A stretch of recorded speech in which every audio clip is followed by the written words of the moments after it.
This young man time traveled to the divine realm world where everyone's family was striving to become gods. Initially thinking that he would become a unique genius, the owner of this body, Han Wu, turned out to be a useless and unfortunate young man since childhood. While others awakened their divine realm abilities right after birth, he only managed to awaken his at the age of 18. Although he awakened, he only gained the weakest Locust Core Essence Bloodkin Clan. Han Wu's divine realm was a scene of lush green plains covered in charms. On the soft, dew-covered grass were a swarm of locusts, grandly named locusts. These were the core essence Bloodkin Clan of Han Wu. He opened his status window to take a look. Currently, his divine talent was Heaven's favorite. His divine ability was accelerated growth and life sacrifice. The number of Bloodkin Clan was too many to count, 800,000 adult ones, not to mention the 20 million unhatched eggs. Compared to the memories of the original owner, Heaven's favorite and life sacrifice were incredibly unfamiliar. These were probably the abilities he had gained from time traveling. Han Wu clicked to read more details. Heaven's favorite was exactly what its name implied. Those lucky enough to be chosen by Heaven would receive a unique ability each time they leveled up. As for life sacrifice, it allowed him to sacrifice the life of a living creature in exchange for goods and value. It could be used once per day, and the exchanged goods were random. It seemed that Han Wu's life wasn't as ruined as he had thought, for he now had the golden opportunity of two unique attribute abilities. With enough effort, he could surely fulfill his grandfather's dying wish. Han Wu read the detailed information about his swarm of insects, which not only acted as a breeding machine, but also had an incredibly short lifespan of 90 days. After compiling a pile of reproductive and growth-related keywords followed by sacrifices and adding the fact that one day in reality equaled 1 year in the divine realm, the sharp mind of Han Wu had grasped the mechanism at work. He decided that this time he would go all in. If he won, he would turn the tide and dominate them. If he lost, he would completely degenerate into a useless wreck as before. The next day, Qin Shang walked up to Han Wu. "Have you made up your mind? Will you become my slave, Qin Shang?" She promised that no one would dare bully him before he graduated high school, and there was even a possibility of marrying a wife early. "I refuse." Han Wu bluntly said the 3 words, leaving Qin Shang utterly embarrassed. "Do you even know what you're saying? Without my protection, those people will drain you until you're nothing but a dry corpse." Qin Shang threatened Han Wu. Han Wu understood the situation, but still chose to refuse. Although he had no power, he still had his own dignity. He couldn't spend his whole life hiding behind a woman's skirt. Unable to convince him further, Qin Shang turned and left, not forgetting to say that he would definitely regret it in the future. Han Wu sighed, finally sending that annoying woman away. Next, he had to deal with the arrogant Zhang Bin. "Han Wu, tell your people to prepare 100 points of divine power. Is it ready?" Seeing him remain silent, Zhang Bin placed a hand on Han Wu's shoulder, which made him uncomfortable. "Don't touch me." Zhang Bin frowned when he saw Han Wu daring to resist him today, threatening him that if he didn't hand over his divine power, he would destroy his core essence divine realm. "Then try it," Han Wu boldly retorted, causing Zhang Bin to be taken aback, wondering if Han Wu had found some sort of support, as he had never been this defiant before. He also noticed Qin Shang turning a blind eye to the situation. It seemed he wasn't the one backing Han Wu. Zhang Bin's subordinates were cheering him on, encouraging him to fight Han Wu. They were also curious to see what the appearance of someone whose core essence was shattered would look like. "If you're tired of living, don't blame me for not giving you the opportunity, Han Wu." Zhang Bin pulled out an infiltration card worth 10 divine power points. Once the target was locked, it would create a teleportation door within the target's divine realm, allowing him to infiltrate the space of the divine realm. Han Wu was also forcibly pulled into his own divine realm to face the invasion. In front of him was a gigantic teleportation gate. As it opened, a series of glowing red eyes flashed. Zhang Bin's army of dwarfs was lined up, waiting for their turn. Zhang Bin was currently in a soul form, hovering in the middle. "I command you in the name of the god of the dwarfs to go and destroy those weak locusts, to ruin the core essence of this piece of divine realm." The dwarfs raised their hands and yelled in unison before heading into battle. Outside, everyone watched through the small screen as Zhang Bin's dwarf army grew by at least 1,000 more soldiers. This strength was enough to push them into the top 50 of the school. His dwarf army was also equipped with weapons led by elite creatures that were distinct from the others. To deal with this dwarf army, Han Wu sent his self-destructing locust army into battle. Everyone was surprised by his flying red insects. Self-destructing locusts were also elite creatures, but the core of Han Wu's Bloodkin clan was made up of ordinary locusts. How could he produce so many elite locusts? However, even though they were considered elite creatures, people didn't think highly of the self-destructing locusts. Compared to the dwarfs, their combat power was still much weaker. The two armies collided, with the self-destructing locust causing explosions like grenades, which pleased Han Wu. One day before Han Wu decided to take a gamble, he had sacrificed 2.5 billion locusts, leaving only 10 million behind to maintain the species. After the sacrifice, Han Wu was given a choice of three things. One was 10,000 elite goblin warriors. Two was an inexhaustible spring of life to nurture vitality and improve the environment. And three was a level 1 holy relic, the water heart hair, which had a certain chance of producing a Quyen Clan core containing explosive power. 10,000 goblin warriors could solve the immediate problem, but they were disposable. What will you do next time when you're threatened again? The source of life is also a long-term investment, unable to solve the immediate pressing issue. Still, Han Wu decided to choose the third option, investing in the core of the Quyen Clan. After a minute of waiting, Han Wu obtained a self-exploding grasshopper, a mindless, fanatical follower who obeyed the commands of the deity and had a lifespan of 180 days. Han Wu grabbed it and threw it like a grenade, and the grasshopper exploded in midair. This force, of course, was not enough to defeat a dwarf, but Han Wu had nothing but reproductive speed, using quantity to counter quality. The outcome would only be known once the dense fog cleared. After a confrontation, the dwarf corpses were scattered across the ground. The only remaining elite goblin had to face a swarm of self-exploding grasshoppers that relentlessly pursued him. Zhang Bin immediately ordered his dwarves to retreat before Han Wu could wipe them out, but it was too late to leave now. He commanded all of the Quyen Clan to pass through the teleportation gate and invade Zhang Bin's divine realm. The self-exploding grasshoppers pulled down their entire nest, sacrificing themselves in Zhang Bin's divine realm. He shouted at Han Wu, "Quick, order your Quyen Clan to get out of my divine realm." In an instant, the elite goblins also fell. Zhang Bin hastily admitted defeat to Han Wu, allowing him to withdraw his forces. Han Wu felt deeply ironic. At first, he wanted to destroy the core of Zhang Bin's divine realm, and now Zhang Bin had the right to destroy his core essence divine realm in return. Zhang Bin anxiously threatened Han Wu, saying, "If you dare touch me, my parents will not forgive you. My father has become a demigod, and my mother is about to ascend soon. But no matter what, today Han Wu must destroy his core essence so that Zhang Bin would never be able to cause trouble again in the future." Zhang Bin cried out, begging, "Please stop. I give up. I promise I won't bully you again. If you have any conditions, just tell me. I will definitely comply." Han Wu coldly replied, "I don't want anything from you. I only want you dead." Han Wu did not show mercy to the thug who had once tormented him. Just at that moment, a voice rang out. "Enough, Han Wu. Stop right now." A teacher appeared in Han Wu's divine realm and advised him not to go too far. Seeing someone come to his rescue, Zhang Bin immediately pleaded, "Liu teacher, quickly stop this madman. My parents will definitely." Before he could finish, Han Wu's locust-like army attacked Zhang Bin's core essence, causing him to writhe in pain, unable to utter a word. Liu teacher turned to Han Wu, ordering him to stop.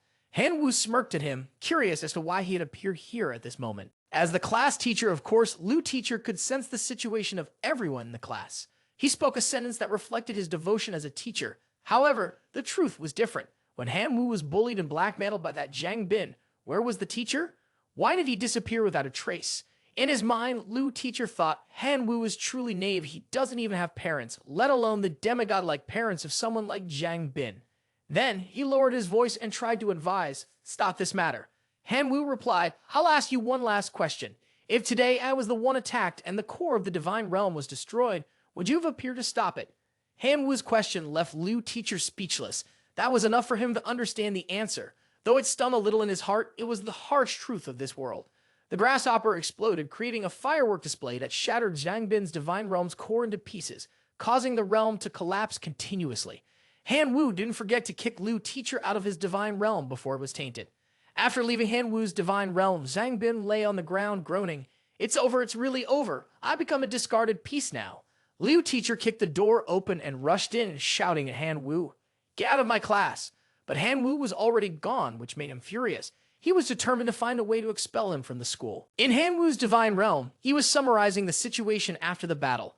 The numbers had significantly decreased, and it seemed that he would need to train more self-detonating grasshoppers in the future. This time, Han Wu also acquired a fragment of Zhang Bin's divine realm, seizing the opportunity to merge it into his own divine realm to see what would happen. After the fusion, Han Wu's divine realm expanded by over 160 kilometers, and the core level of his divine realm was upgraded to the second tier. The rewards were pretty decent, and it seemed like this was a level where he could graduate from high school.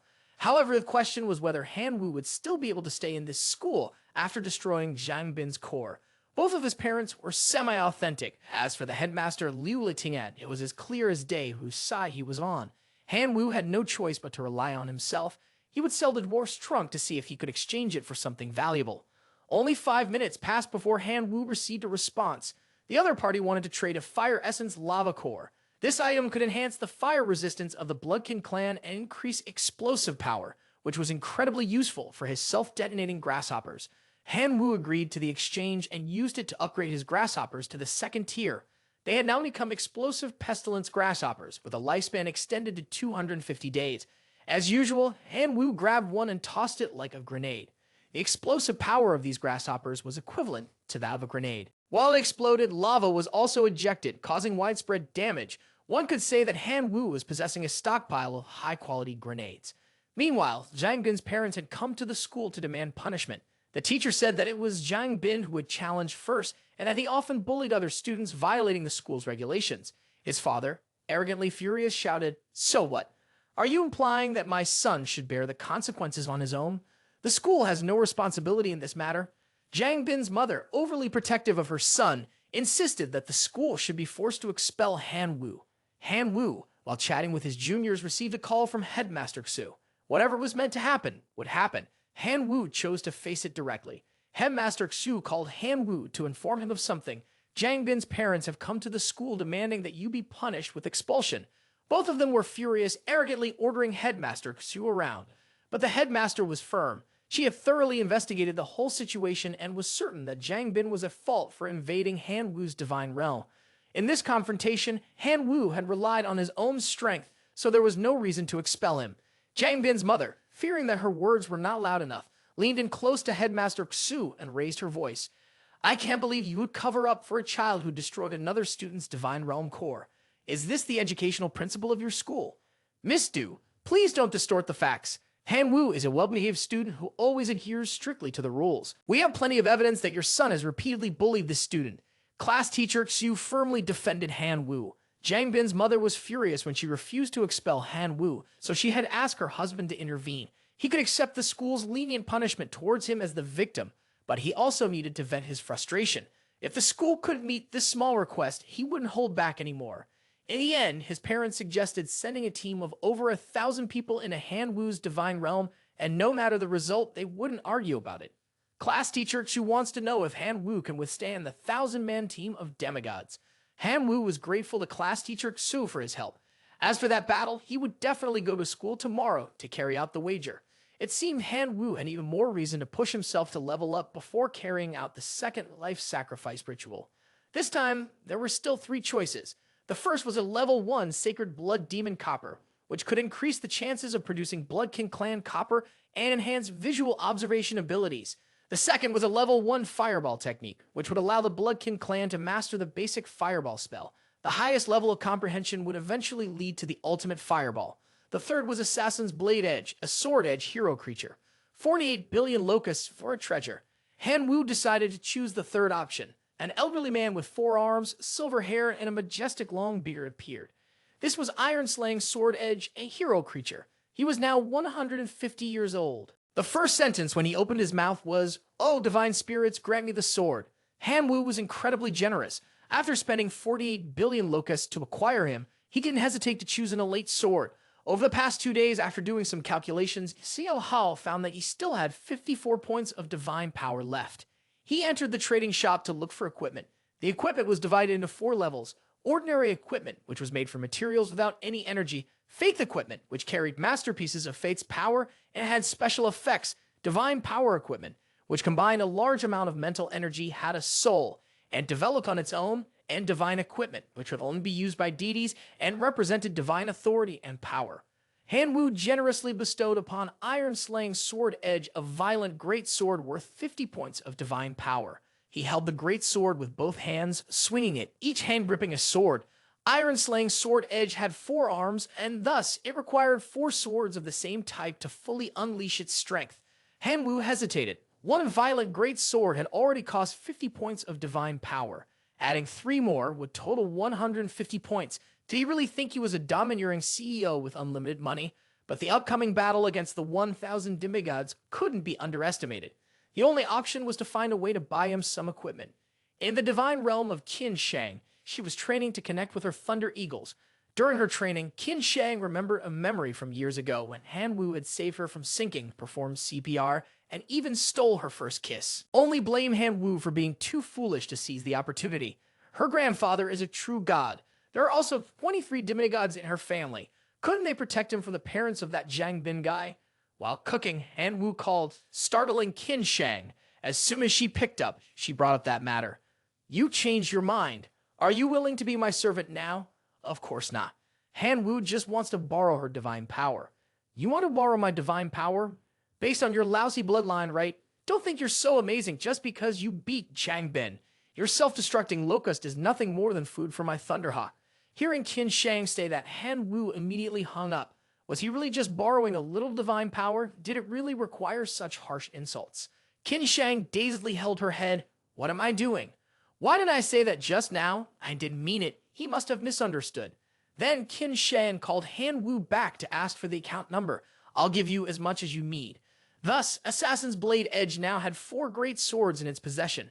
Han Wu hoped that the Swordblade Godfather would strive a bit so that Han Wu's bankruptcy wouldn't be in vain. The next day, Han Wu entered the class amidst the gossiping of his classmates. He actually dared to come here. Didn't he fear that the Divine Realm would be flattened by the Celestial Being Legion? Let's see if he can still remain so calm when the core of the Divine Realm is shattered. Han Wu had anticipated this. It seemed they were just waiting here to see what kind of fool he would make of himself. Qin Shang arrived and advised him to retreat, suggesting he should not compete with a demigod, as even a small team of celestial beings from a demigod could easily handle his entire army of grasshoppers. But Han Wu had no other choice. At that point, Qin Shang took the opportunity to persuade him to become her slave. She would use her family to pressure the Zhang family to see if they still dared to oppose her. Han Wu knew that Qin Shang meant well, but he couldn't accept her offer. He replied, she should go back so I can prepare to deal with the demigod. Please, both of you, Liu Letian excitedly opened the door, fawningly leading the way for Zhang Bin's parents.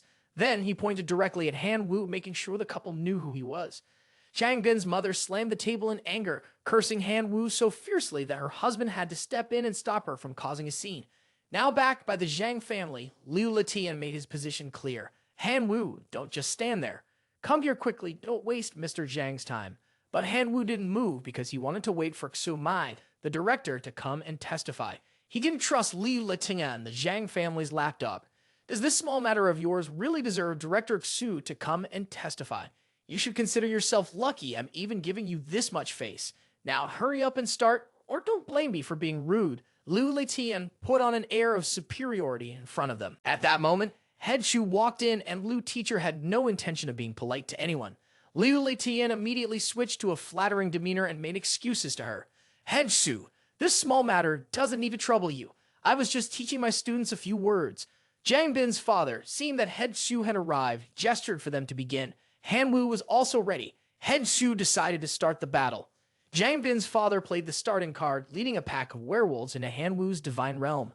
The werewolf cavalry, elite creatures of all kinds, was led by a particularly extraordinary life form that had mastered immense power. Combined with its sharp intellect and wolf mount, it was equipped with advanced and complete gear. Han Wu realized that this time, he was beyond saving. The man appeared in the form of a soul, still using the same tone to admonish Han Wu. Kid, yesterday you crushed the core of my son's divine realm. Today, I'm here to collect the blood debt. The werewolf cavalry could clearly be divided into 2 fighting units. It was said that 1,000 soldiers were sent here, so that meant there were already 2,000 fighting units. Indeed, the Zhang family was cunning, second to none when it came to scheming. The werewolf cavalry charged forward, facing off against Han Wu's played locusts. Han Wu's elite locust army had grown to nearly 7 million, whereas it had only been 20,000 the day before. The growth of its power was truly terrifying. Even the lowest level elites, the numbers they produced were not to be underestimated. It is a pity that Han Wu doesn't have time to develop. His future may be ruined by Zhang Gang today. The countless grasshoppers that self-destructed in vain only left a few scars on the bodies of the wolf cavalry, showing a huge disparity in power. Suddenly, dark clouds gathered in the sky as if a storm was coming. Indeed, a storm did arrive, but it was a storm of magma locusts. They poured down from the sky, attacking the wolf cavalry.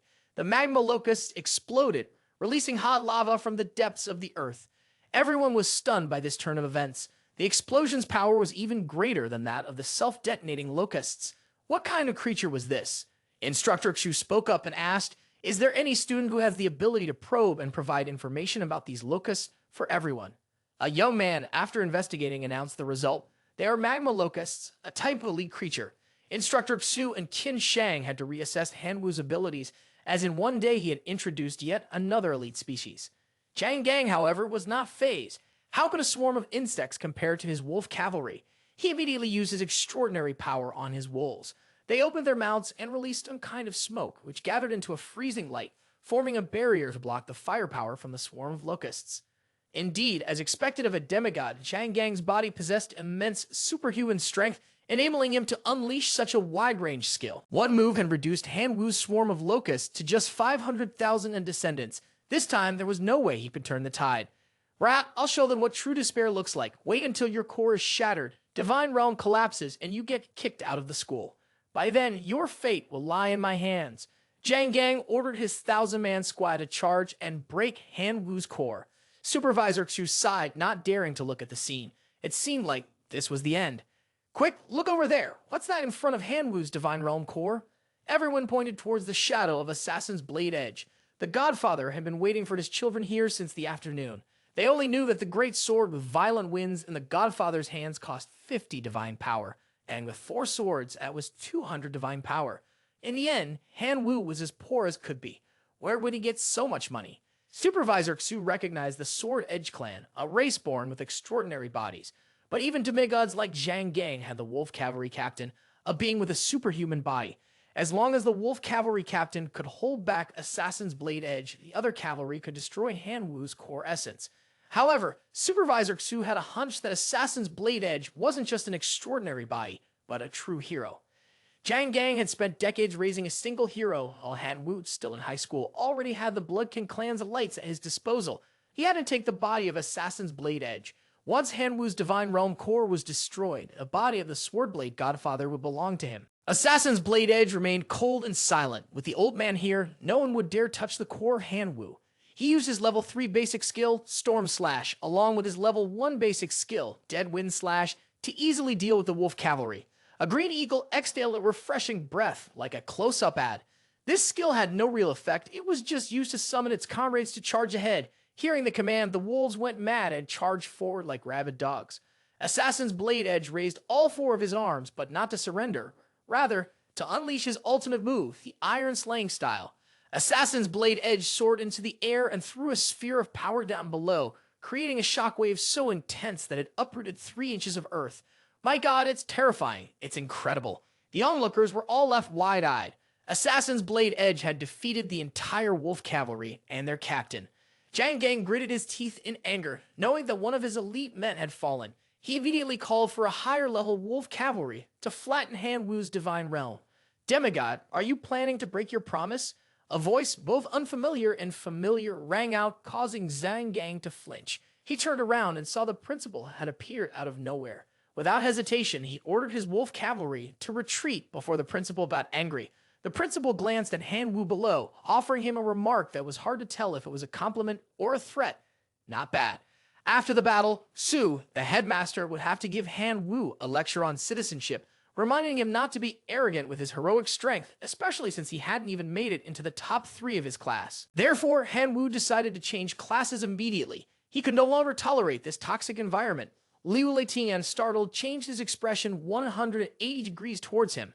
"The teacher admits that I didn't pay attention to you before, but from now on, I promise to guide you well. Please give me a chance to make up for my mistakes." Only the readers knew that, deep down, he was trying to cling to Han Wu's talent in hopes of receiving rewards when Han Wu eventually passed the top university's entrance exams. But Han Wu was a man of action. When he made up his mind to change classes, he was determined. Even class supervisor Xu could not approve it immediately, as there were school regulations about changing classes. That wasn't something that could be done on a whim. If Han Wu truly wanted to change classes, he would have to pass a test arranged by the school. As long as he met the standards, he could transfer to another class right away. Needless to say, Han Wu was eager to take the test at once. To everyone's surprise, even Qin Shang, who had nothing to do with it, wanted to take the test to switch classes. Wherever Han Wu went, she went. Seeing the talent gradually leaving, Liu Letian's face turned sour. Qin Shang, if you have any dissatisfaction with me, you can voice it. I will definitely make improvements. There's no need to make such a scene by switching classes. I'm not dissatisfied with anything. I just don't want to study in this class. Qin Shang's response left him speechless. Not only that, another young man raised his hand, asking to take the test as well. Liu Letian could no longer keep his composure and shouted, Zhang Xiaolong, you're the class monitor. Why are you joining the others in this? Liu teacher, thank you for your guidance and care all this time, but I can't stay in this class any longer. Zhang Xiaolong politely responded, saving face for him, but he couldn't allow Qin Shang to fall into someone else's hands. Headmaster Su tried to hold back a laugh at the situation, deciding that tomorrow he would arrange a test for them, while Liu Letian would go to the teacher's office for a drink and a chat. That afternoon after class, Qin Shang ran after Han Wu to ask about the Assassin's Blade Edge hero's lifespan. This has nothing to do with you, Han Wu replied coldly. Qin Shang made an excuse, saying that Han Wu had borrowed 150 power points from her and now owed her a debt, so she had the right to know where the hero's lifespan came from. Han Wu looked at her with a judgmental gaze. If she wanted to collect a debt, he would give her 5 power points as interest, but if she wanted to know about his hero's lifespan, she could forget about it. After saying this, Han Wu left for his divine realm, and Qin Shang couldn't chase after him anymore. Inside the divine realm, Han Wu carefully calculated the number of soldiers after the recent battle. With such a small force, it couldn't possibly pass tomorrow's test. At that moment, Assassin's Blade Edge appeared to report that after patrolling the divine realm, a pack of wolf riders in retreat was hiding in the mountains. He asked if they should eliminate them. A few dozen wolf cavalry managed to escape, and being abandoned here by Zhang Gang must have been intentional. They had to be dealt with quickly. This was the safest approach. But for someone poor like Han Wu, this method seemed a bit of a waste of resources, so he ordered Assassin's Blade Edge to capture the wolf cavalry and bring them back alive so they could be exploited later. 2 hours later, the wolf cavalry were trapped and brought before Han Wu. He decided to offer up 1 billion normal locusts and 24 wolf cavalry as a sacrifice. If something was given for free, why throw it away? After completing the sacrifice, Han Wu had 3 choices. An alpha robot, a blueprint for a metalworking furnace capable of constructing large furnaces to enhance the creation of faith-based equipment, or 3 tower flutes that could help with long-range vision to predict enemy invasions. The robot was both cool and useful, but Han Wu's locusts, with no brains, wouldn't know how to operate it. The furnace was equally useless to them since they wouldn't know how to use it to forge any equipment. As for the tower flutes, they were pointless in Han Wu's flat terrain. None of the items seemed suitable, leaving Han Wu disappointed. At that moment, he suddenly remembered the few hundred dwarfs he had captured from Zhang Bin's territory. He wondered how they were doing now. Han Wu used his evil eyes to observe them. They were diligently tilling the land. Despite their hard labor, they thanked the gods every day for granting them such a good life. Han Wu found this puzzling. After capturing them as prisoners, he had only ordered them to mine for resources to kill time. It seemed the dwarfs were very passionate about mining and crafting equipment, yet Zhang Bin had sent them to the battlefield to fight. In terms of equipment manufacturing, the dwarves are highly skilled and can be assigned to logistics. It seems that the forge now has a use. Han Wu immediately granted them a large furnace to help them produce better equipment. The dwarves, in unison, knelt and thanked him. It is a gift from the gods. That day, Liu Letian held a meeting with the class heads. Dear everyone, I think you're all aware of the matter concerning the 3 students of Han Wu. Qin Shang and Zhang Xiaolong want to take a test to transfer classes. The school has entrusted us with the responsibility of preparing for the test. What do you all think? One teacher spoke up. What other choice do we have? We should certainly thank Liu teacher for his gift. These 3 outstanding students want to transfer classes. Are you trying to give our colleagues an opportunity? Liu Letian, though angry, still wanted to find a way to retain control. He didn't care about the test of Qin Shang and Zhang Xiaolong. His focus was on Han Wu, and he was determined to raise the test difficulty to the highest level as a form of punishment for the perceived disrespect. I've never asked anything of you all before, but this time I ask that you show me some courtesy as a colleague and save face for me. Liu Letian's insincerity touched the hearts of his colleagues. The teachers all raised their hands in agreement, thinking that Han Wu had been ungrateful to him. Little did they know, Liu Letian was only looking for a way to take revenge on Han Wu after being scolded by class head Su for half a day yesterday. The next day, Liu Letian wrote the test requirements for the 3 students. For Zhang Xiaolong and Qin Shang, it was a level 1 test, preventing 1,000 foreign invaders from entering the divine realm. It really was as easy as pie. It was Han Wu's turn, and his face clearly showed his displeasure. Since his test was level 10, preventing 10,000 foreign creatures from invading, wasn't Liu Letian's intention already too obvious? Director Xu also felt the need to review Han Wu's test, but Liu Letian insisted that this decision was made by all the homeroom teachers. Han Wu accepted the test, but didn't forget to mock Liu Letian. This has nothing to do with Director Xu. Liu teacher just wants me to show my abilities to the new homeroom teacher, right? Needless to say, Liu Letian blushed with embarrassment, but couldn't do anything to Han Wu. Every day, Qin Shang kept nagging Han Wu about the proposal to be her servant. Today was no exception, and she repeated it so much that Han Wu could recite her script by heart. As usual, Han Wu declined. I still have the test to focus on. Once that's done, we'll see. Really, you don't know what's good for you, Qin Shang sighed in frustration. Zhang Xiaolong, who was behind, silently hoped that Han Wu would embarrass himself in front of Qin Shang, giving him a chance to shine. The test began, and 10,000 red-skinned goblins charged into Han Wu's divine realm. The onlookers outside had heard that his difficulty level was the highest. Who told him to provoke Liu teacher like that? Let's wait for the show to unfold. At this point, Han Wu couldn't help but curse. That Liu Letian is really something else. He actually sent a whole bunch of fire-resistant goblins in here. Liu Letian, full of self-satisfaction, was confident that the army of 10,000 goblins would be enough to break through Han Wu's divine realm. A student nearby congratulated him, saying he had successfully gotten his revenge. Liu Letian remained deeply immersed in his role as the dedicated teacher. What could there be between the teacher and the students that would lead to animosity? After this test, Han Wu would definitely understand the hardship of being a teacher. Han Wu sent out his army of locusts first. The red goblins, equipped with fireballs, launched them toward the locusts, causing them to explode. Normally, the locusts wouldn't deal any significant damage. Han Wu then resorted to self-destructing locusts. This small army of locusts self-destructing could only wipe out 400 red goblins. Meanwhile, Zhang Xiaolong and Qin Shang had already finished their tests. It seemed that Han Wu was really facing trouble this time. After all, locusts were just low-level creatures. Han Wu then deployed his army of locusts with explosive power, which only took out another 3,000 red goblins. The remaining goblins had already reached the core of his divine realm. People began to worry for Han Wu. Even though he still had the assassin's blade edge, it seemed he could only take out half of the remaining goblins at best. Headmaster Xu sent a message to Han Wu from outside, suggesting that he could surrender. Losing once wasn't a big deal, and he would surely bounce back quickly in the future. But Han Wu was determined. He insisted on changing classes so he would persevere to the end. Even if I'm the last one standing, I won't hesitate. Besides, I haven't lost yet.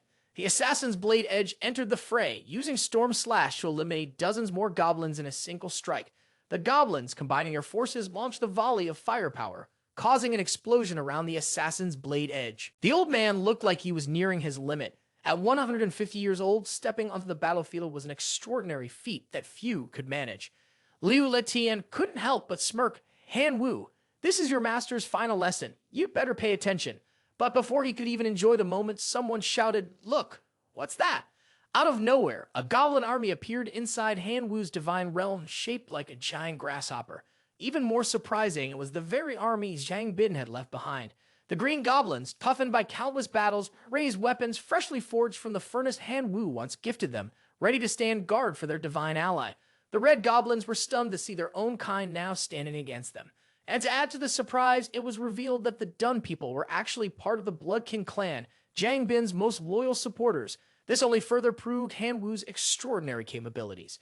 In just a few minutes, the green goblins had defeated the red ones. Han Wu laughed. "Great work. You merely erased me." Cheers erupted all around for Han Wu, except from one person, Liu Letian, whose frustration was clear. No matter what strategies he tried, he just couldn't bring Han Wu down.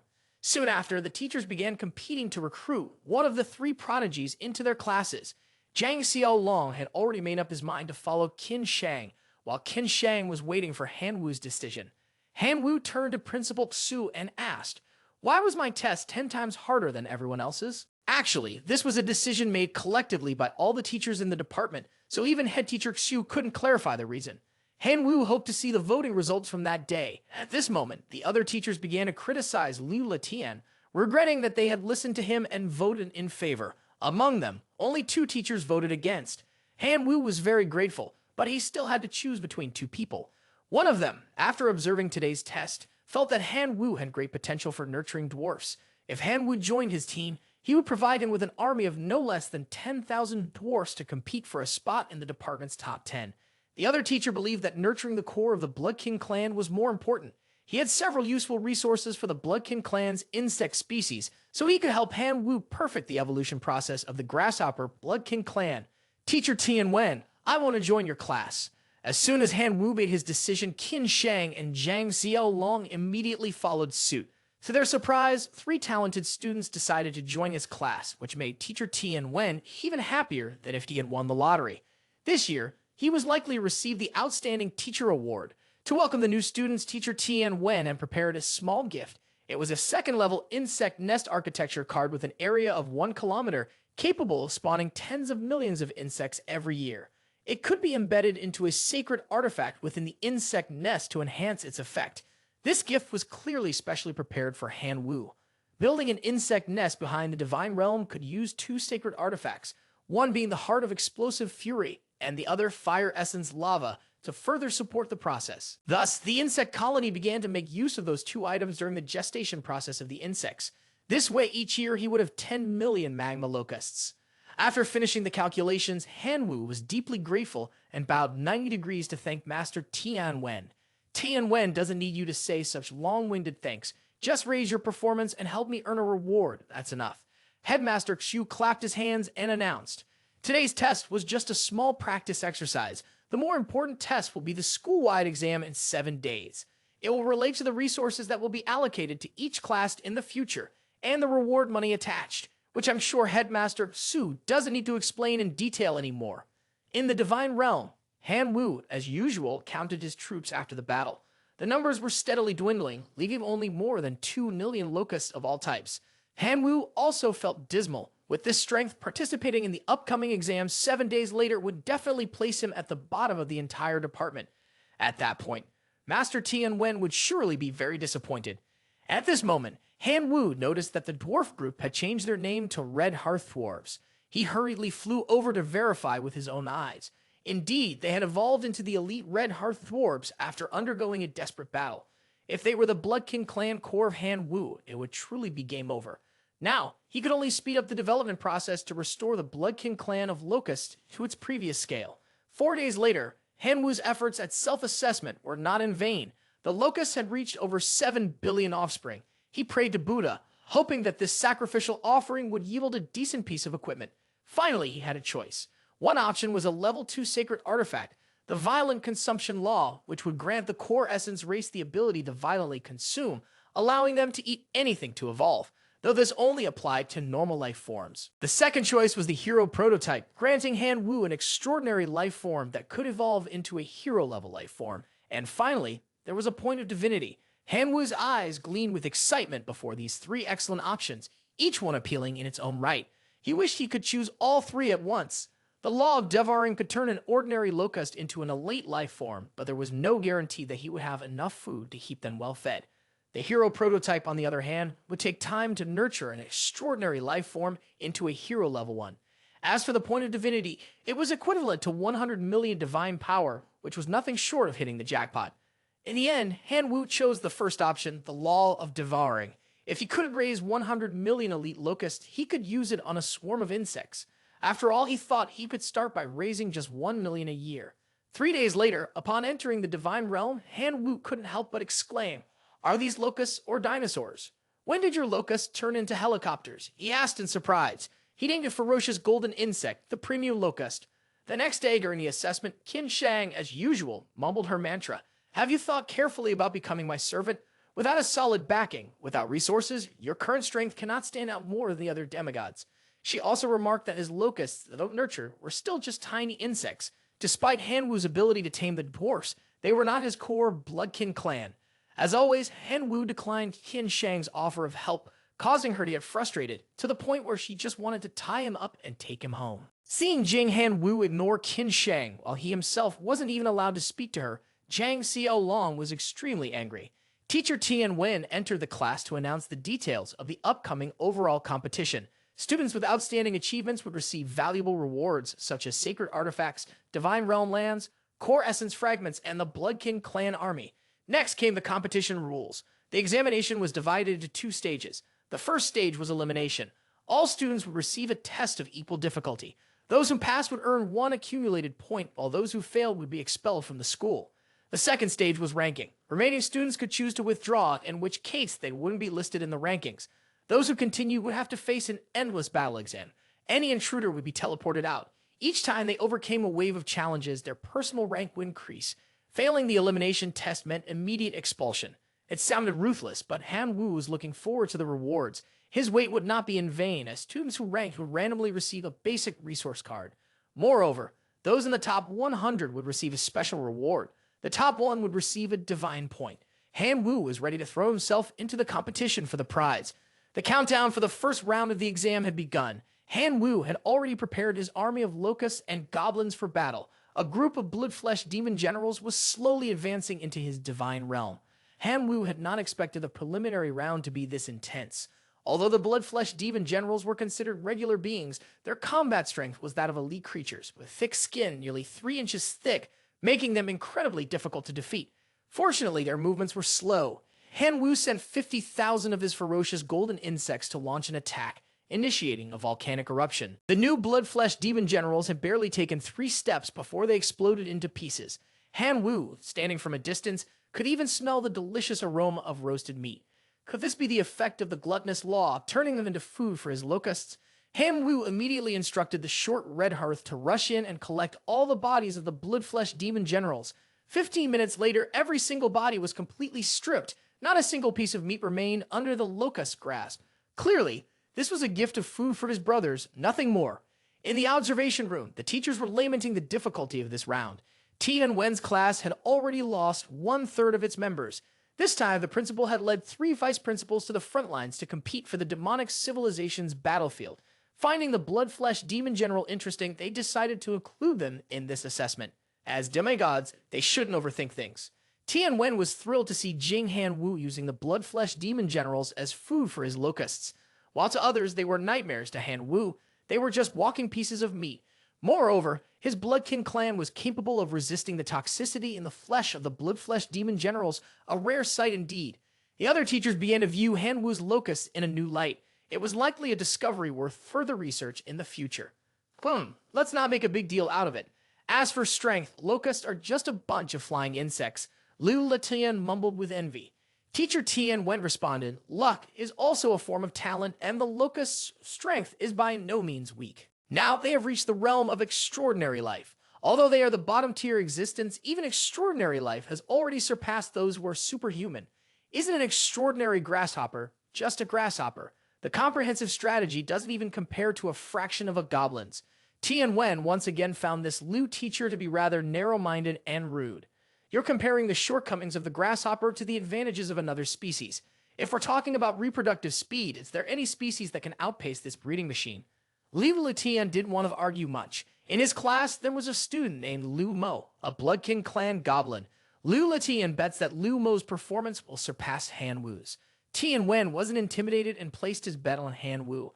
Both of them put 5 points of divine essence into the wager, with everyone present as witnesses. Liu Mo, who was with Liu Letian, turned out to be his own nephew. Liu Letian spared no resources for his nephew simply to surpass Han Wu, dreaming of one day having the upper hand over him. The qualifying round had ended, with 430 contestants passing, of which 300 chose to participate in the ranking evaluation.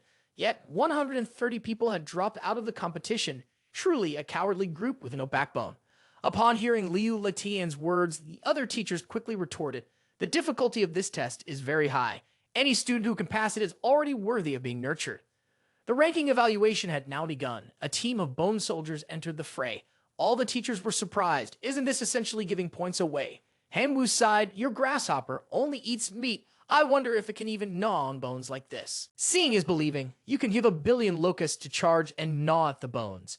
2 hours later, Han Wu was sitting there so bored he nearly fell asleep. It was truly a bunch of lifeless bones charging in, turning into food for his locusts. The second wave of skeletal soldiers exploded the moment they stepped through the door. Han Wu noticed that they couldn't swim, so they couldn't cross the lava and enter his divine realm. So he ordered the short red hearth to pour all the molten lava from the furnace onto the ground. The lava was so much that it formed a large river across the entrance to his divine realm. Now, these skeletal soldiers would step in and be sent straight to heaven. The observing professors had to admire Han Wu's combat power. His level of thinking made Tian Wen proud of him. Liu Letian, resting on his hands, bragged, "What's the big deal? Isn't this only the 7th wave? Liu Mo in my class has already reached the 7th wave. Back then, at Divine Realm, aside from the Green Dwarf, Liu Mo also had 13 first-level arrow towers, 9 first-level thunder strike towers, a first-level fireball tower, and many other things." Liu Letian was smug. He had invested countless resources into Liu Mo to secure the top spot this time.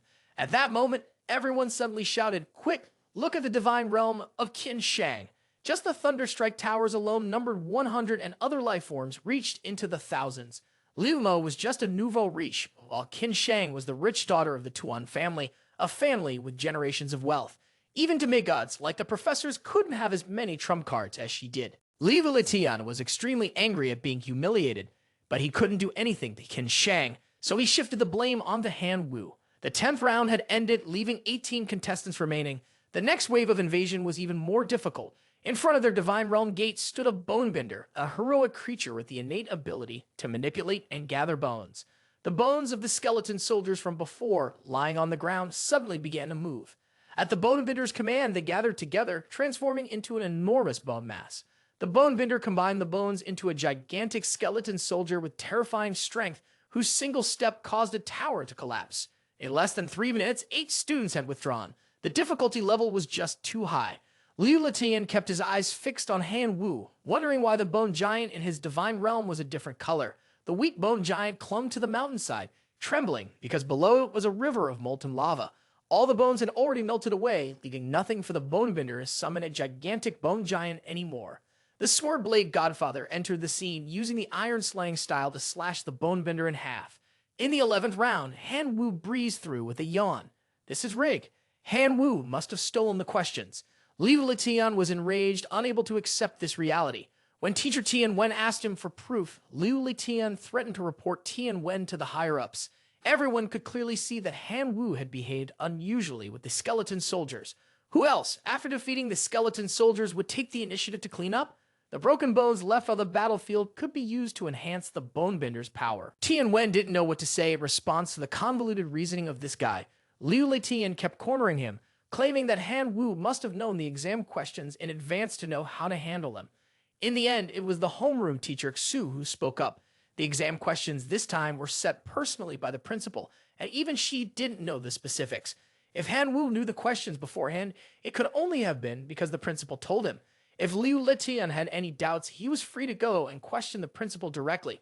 Liu Letian immediately backed down, not daring to utter another word. I must have overthought it. Classmate Han Wu only won against Bonebender by sheer luck. Even if there was no cheating, this result still isn't fair compared to the other students.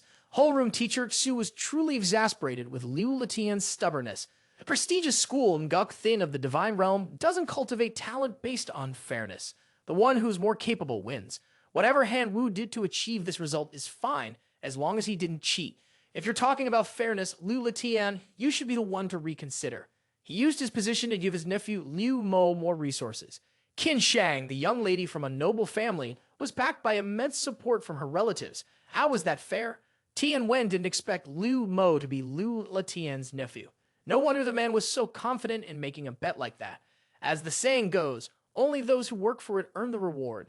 Liu Mo didn't put in the effort, but still expected to win. That wasn't going to happen. Sure enough, by round 11, Liu Mo couldn't keep up any longer and chose to withdraw. The betting outcome was clear. Han Wu made it through round 11, while Liu Mo did not.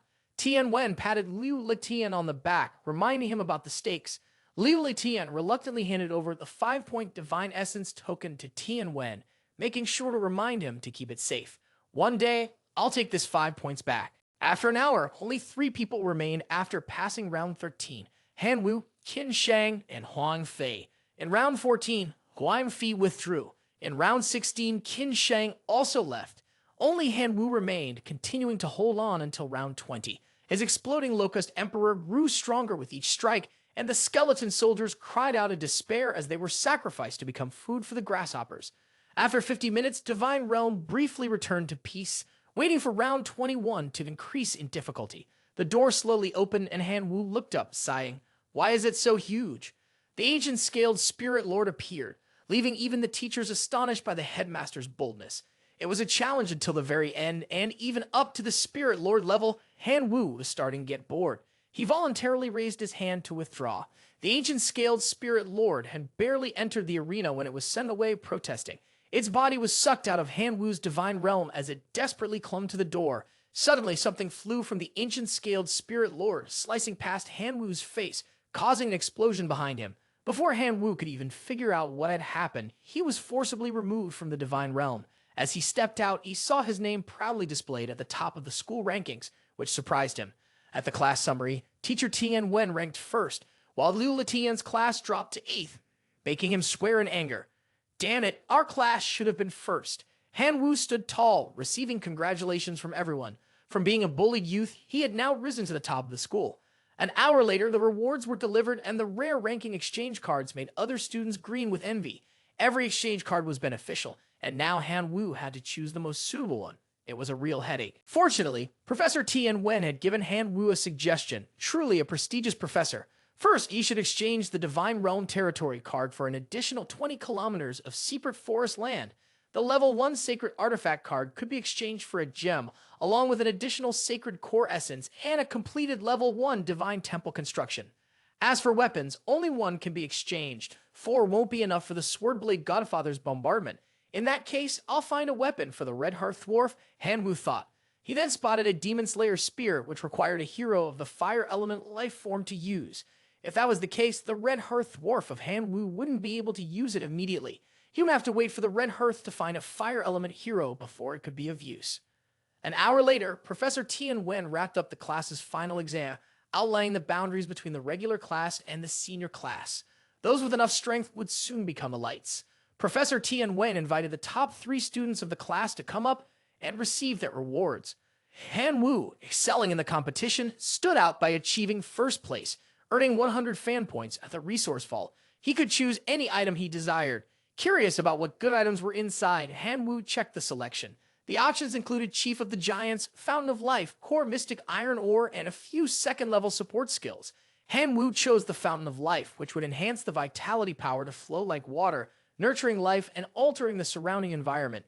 During the break, a young man approached Han Wu and wanted to exchange 100 million trillion divine power for one of his divine points. Of course, Han Wu refused. Why would you want to exchange for my divine points all of a sudden? No need for a reason, just agree and you'll have 100 million divine power to change your fate and live a life of comfort. The young man had money, but no divine essence, so he thought Han Wu would take the divine power. However, Han Wu flatly refused. Although his family was poor, they weren't exactly destitute. The young man then rubbed his hands together, pleading with him. He's about to level up to true God, but lacks divine essence. Besides the divine power, he also owes Han Wu a favor. Over 100 million divine power was no small amount. With that in hand, Han Wu could increase the number of locusts by 10 times. At that point, accumulating divine essence would be easy.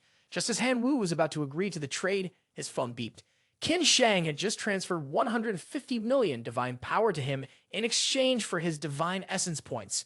Truly, the young lady from a wealthy family was something else. With a simple phone call, she could transfer 150 million like it was nothing. Not only that, Qin Shang also said to Han Wu, isn't 1 point of divine essence worth 100 million divine power? This was common knowledge here, but since Han Wu was not from this world, he could know that 100 million divine power could condense 1 point of divine essence, but only if it was condensed from the strength of belief generated by one's own kin. If mixed with the belief power of another god, the success rate of condensing divine essence would drop significantly. The current market price for a divine method was 145 million divine power, but no one was willing to sell it. After reading this, Han Wu realized he had almost been tricked and immediately sent the young man away. Now with 150 million divine power falling into his lap, he was going to swim in money. It was pure bliss, like being in heaven. At Han Wu's divine realm, he observed the mountains and rivers of his domain. The first level temple was built near the forge of the Red Hearth Dwarves. As for the life-giving spring, he would place it near the desert. In a while, this place would turn into fertile land. Next, he would grant the Red Hearth Dwarves the infernal dagger, enjoying their praises. Great God, thank you for granting us everything. Not only that, but Han Wu also gave them an extraordinary seed, which he would later call the Divine Dagger, hoping that it would soon become the heroic life force worthy of the infernal dagger in their hands. After finishing his task there, Han Wu flew away like a true deity. Next, there was the poison pearl that Master Tian Wen had instructed him about. He wasn't sure what effect it would have. As soon as it was mentioned, it appeared, and Han Wu immediately contacted Master Tian Wen. Master Tian Wen had just won a bet with Liu Letian, receiving 5 divine points. A part of this reward, thanks to Han Wu's help, was going to be shared with him. One of the rewards was a divine token containing 150 million divine power, and the other was a pitch-black demon egg in his left hand. This was a trophy Master Tian Wen had obtained from the Outer Realms, an egg laid by the heavenly demon Insect King, which had been crafted into a stillborn through the special venomous art. Although it had died, it still produced 10 new insects each day. Even the lowest-ranked insect race could consume the demonic fetus essence to evolve into a lower-tier heavenly demon insect. When Han Wu first enrolled, Master Tian Wen promised to help him create the life medicine for the core essence Bloodkin Clan. Therefore, Master Tian Wen would do whatever it took to assist him. Many in the school often looked down on Master Tian Wen, thinking that the Locust Clan was nothing more than refuse at the bottom of society. However, if one held the key to changing life, the Locust would become the heavenly demon insects. The potential of the tribe could not be compared to the natural elite life form like Thunder Breath of Qin Shang, but it could reach the level of common life forms such as goblins and dwarves.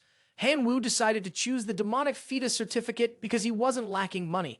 The compatibility between a heavenly demon insect and its high toxicity was remarkable.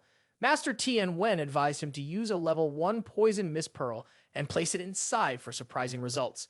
Aside from thanking Master Tian Wen, Han Wu also had one more question. He hoped Master could provide him with a large quantity of meat.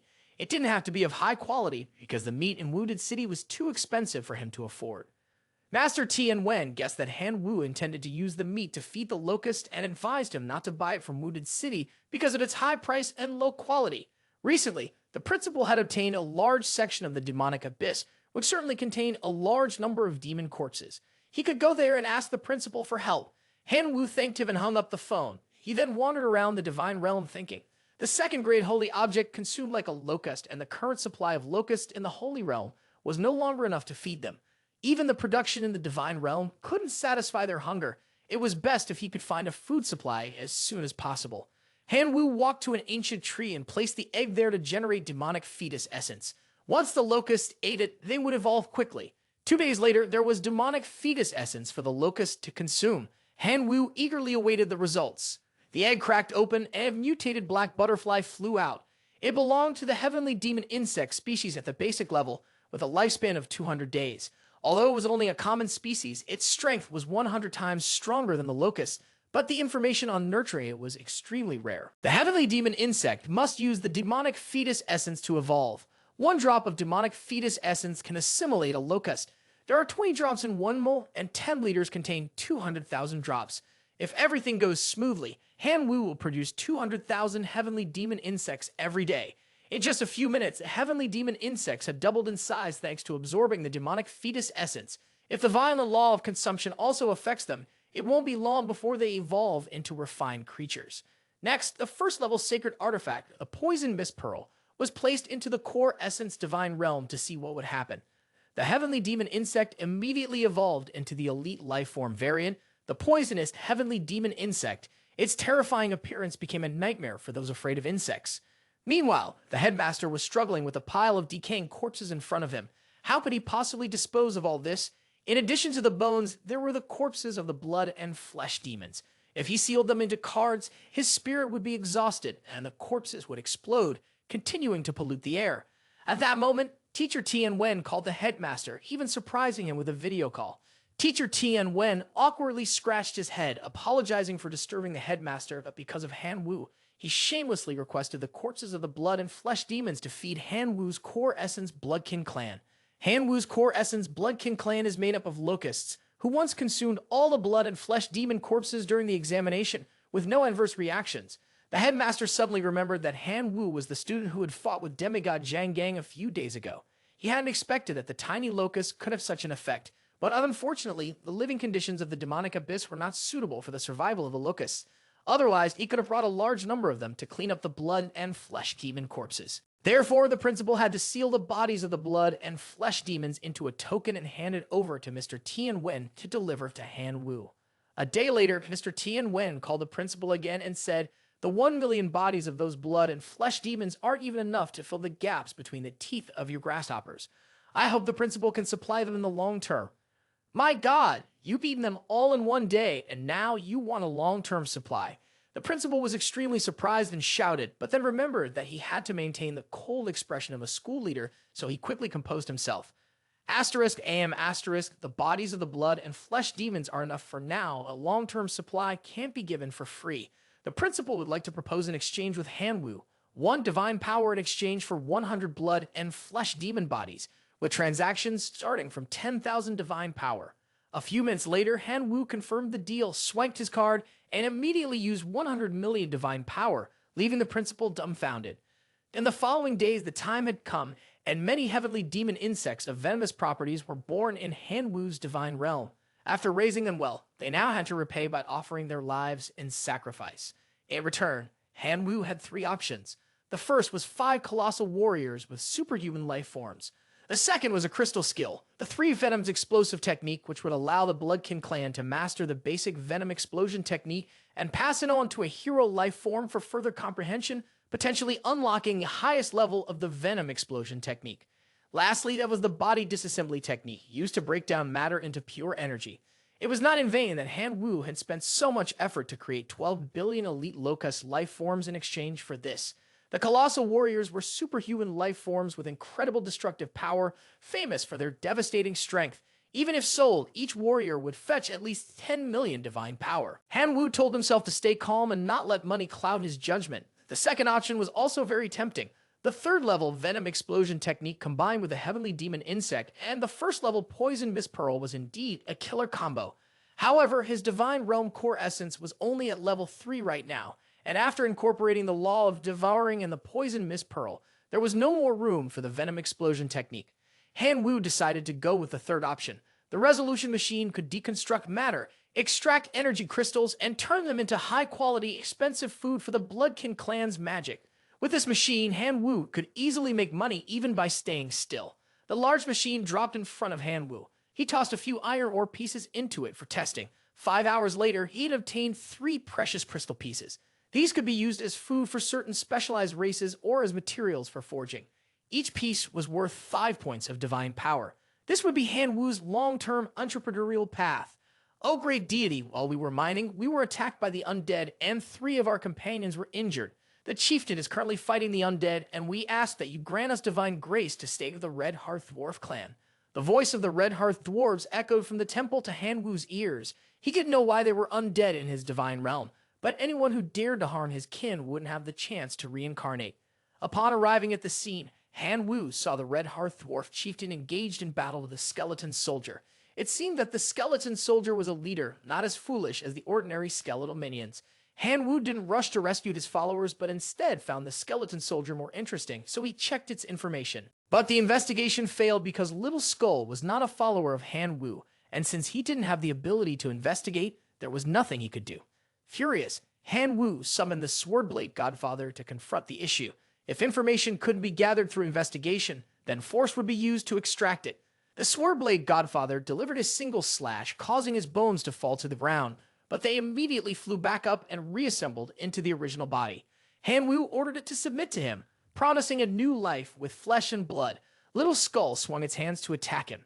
Hanwoo remained unharmed, his body more like a soul than a physical being. Only by destroying his divine realm could it defeat his true avatar. Hanwoo commanded the leader of the Red Hearth Dwarves and the Swordblade Godfather to teach Little Skull a lesson to keep beating it until it submitted to him.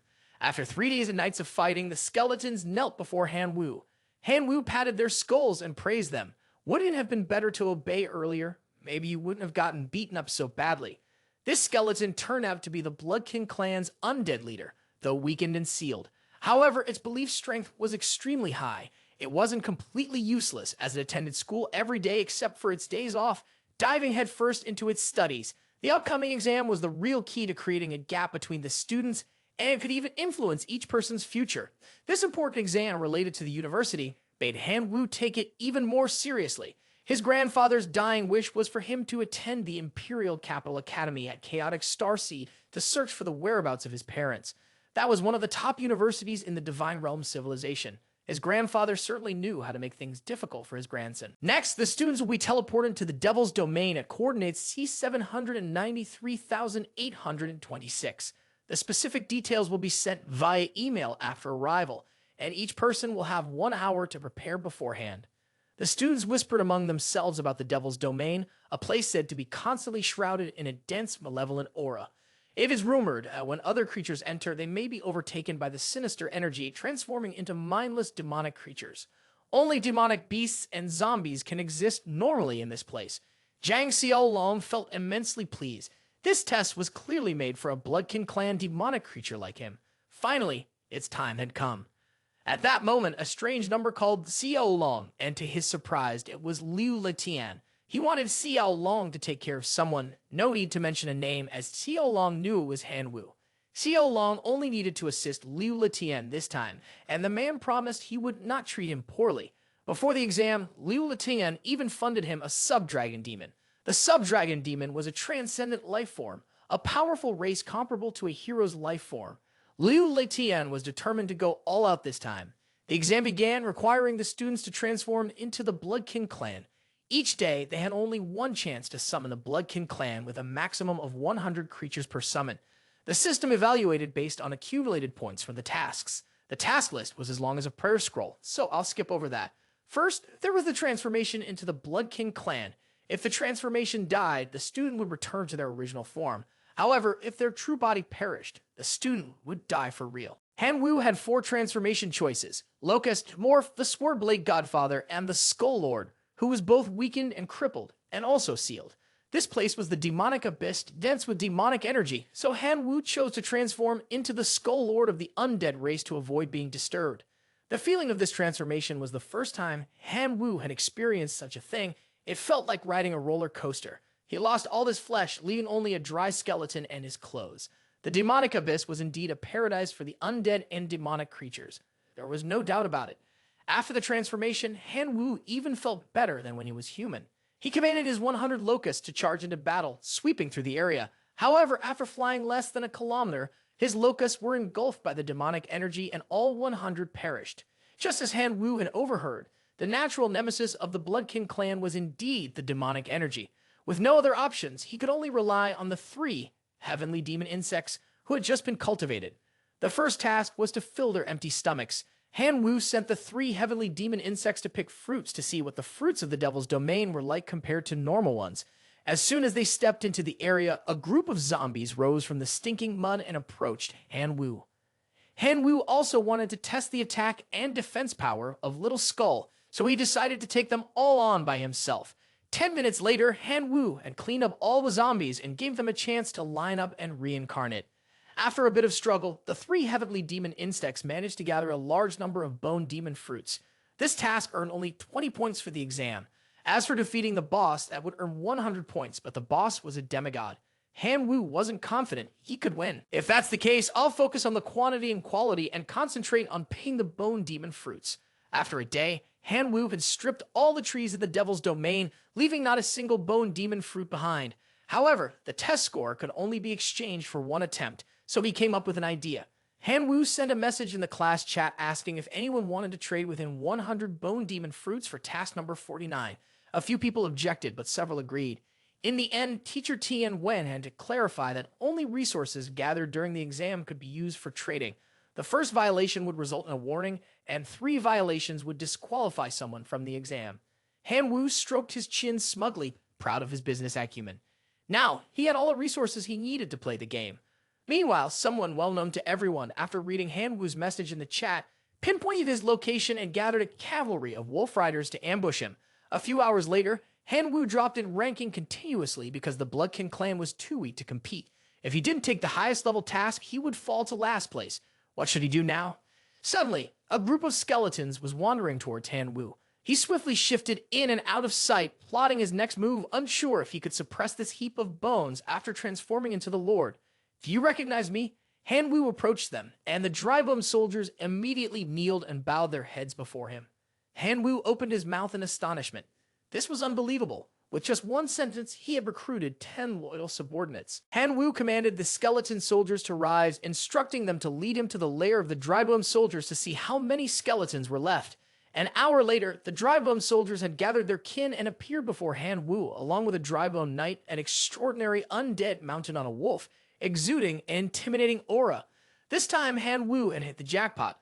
Luck was also a form of talent. The dry bone knight introduced its origin.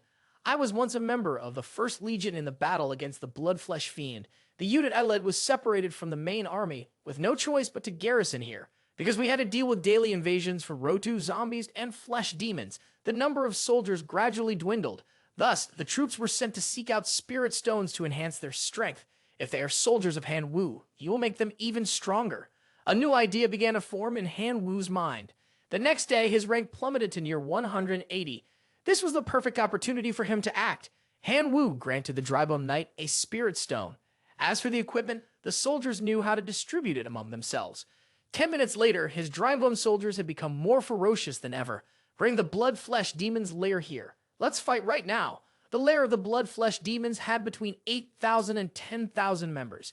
Han Wu was ready to take on 1,000 of them alone. Since winning in a direct confrontation would be difficult, he devised a plan. First, he sent one Drybone soldier to the cave entrance, shaking its hips provocatively to create a commotion. Sure enough, the demons inside rushed out like they had lost their minds. But when they arrived, they saw nothing, only a group of Drybone soldiers lying in wait, ready to ambush. The first step went smoothly, which pleased Han Wu. The Bloodflesh Fiends, after being eliminated, were still able to transform into soldiers. The way the Drybone Soldier tribe recruits new members is truly unique. An hour later, the number of skeletons had increased to 7,000. Why were only 3,000 Bloodflesh Fiends left at their stronghold? Now this was what fighting was all about. Han Wu commanded the Drybone soldiers. Where are you guys? Charge! 3 hours later, the Drybone Knight presented the boss's heart to him. Mission completed, plus 60 accumulated points for Han Wu. Meanwhile, Zhang Xiaolong was still tirelessly searching for Han Wu's whereabouts, wanting just one glimpse of his face but unable to get it. On the leaderboard, Han Wu had jumped from 180th to 108th with 60 points. Zhang Xiaolong guessed that Han Wu must have wiped out the Bloodflesh Fiend's stronghold. Although this was unexpected, he was certain that it was just luck on Han Wu's part. Zhang Xiaolong arrived at the Bloodflesh Fiend's stronghold to find Han Wu. Learning that Han Wu was in the secret lair raising a group of Drybone soldiers to increase his score, he sent his hellhounds to tear apart Han Wu's skeleton army. The skeleton soldier army charged forward to protect Han Wu. The bones were so tough that even Xiaolong's hellhounds struggled to bite through them. On the second day, since the demonic abyss dimension descended, Han Wu had already gathered such a large force. If a few more days passed, who knew if anyone could stop him? Xiaolong was determined to deal with him once and for all today. Xiaolong summoned a powerful sub-dragon demon to attack and tear the Drybone Knight's body in half. Han Wu didn't know when the two of them had developed a grudge, but suddenly Xiaolong was leading his forces to attack him. Xiaolong answered provocatively, "Because you just get on my nerves. Hurry up and go down to the underworld." The sub-dragon demon struck Han Wu with a direct blow, sending him flying far away. The Drybone soldier immediately rushed out to attack the sub-dragon demon in retaliation. Xiaolong, seeing that they were just mindless bone fragments unworthy of his attention, decided to leave the soldiers to their business. In a bush, Han Wu sat up while clutching his chest. Luckily, the skeleton lord's Awadar could revive him. Seeing the Drybone soldiers standing dazed, Han Wu immediately ordered them to gather all the troops and leave the area. A wise person knows when to advance and when to retreat. Today, Han Wu had been defeated by Xiaolong, but tomorrow, when they meet again, he would make sure Xiaolong would never walk away alive. Xiaolong thought Han Wu would withdraw from the competition, but his name wasn't on the withdrawal list. What's more, his name still appeared on the leaderboard. Xiaolong was furious, having been tricked by Han Wu's fake death, and immediately flew off to find him. This time, no matter how much time it took, he would hunt him down and make sure Han Wu didn't survive. But when he arrived, the place was empty. Han Wu had already moved his forces elsewhere. Xiaolong ordered his evil hounds to sniff out Han Wu's trail. Not a single nook or cranny within 100 miles should be overlooked. After being ambushed by Zhang Xiaolong, Han Wu was left with only about 5,000 Drybone soldiers. He gave them bone essence crystals to accelerate their reproduction. However, even after absorbing the bone essence crystals, their strength was still insufficient. To gain recognition from the Imperial Capital Academy, they would need a breakthrough achievement. Han Wu scrolled through the mission board. Task number 64 was to eliminate the Abyssal Demon Tribe, which would reward him with 80 points and a second level rapid-fire fireballs skill crystal. Abyssal demons were a type of native, treacherous, and vicious creature, but with average strength. If this trivial task was worth 80 points, it must indicate that the scale of the tribe was certainly over 1,000,000. Han Wu could turn them into his skeleton soldiers, which wouldn't be bad either. So Han Wu set off, aiming for the Abyssal Demon Mountain Tribe's territory. 2 months later, in the conference room, the teachers were once again boasting about their students. One teacher, whether intentionally or not, sarcastically asked Teacher Tian Wen, "Isn't your class the one with Han Wu, the student who ranked first in the assessment? How come we don't see him this time?" Liu Letian seized the opportunity to add fuel to the fire, saying, "Han Wu was just a lucky fluke, managing to top the rankings with his cunning. But in reality, he's weak. Yet, Teacher Tian Wen treats him like a precious gem, which has only made him more arrogant." Teacher Tian Wen warned Liu Letian to mind his words and act according to his duty as an educator. But Liu Letian didn't stop running his mouth. "Did I say something wrong? That kid Han Wu is useless. No matter how many resources you give him, he's just like mud slapped on a wall." Teacher Tian Wen couldn't hold back his frustration and decided to make a bet with Liu Letian that Han Wu would win first place this time, staking 10 points of divine authority. Liu Letian didn't have 10 points of divine authority, but had divine status, so he joined in. This time, he had set up a heavenly net, fearing that Han Wu would never return and not willing to let go of those 10 divine points easily. "I'll bet you with a 3rd level decree of divine office," Liu Letian said. And so, the bet was agreed upon.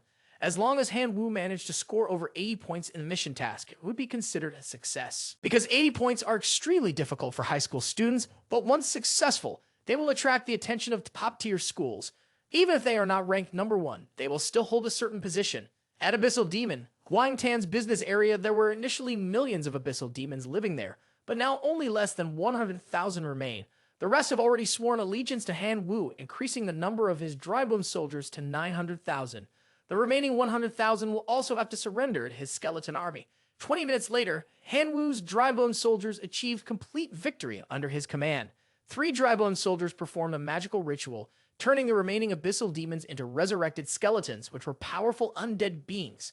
Han Wu was once again surprised to discover that there were skeletons even stronger than the skeleton knights. Furthermore, the resurrected skeletons could cast spells on other Drybone soldiers, making them even stronger. At this rate, Han Wu's army would remain unharmed, not even a scratch.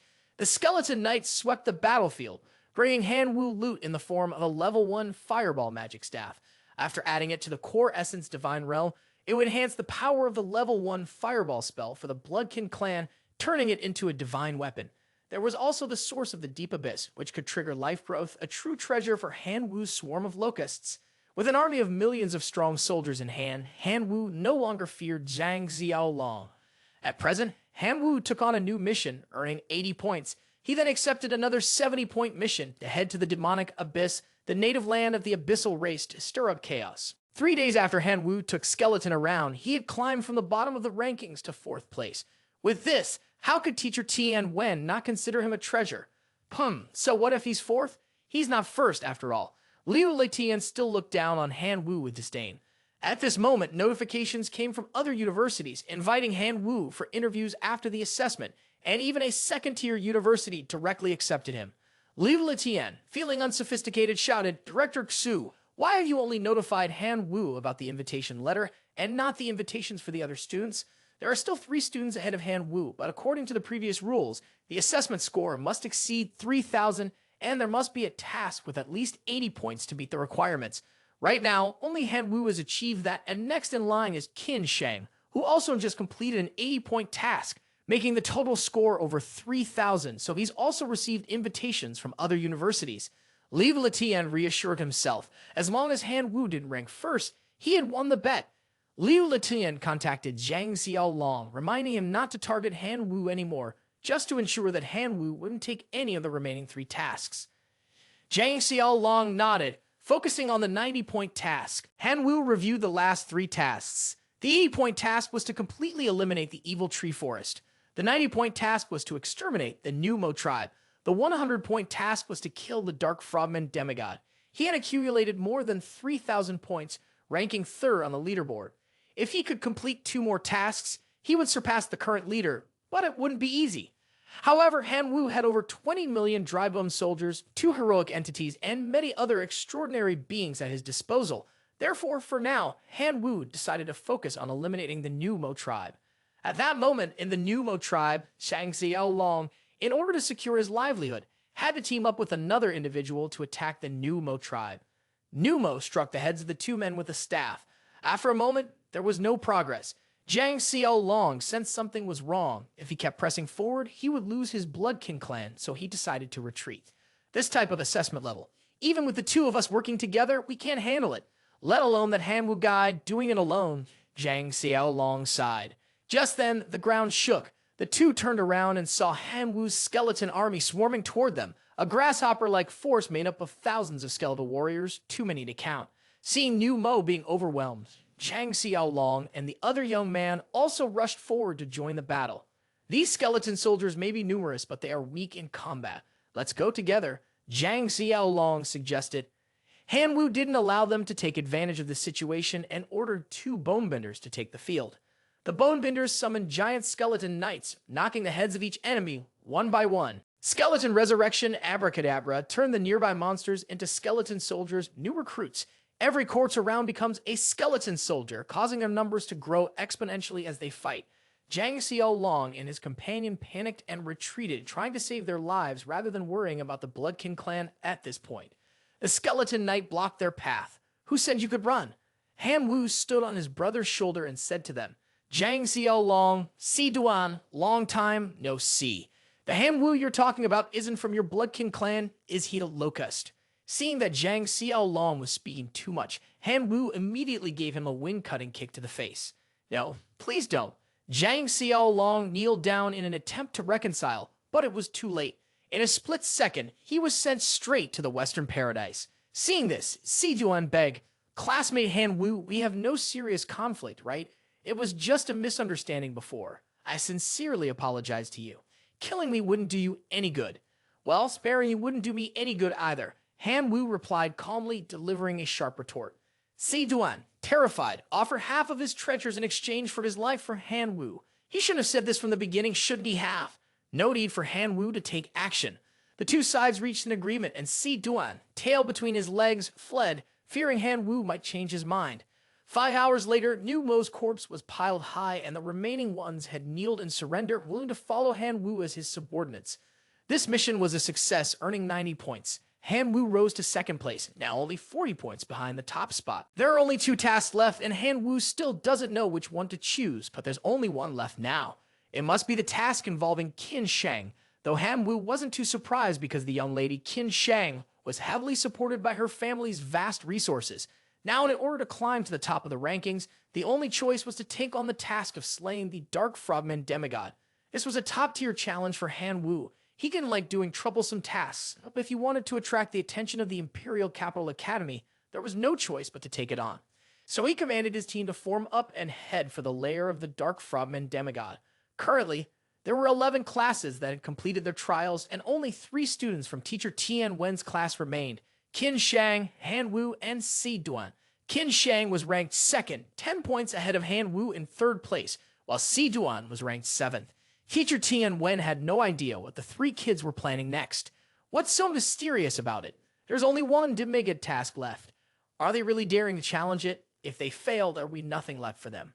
Li Letian, standing to the side, was filled with envy and frustration because his plan to take down Han Wu had failed miserably. No one in Class 11 had ever attempted this task before, and historically, no one had ever succeeded. But teacher Tian Wen had great faith in his students.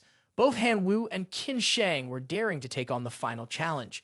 Qin Shang arrived first, commanding her flock of thunder sparrows into action. Thunder sparrows were a small flock of birds, but they emitted lightning stronger than alternating current, and in an instant, they roasted the Dark Frogman into dark, crispy frog meat. The Dark Frogman demigod is a talking red-eyed frog who activates the protective barrier before the thunder sparrow of Qin Shang. You dare to come and destroy my tribe. I will curse you to die in pieces. Qin Shang felt that the situation was about to escalate into a powerful attack, but before she could flap her wings and fly away, she was struck. Qin Shang tumbled wildly through the air, thinking that this was it, her death was certain. But no.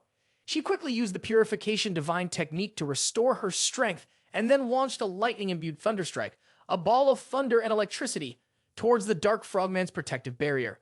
The remaining Thunder Sparrows also simultaneously unleashed their lightning attacks. One ball did nothing, but many balls destroyed the Dark Frogman's barrier. All that was left was to fry the frogs inside. But if things were that easy, it would be called the final mission.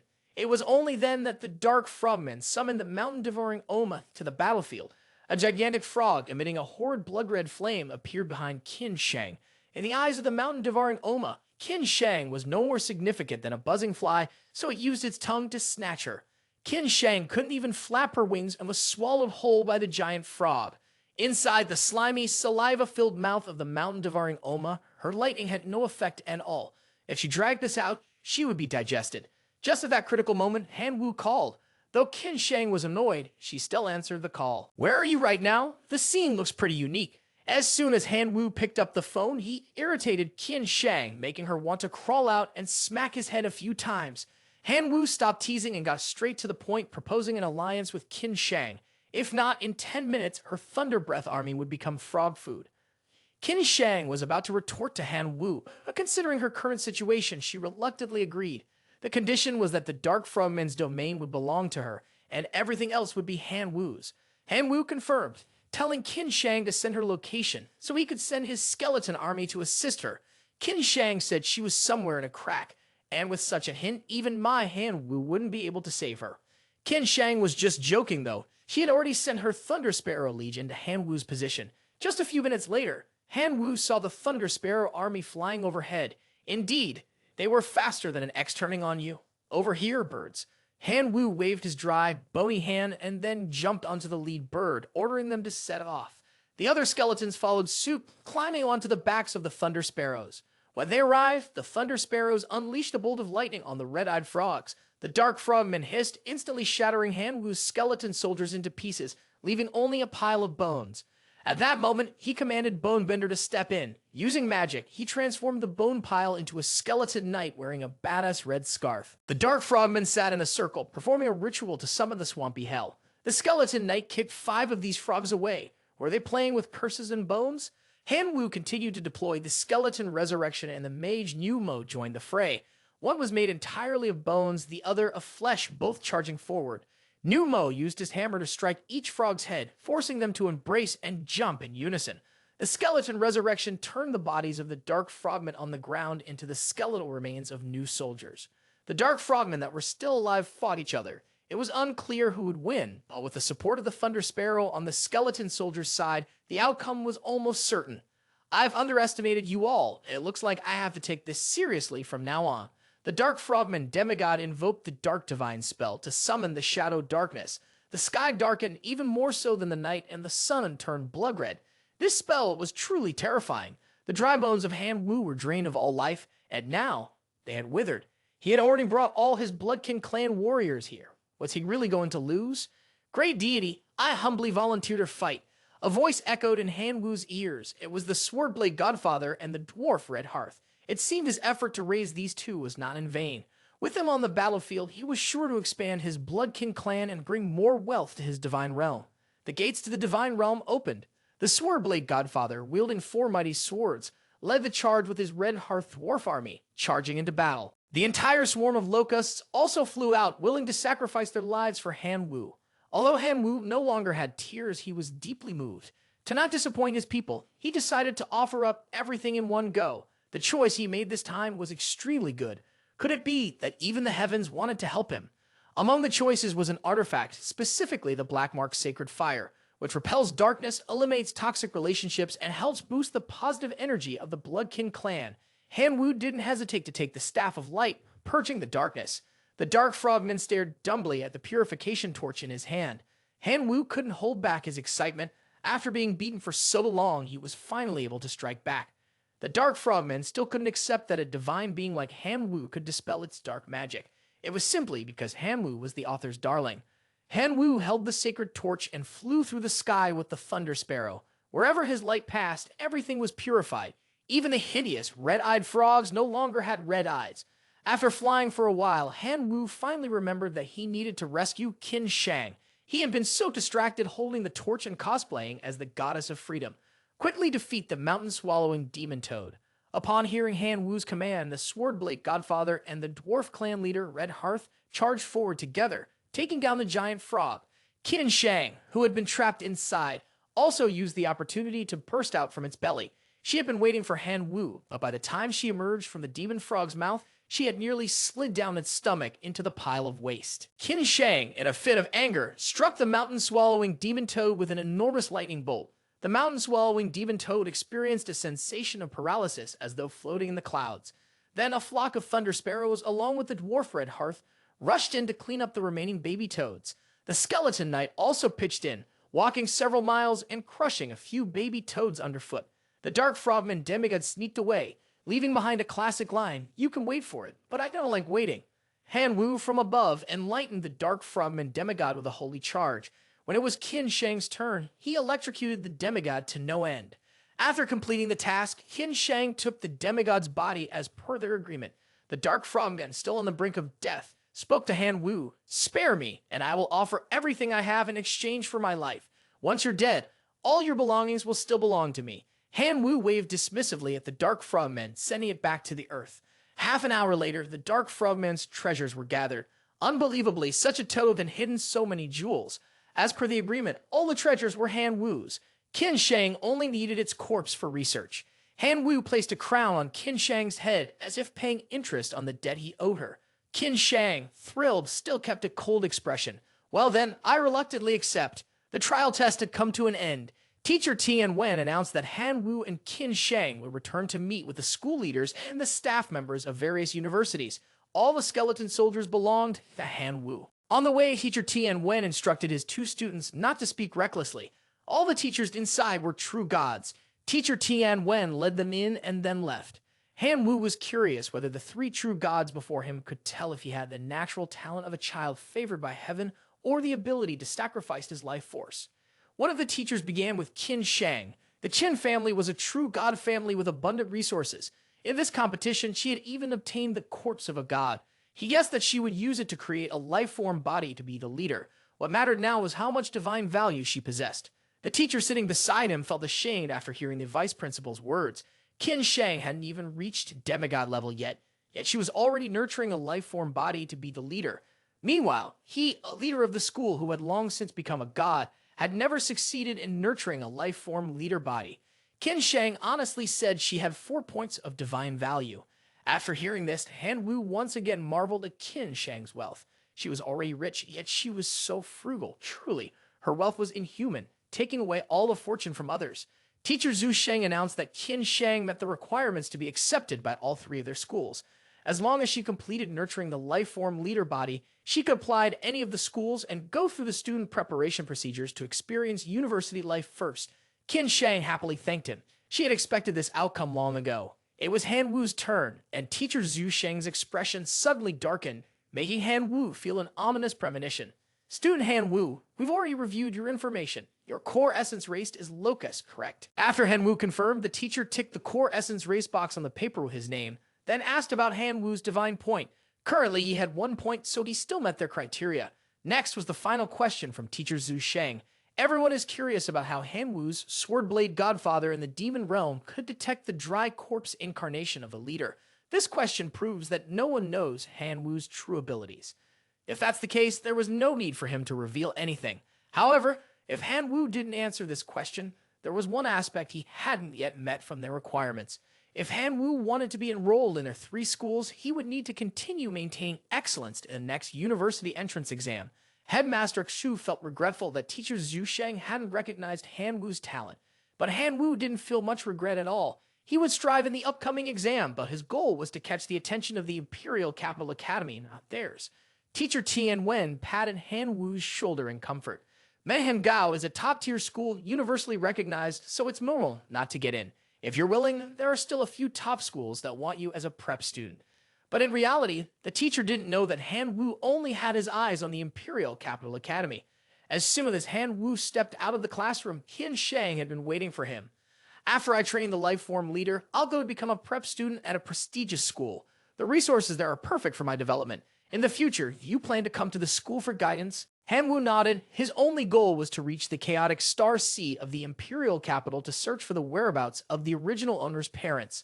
Qin Shang withdrew her words. Since Han-woo was heading to the imperial capital, she would also go there, but as a reserve student, she would definitely receive a lot of resources when entering the school, quickly leveling up. By then, they might meet again as rivals. Therefore, Qin Shang advised Han-woo to take the opportunity to become her servant now while he still could. Han-woo couldn't understand why Qin Shang was so stubborn about wanting him to serve her.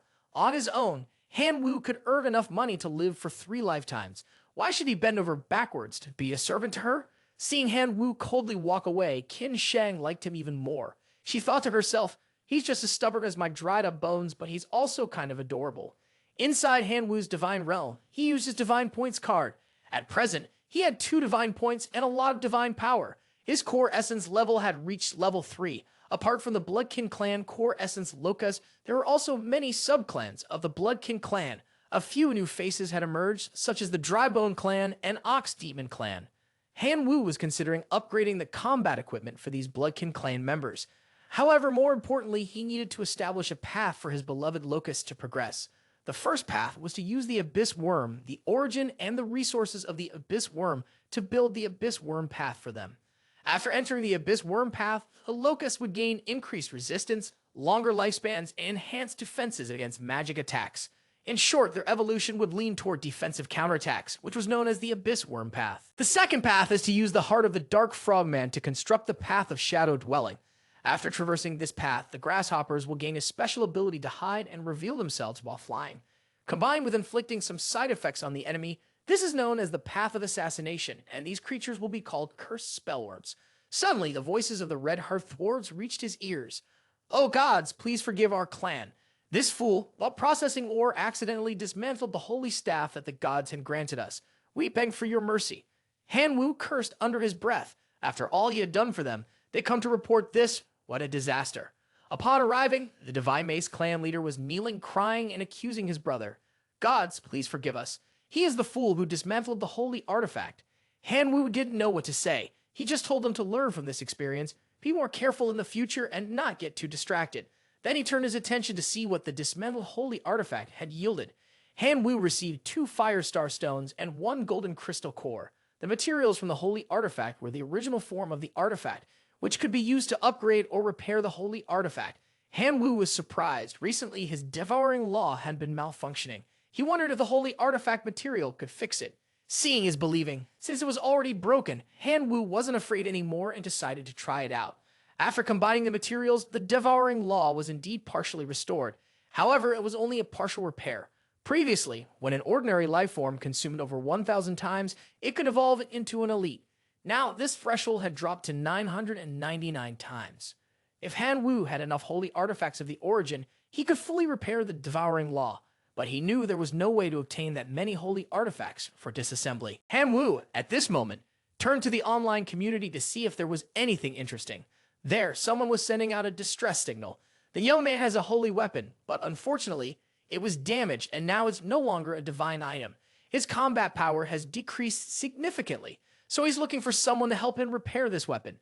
No one is willing to take on the job because they've tried before and failed, but Han-woo is different. He has the materials to repair divine items, so it's likely he can repair the holy weapon as well. Han-woo immediately messaged the person. "If you still need help, feel free to contact me." No sooner had he sent the message than a call came in. Truly, the response was fast.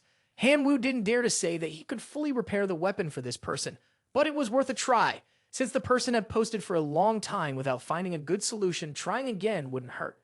"First, just send me some of the holy items." The person was worried about being scammed, so they have already downloaded the anti-scam app, Divine Realm. If Han-woo dared to deceive him, then he should be prepared. "What grade of divine item do you need? If it's below level 4, I could give you 1 right away. But if it's above level 4, it will take more time." Han-woo didn't expect to come across a wealthy person with divine items above level 4, but he only needed level 1.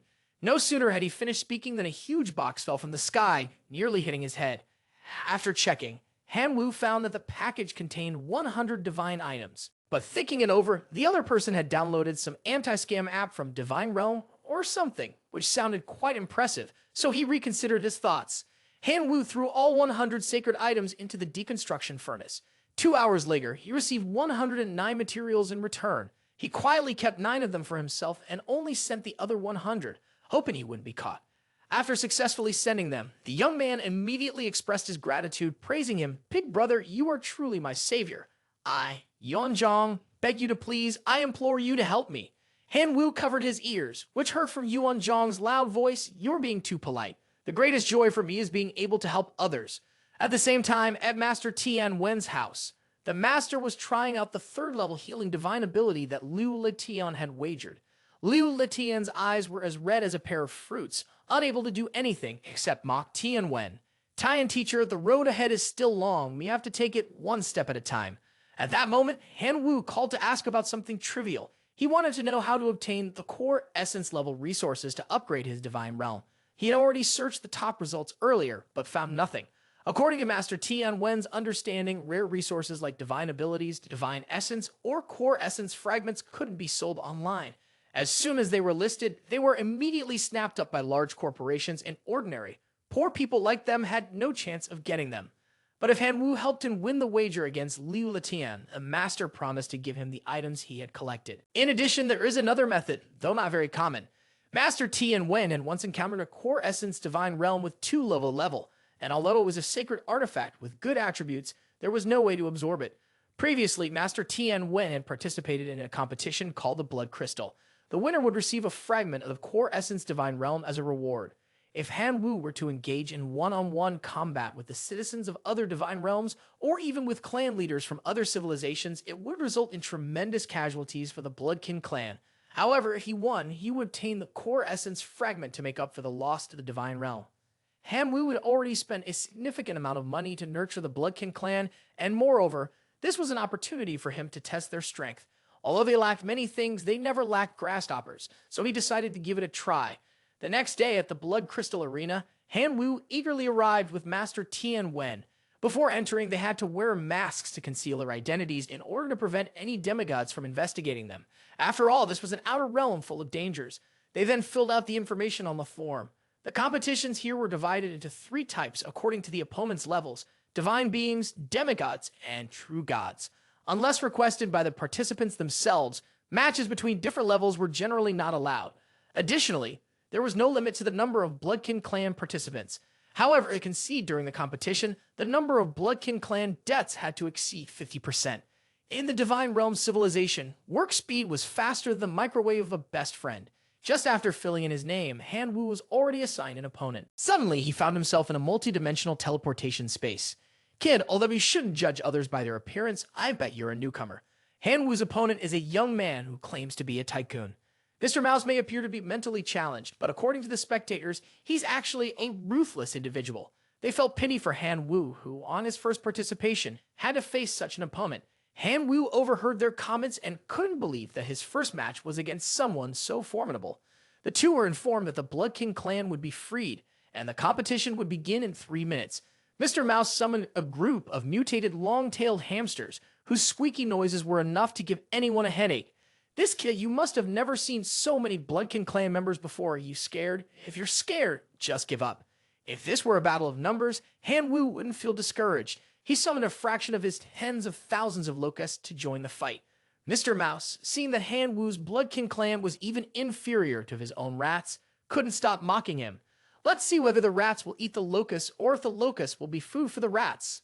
The rats got into position, and it was unclear how many were drawn back in a bowstring-like formation, waiting for Mr. Mouse's signal. At his command, they launched a barrage of arrows toward Han Wu. Han Wu ordered the abyss worm to defend. The arrows snapped in half as they hit the worm's tough wings. Mr. Mouse commanded his rats to tense their muscles and fire continuously without stopping.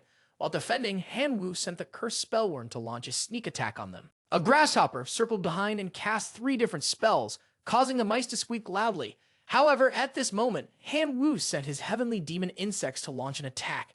As soon as the mice were hit by the spells, their eyes began to spin, unable to distinguish between a mouse and a grasshopper. The heavenly demon insects released poison from their abdomens, and the mice, unable to avoid it, were crushed in an instant.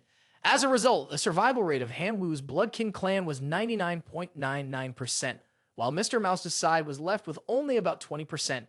Mr. Mouse immediately raised his hand in surrender. If they kept fighting, his mice would be extinct.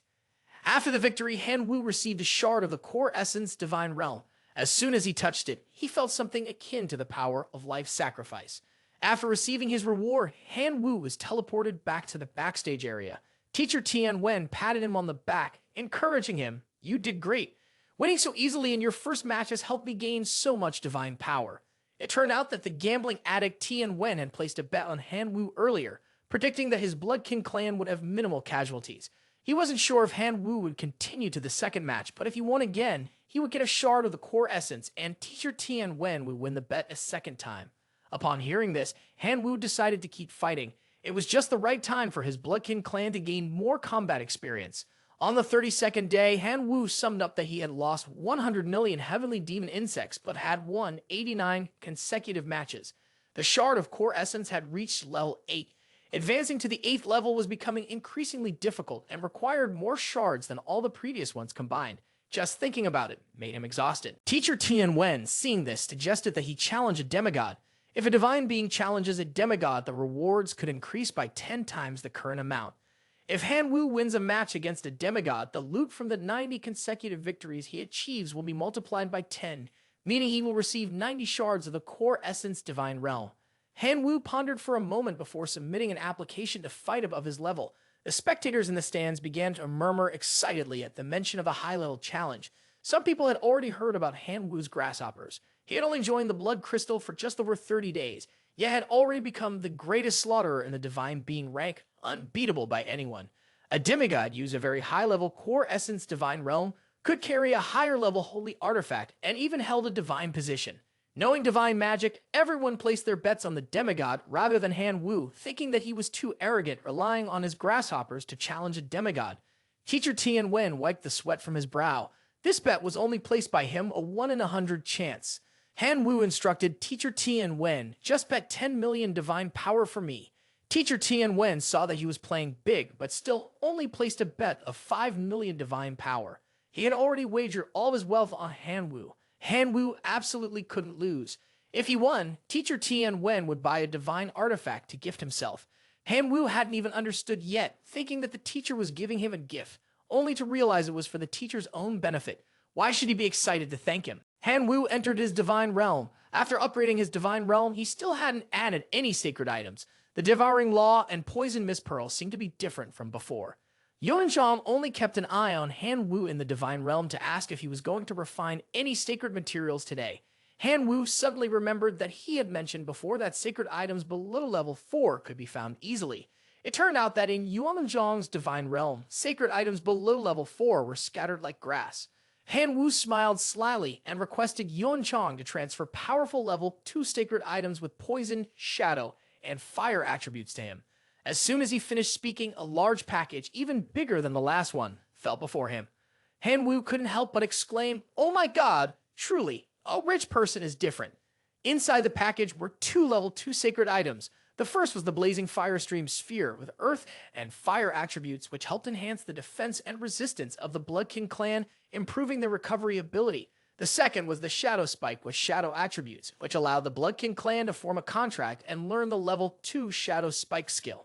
This skill shot out a shadow spike to strike the opponent, limiting their movement. Han Wu was very pleased. These 2 sacred items were perfect for the Abyss Worm with Cursed Spellworm. Without waiting any longer, he fused the 2 sacred items together, causing a thunderous explosion. Han Wu's swarm of insects evolved again, looking even stronger than before. As soon as the evolution finished, the arena had been prepared. This time, Han Wu had more experience with teleportation. In the arena, the stands were filled with loud cheers and jeers. Xianzhou, crush him! Show the power of a demigod! Xianzhou, with a goatee and bulging muscles, crossed his arms in front of his chest, showcasing his strength. Today is my lucky day. I never expected to meet someone like you who has no concept of the vastness of the world. Have you prepared for the funeral of the Bloodkin clan yet?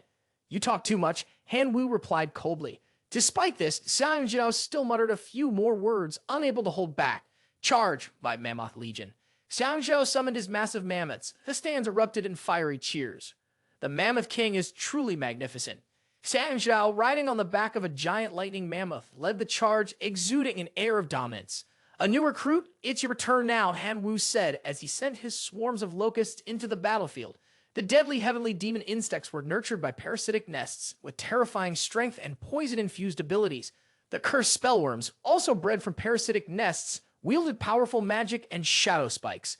Additionally, the abyss worms, raised in parasitic nests, were capable of unleashing earth-shattering firestorms. Sanzhou was eager to witness Han Wu's strength as his locust had evolved from previous encounters. The two sides clashed fiercely. Han Wu sent his cursed spellworms into the fray first. They launched shadow spikes at the shadows of the mammoths, immobilizing them, rendering them motionless. Once the mammoths were fixed in place, the deadly heavenly demon insects made their move. There would be no escape this time. Faced with this threat, Sanzhou remained confident. Even if you manage to breed locusts into transcendent creatures, what of it? Even if my mammoth stands still, you won't be able to harm them. Are you sure? Han Wu smirked and asked lightly. The next moment, an explosion rang out, causing a herd of mammoths to retract their trunks. Sanzhou guessed that Han Wu was attempting to overwhelm them with numbers, so he couldn't allow him to succeed. He ordered his mammoth legion to launch and protect the colossal thunder mammoth that was being surrounded. Han Wu sent the team of ferocious golden insects into battle against the mammoths. The mammoths, already rocked by the explosion, were now covered in molten lava, burning hotter than an ex-lover. Sanzhou gritted his teeth and cast 3 types of brutal sorcery on the mammoths, buffing their armor and healing them.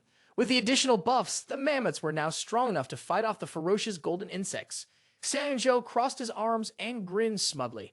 Forcing me to use magic already proves your strength. Once 50% of your tribe's members are killed, I will allow you to surrender.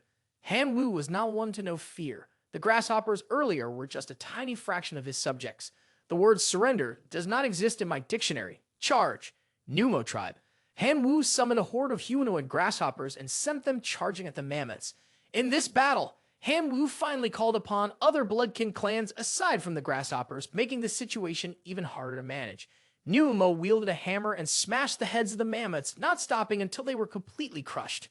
But that wasn't all. Han Wu also summoned his skeletal army. Following them were the Skeleton Lord, the Boneless One, and Fu Guji.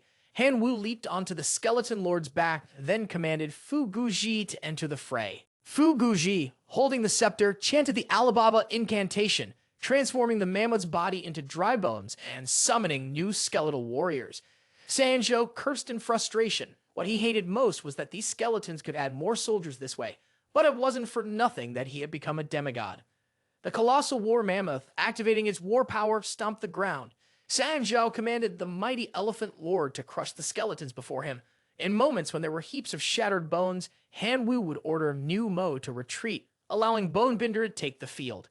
Bonebinder gathered all the bone fragments on the ground, forming an enormous dry bone knight, many times larger than the mammoth, and also the most powerful heroic being. Sanzhou was stunned when he witnessed such a Bloodkin clan warrior. He immediately transformed his own war mammoth into a colossal thunder mammoth form to match the skeleton knight in battle. The skeleton knight seized the mammoth's 2 massive tusks, halting its charge, and then let out a roar. Using its right foot as a pivot, it spun 180 degrees, throwing the thunder mammoth to the ground.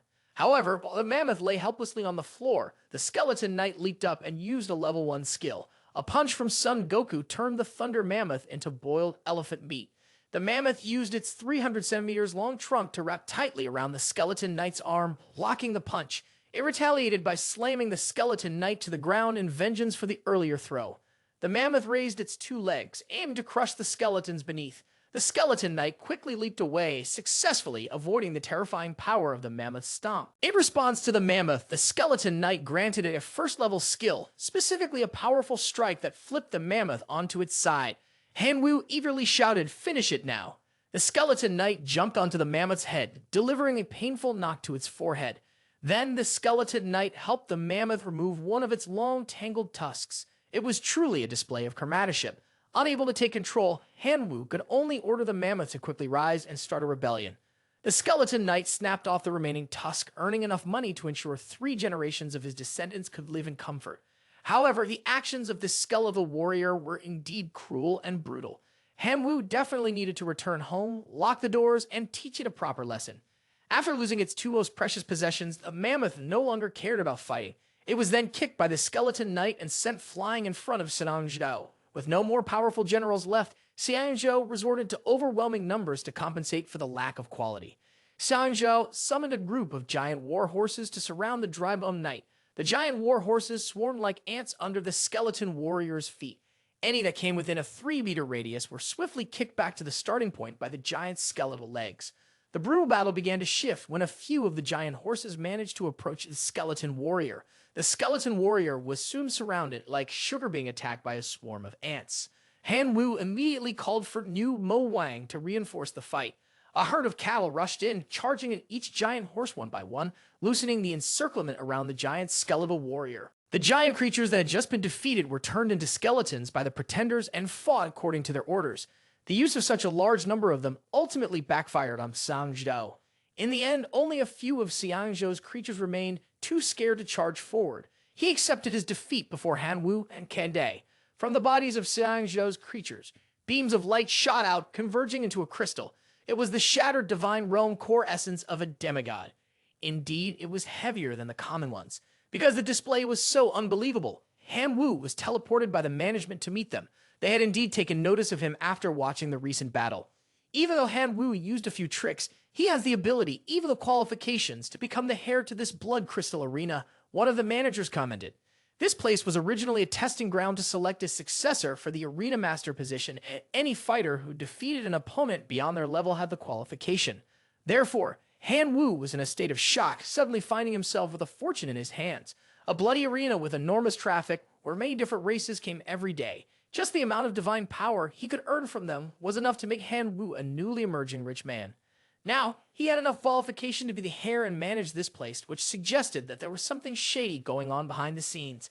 Han Wu took a deep breath, and before making a decision, he wanted to know how many people in this arena were qualified to become the next master, and what kind of treatment and responsibilities he would face once he became the master here. Han Wu carefully considered not being blinded by short-term benefits, which only made the management team have even more favorable impressions of him. Currently, there are a total of 349 heirs in this blood-soaked arena, including 221 divine creatures, 118 demigods, and 9 true gods, with only one being a god ruler. After becoming the master of the blood crystal, Han Wu would gain the permanent coordinates of this place. Teleportation could be performed at fixed points without the need for any devices to fly into the arena. Each teleportation would cost 1 million divine power points. Han Wu would also be permitted by the Blood Crystal Arena to establish special arenas within his own divine realm, where he could train and nurture the Quyen Clan. As for the responsibilities, once the number of heirs reached 500, the arena would begin the inheritance ritual, specifically selecting the best among the 500 by having them participate in mutual extermination. Based on what was in the Blood Crystal Arena, Han Wu guessed that the inheritance ceremony was not easy at all. 500 people would face off against each other just to secure a position in the master's seat of this place, and he was only the 350th. He was still far from the number 500. By then, Han Wu might have already become a divine king.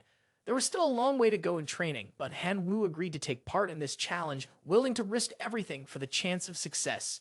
Suddenly, a flash of light pierced through Han Wu's body. Teacher Tian Wen jumped out of nowhere, gleefully exclaiming, "Han Wu, you're truly a lucky star for me. This time, we're going to get rich." Han Wu was still dazed, as if he'd forgotten to take off his helmet, when Teacher Tian Wen shoved the phone into his hand. Inside it, the account balance showed a string of zeros, extending into multiple digits. Now, you need to figure out how to spend 1 billion divine realm. This is also quite a headache, so Master Tian Wen suggested that you should buy yourself a nice divine artifact first. Han Wu didn't know what to choose because right now, he was only a divine being, not even demigod yet, so how could he control a divine artifact?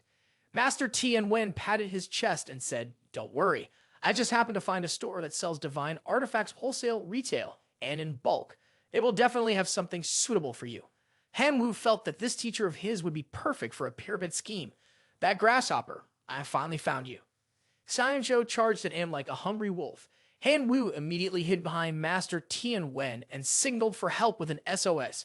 Master Tian Wen spread his arms wide, puffed out his chest as if to shield Han Wu, daring anyone to touch his student who had just acquired 1 billion units of divine power. Xianzhou immediately raised both hands in surrender. He hadn't come to take revenge on Han Wu or anything. He simply saw that Han Wu was incredibly strong and wanted to make friends. "I'm a freshman at Xijing University. My real name is Hang Mang," Hang Mang said. Han Wu shook Hang Mang's hand. He was a student from Xijing. No wonder he was so powerful. Hang Mang thought Han Wu looked like a young man who hadn't even entered university yet, probably still a preparatory student. He didn't expect Han Wu to still be in high school and not yet graduated.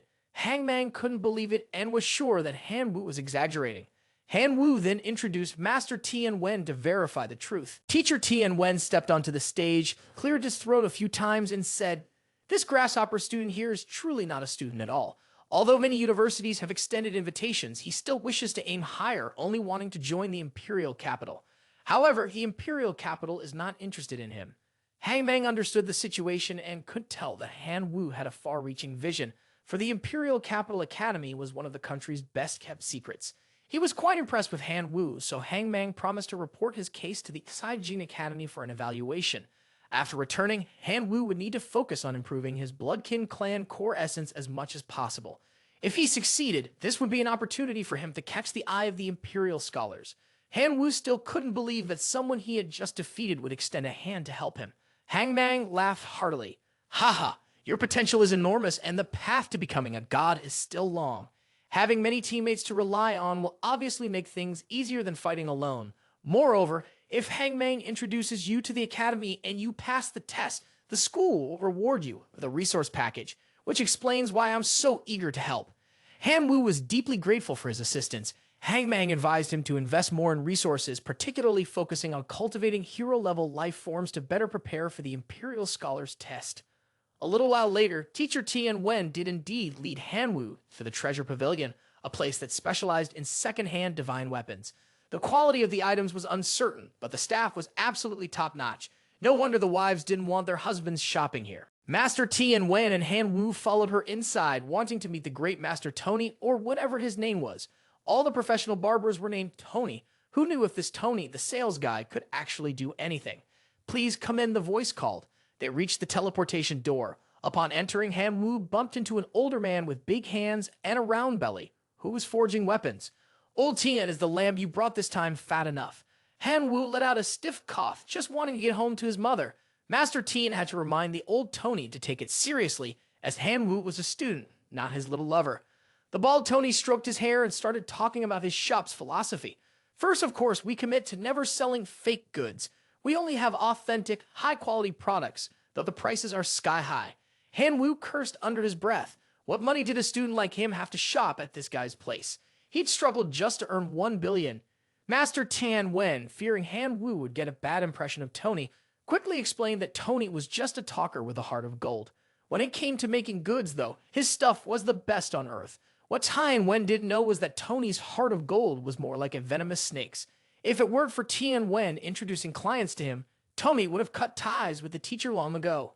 Tony led Han Wu to see his masterpieces. Behind a red curtain was a spacious, extravagant room filled with divine artifacts. Every item bore Tony's personal stamp and craftsmanship. Master Tian Wen followed behind and asked Han Wu if he liked anything among these divine items. "If you like something, just buy it. Though I certainly don't have enough money to gift you one," he said. Han Wu pondered, considering that the Imperial Capital Academy might look down on him for being poor. In that case, a 600 million divine power antique bug vase would be worth purchasing. Thus, Han Wu decided on a second-tier divine artifact from the pond that was used for refining ancient insects. It contained a space capable of gathering up to 100,000 insect species to perform the ancient insect refining ritual. Once inside, the insect species would engage in a bloody battle, and the sole survivor would have the opportunity to level up, with the highest level of refinement being a heroic life form. Additionally, the pond's divine technique was the ability to attract insects.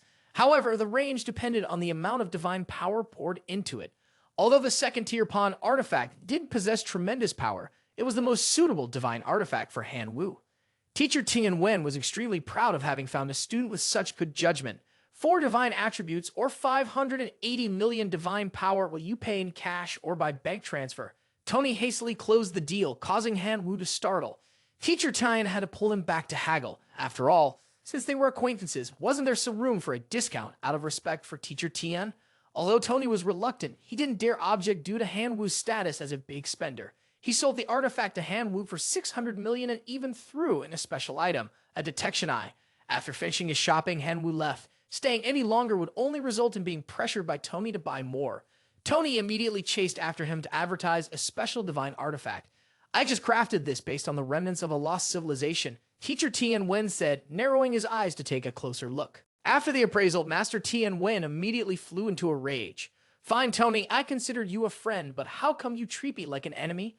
Old Tony quickly waved his hand to calm things down, giving himself time to explain. This artifact is called Tan Lang. It comes from a long-lost civilization that only grows by devouring divine artifacts. The civilization of Tan Lang was notorious for plundering others, especially divine artifacts. When a divine artifact chooses its master, no one else can possess it before its divine spirits have passed on. This golden ball may seem useless, but the ruler of that civilization summoned the most skilled craftsmen from the entire nation. After many epochs, they finally created Tan Lang. It grows by consuming other divine artifacts, while inheriting the abilities of the artifacts it devours. This blatant theft caused Tan Lang to be shunned and led to the downfall and disappearance of that civilization. Naturally, old Tony brought out such a precious item and offered it for sale at the price of just 1 billion units of divine power. Han Wu hesitated, given the overwhelming power of Tan Lang. It had even caused the destruction of an entire civilization, yet the surprisingly low price made him doubt its authenticity. However, old Tony only had a fragment of the original artifact, so recreating Tan Lang might cause errors. Still, it could still devour other divine artifacts to grow. The only issue was that its growth was 10 times slower than the original, and it could only inherit some passive effects, but not the accompanying divine techniques. Then isn't it just junk? Teacher Tien Wen said something that made old Tony feel insulted. Han Wu, on the other hand, wanted to get his hands on it, but was only willing to pay 400 million points because he no longer had any divine power. He really wanted to try out a powerful divine artifact that others couldn't easily destroy. At this moment, if he handed the divine artifact over to Tan Lang, it would also have the added effect of weakening the enemy's strength. Seeing Teacher Tien trying to stop him, Han Wu launched into a flowery speech. "First, I must praise Tony. He is indeed a master craftsman, able to restore a portion of Tan Lang from just a tiny fragment of the original power. Then, I must express my pity, as his entire fortune now only amounts to 400 million points of divine power." Sure enough, old Connie loved flattery the most. When he heard Han Wu praise the divine artifact he had created, his nose lifted in pride, and he immediately set the price at 400 million points of divine power. Money can't buy a true friend. The Tan Lang divine artifact is yours now. Han Wu returned home to test the 3 divine artifacts he had just received. He dropped a single drop of his own blood into each one to bind them to him. The Godhood reacted first, so Han Wu placed a grasshopper into it for restoration. A green frog leaped out and grabbed the grasshopper, pulling it in. As for Tan Lang, it remained motionless, making Han Wu a bit anxious. Don't tell me that old Tony really is selling NLM products. Just as he was complaining about Tony, Tan Lang suddenly lit up and a small, adorable husky jumped out. Han Wu found it to be completely different from the gluttonous, battle-hungry image that had been described. He never expected that the husky's barking meant he had to quickly shove the divine artifact into its mouth. As soon as it was summoned, the dog was affected by the law of violent consumption, but Han Wu was so poor that he was practically eating dirt, so he had no way to get any divine artifacts. He quickly gave it a shard of divine realm to chew on. The dazed husky sat quietly in one spot as soon as it had something to eat. He wondered what his Quyen Clan was doing right now. The locusts were currently sensing and forecasting the weather, the red dwarfs were wielding shovels and digging for gold, and the idiots were hauling weights. Each of these creatures was exerting all their efforts to develop themselves. Thanks to the holy artifact he had obtained for the grudge-born creatures, Han Wu was now able to restore his violent consumption law to level 3. The effects at level 3 were even stronger, to the point where just filling one's stomach could evolve into a superior life form. If he slowly recovered and leveled up step by step, common life forms could evolve into extraordinary forms. As for Han Wu's locusts, they were in excess of food, meaning the entire life force of his clan could soon be upgraded to the extraordinary level. Hearing this, Han Wu's eyes lit up. His billions of extraordinary life forms were about to be born. A week later, the time had finally come for the next round of sacrifices. Han Wu offered 13 billion locusts to heaven and earth. The rewards for these 13 billion locusts were as long as a memorial scroll. The first reward was 10,000 night demon race hunters who would evolve into superior life forms. The second was a 3-star divine artifact, both a divine weapon and a holy relic, which also increased damage and had accompanying divine spells. Finally, there was a level 2 holy artifact, the pointing fossil. The pointing fossil was only applicable to non-human and non-elf races, granting the core essence Quyen Clan the ability to be fossilized into a semi-human form. Han Wu took the petrified point in his hand and crushed it. A swarm of locusts merged into the beam of light that erupted from the petrified point. A moment later, a group of locusts with human-like shapes appeared. Han Wu's eyes lit up. This was indeed a significant evolutionary leap. His locusts had evolved into locusts, an entirely supernormal life form with low-level intelligence and a lifespan cycle of 10 years. Han Wu, even more excited, skimmed through the beliefs and reproductive abilities of the locusts. Now let's see who still dares to look down on Cao Chou. At that moment, Teacher Tian Wen called to inform him about the test at Axijing Academy. Tomorrow, an admissions officer will come to the school to meet you. The next day, a young man from class took the initiative to offer Han Wu resources. Fleck from our family raises many demigods, and we even have scarce resources that aren't available online. An opportunity had come to Han Wu, and he couldn't let it slip away. He was currently in need of Core Essence Divine Realm shards ranging from level 7 to level 10. The young man nodded eagerly, though the price was a bit steep. Based on their relationship, it would be around 400 million Divine Power Points. Han Wu nodded. Poverty is once again hindered by progress. The young man, who knew how to make calculations, said, "As long as Han Wu sells me 1,000 supernormal skeleton riders, it could make up for the 4 million Divine Power Points." Han Wu nodded. "I have an entire farm of supernormal skeleton riders." The young man, seeing how quickly the deal was closed, regretted not asking for the Bone-Binder heroic life earlier. At this moment, Teacher Tian Wen arrived to lead Han Wu to meet the surveying teacher. The bald teacher from before was surprised to see Han Wu again. Indeed, the teacher did not have a good impression of Han Wu, since he had previously failed the preparatory student test, and the trial at Exijing was much more difficult than the high school entrance exam. Moreover, to prevent cheating, only the Core Essence Bloodkin Clan could participate. Han Wu's Core Essence Bloodkin Clan was the lowest rank locust. For this test, Han Wu would have to infiltrate the border of a small town inhabited by giants known as Multi-Dragon City. The civilization of these giants had a solid hierarchical and professional system, which could influence both Han Wu and his Bloodkin clan. After being identified as having a harmful magical system, professional adventurers in Multi-Dragon City would actively hunt down Han Wu, chasing and attempting to kill him. His task was singular, and he even had to hunt down a hero protector of Multi-Dragon City. Han Wu wanted to inquire about the total military strength of Multi-Dragon City and the number of heroes within it. According to the teacher, although it was a border town, Multi-Dragon City had a population of tens of thousands, with over 10% of its population being professionals and a total of 5 heroes. Any other information Han Wu would need to gather on his own. The remaining time to prepare before the test was 1 hour. Han Wu then asked Teacher Tian Wen to exchange his accumulated points for 3 first-level sacred artifacts. In the Core Essence realm, Han Wu used the fragments obtained from the battle with Hangmang to upgrade his Divine Realm. The Core Essence Divine Realm has reached level 3, and the space has been further expanded. Next, all he needs to do is bring the 3 sacred artifacts given by Teacher Tian Wen and upload them here. The first is the Venomous Lineage, which has the ability to make the Core Essence Bloodkin Clan develop a Venom attribute. Next is the Earth Core, which helps the Core Essence Bloodkin Clan gain an Earth attribute, enhancing its defense power. Lastly, the Demon Bow, which is both a sacred artifact and a weapon of the Divine Realm.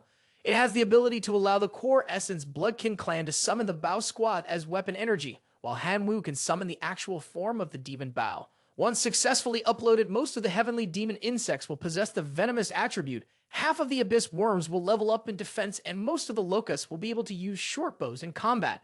Han Wu was confident that he could handle this upcoming test. Once ready, the enrollment teacher prepared to teleport Han Wu to the outskirts of Multi-Dragon City. Since it was Han Wu's first time trying this teleportation service, he felt a little awkward. He fell from the teleportation gate in the sky, but fortunately landed gracefully. Just as he touched the ground, the information board sent an urgent warning. If Han Wu does not leave the area soon, he will be classified as a hunted monster. Han Wu, but the alias King of the Demon Emperor and level 80, had all of his personal information exposed. He immediately used this opportunity to check the level information of the 2 newly acquired Locust hero entities. The information board showed they were at level 60. However, Han Wu didn't understand what level 60 would imply in terms of power, as he had never taken them into battle before. Locust warned Han Wu that creatures were attempting to attack them. Han Wu immediately mounted them to investigate the situation. At that moment, the sky suddenly filled with a large number of demonic creatures, so much so that even a second-tier professional explorer began to worry. On the other hand, Nu Quan Shi, a first-tier professional explorer, was extremely excited, as the more demonic creatures there were, the more money they could earn. Shuek Swan, also a first-tier professional explorer in disguise, was happily collecting Core Essence fragments while killing locusts. Meanwhile, a fire mage was busy preparing a delicious-smelling roasted locust dish. A team of 4 worked together to deal with Hanwoo's locusts while he was flying above them, using a human glow firebug to scout. Thrawn, even a 3rd-level Dragonblood warrior and a 2nd-tier professional, wore the same type of medal as the others in his group, except for Thrawn, who wore a silver medal. This special high-quality medal was reserved only for him. It seemed that Thrawn was the leader of this group. Thrawn decided to retreat when he saw the locusts swarming and darkening the sky, but it was too late. Hanwoo sent a locust down to the ground to play with them. The danger grew closer and closer. Although the locusts appeared to be nothing more than ordinary creatures, they were, in fact, 3rd-tier demonic beasts. Thrawn instructed everyone to scatter while he would try to hold the demon creature off. Thrawn swung his sword in a powerful strike aimed at its head, but the damage was nothing. The only result was a faint scratch on the creature's body. It was far too tough, with no chance of success. While Thrawn was completely unaware, Locust suddenly charged and attacked. It used all its strength to kick Thrawn, sending him flying hundreds of meters away.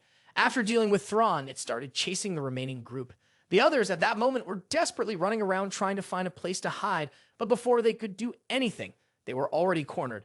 Locust, incredibly excited, was hot on their trail. In a very short time, the F4 were captured by Locust and quickly bound and thrown into a corner with ease. Hanwoo appeared before them, looking extremely displeased. New Quan Chi's words echoed towards Hanwoo, filled with curses. "Don't come over here, you ugly monster." Hanwoo was hit where it hurt. He had always been extraordinarily beautiful, yet now a mere explorer was calling him ugly. He told them that if they wanted to survive and leave this desolate place, they only needed to answer a few of his questions. Thrawn and New Quan Chi glared at him, their expressions full of hatred, as if they wanted nothing more than to drag Hanwoo out and confront him. Hanwoo asked, "What kind of person do you think I am?" New Quan Chi calmly replied, "It will be a long time before I answer the question of a monster like Hanwoo." Before anyone could react, Locust, who had been standing next to Hanwoo the entire time, suddenly attacked New Quan Chi by impaling him with its claw, startling even Hanwoo. He shouted at the grasshopper, "I told you from the start that we were only supposed to scare these people, not actually hurt them." The grasshopper, scolded, had its mouth wide open and sweat was dripping from its face. Witnessing the scene just now, Shuik Swan, pretending to be a professional and a fire mage, pale-faced, screamed loudly. In fear, Hanwoo felt quite annoyed and ordered the grasshoppers under a curse to go ahead and poison the rest. Thrawn, losing his patience, asked, "What exactly does Hanwoo want?" He repeated the question once more. The question sounded somewhat meaningless, making Thrawn find it hard to answer. He described everything honestly, but it wasn't Hanwoo he was describing. It was the giant grasshopper. Its eyes were big, its antennae long. Hanwoo began to overthink, fearing that Thrawn was describing the ugly grasshopper with the intention of creating a negative image that would be deeply imprinted in the minds of the invaders. Coincidentally, that was exactly what he wanted. He was very satisfied with Thrawn's responses and asked him to continue answering. This went on for 3 whole hours, with Hanwoo just sitting there, asking questions and making Thrawn answer. Once he had gathered everything he needed, Hanwoo moved forward and untied Thrawn as promised. The moment he was freed, Thrawn hurriedly dashed forward as though chased by a ghost. He had to report the news of the demon army to the Adventurers Guild as quickly as possible. Though Hanwoo had let Thrawn go, he continued to watch silently, following him from above. When Hanwoo saw that Thrawn had reached the destination, he ordered the grasshoppers to knock him out due to the current circumstances. His information still couldn't be exposed. Hanwoo resumed his work. For what he had just learned, there were hundreds of thousands of adventurers here. If he attacked directly now, relying on just 3 people, it would not be enough. While he was thinking about ways to increase his combat strength, the goblin swarm appeared before him, eagerly waiting for his command. Hanwoo felt a brief moment of disappointment, but he figured that having something was better than nothing. Although most of the goblins were of low rank, the goblin leader was at level 62 and had already reached a 3rd-class advancement. But the real question was, how could they have professions? It turned out that the leader had consumed a number of adventurers who carried class shards, thus gathering various professions. Once Hanwoo understood this, he immediately thought about advancing the profession of his grasshoppers. He didn't hesitate. He gave the order for the grasshoppers to locate adventurers and gather their class shards. 3 days later, the shards had been collected in one place. It was time to begin fusing professions for his grasshoppers. Hanwoo tossed all the shards into the air. The information panel displayed various class options. There were 4 in total: lawyer, martial artist, warrior, and archer. Hanwoo selected archer as he was lacking a ranged attack tactic, and it suited his grasshoppers well with their heroic life forms. He envisioned a future of continued leveling up, where capturing any hero would be as easy as flipping a hand. Another grasshopper came to inform him that they could not approach the cave up ahead. Hanwoo ordered them to lead him there. Upon arrival, he discovered that the air was very dense with a hint of divine power mixed in. Looking down, Hanwoo saw an orange dragon sleeping shackled. He recalled what the teacher had said about some civilizations from outside the world that often sealed enemies they couldn't easily kill. Perhaps the black dragon sleeping before him was the unfortunate being sealed by a powerful figure. This black dragon was named Elphys, ranked at level 103, originally at level 149, but significantly weakened due to the sealing. Elphys had the title of Rebel, a class unique to its race, so the rest of its information, equipment, divinity, and talents remain a mystery. Suddenly, the black dragon opened its eyes, causing the locusts to begin plotting an escape. They had barely taken 2 steps when Hanwoo called them back, making them freeze in fear. The rebellious black dragon Elphys has risen and is planning to strike Hanwoo, he said. At that moment, Hanwoo hurriedly ran, telling the locusts to scatter and hide. Elphys continuously attacked, and black smoke began to rise in thick clouds.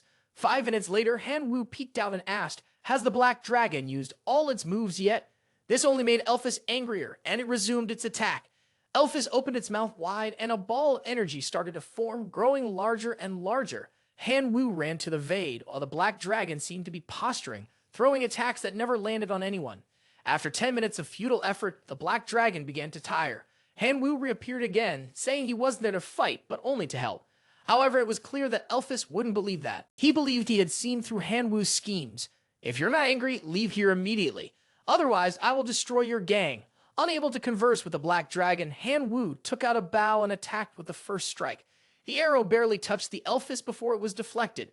The black dragon sneered at Hanwoo and said, "You are nothing but an insect. Its defense is invincible. Hanwoo will never harm it."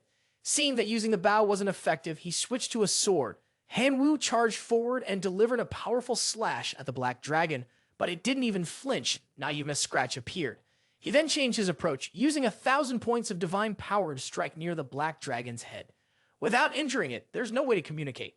Hanwoo successfully used a technique called defining the slash and caused an injury to the black dragon.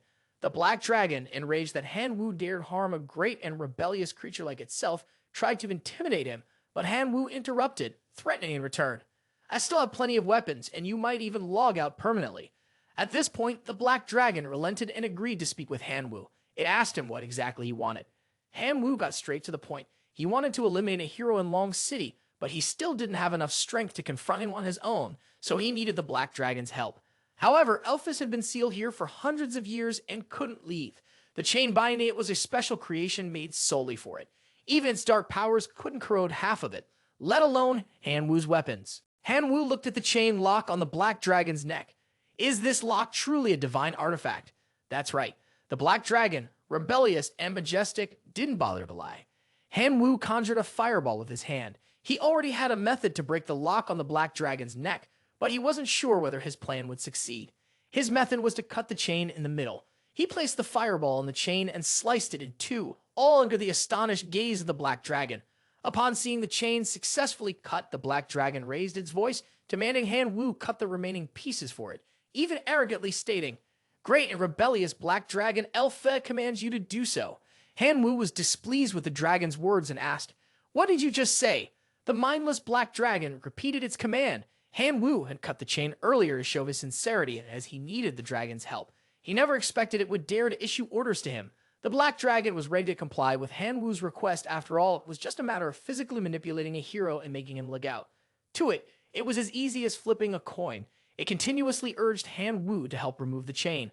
But Hanwoo had changed his mind. He wanted the black dragon to serve him for 100 years as repayment for rescuing it. The black dragon roared, insulting Hanwoo as a despicable fool, saying he was delusional. It was a great rebellious black dragon after all. Why should it serve a brat like Hanwoo? Hanwoo said sternly, "I can save you, but I can also find a way to make you disappear forever. If you refuse to meet my demands, you will only become a stepping stone to elevate my power." Even the giant dragon was a treasure trove in itself. If it were to disappear, its bones would be perfect for crafting some fine weapons. Upon hearing this, the black dragon immediately shuddered, quickly bowing down and agreeing to serve Hanwoo for 100 years, hoping that he would release it as soon as possible. Having been bound in chains for so long, it could no longer bear it. Achieving its wish, Han Wu, with a cheerful face, handed the Black Dragon a contract and asked it to sign. After reading the contract, the Black Dragon lost its composure. According to the terms written there, it was nothing short of being enslaved. Don't even think about it. My dragon clan will never become slaves. Still shouting in defiance, Han Wu presented a shard of an occupation stone before it.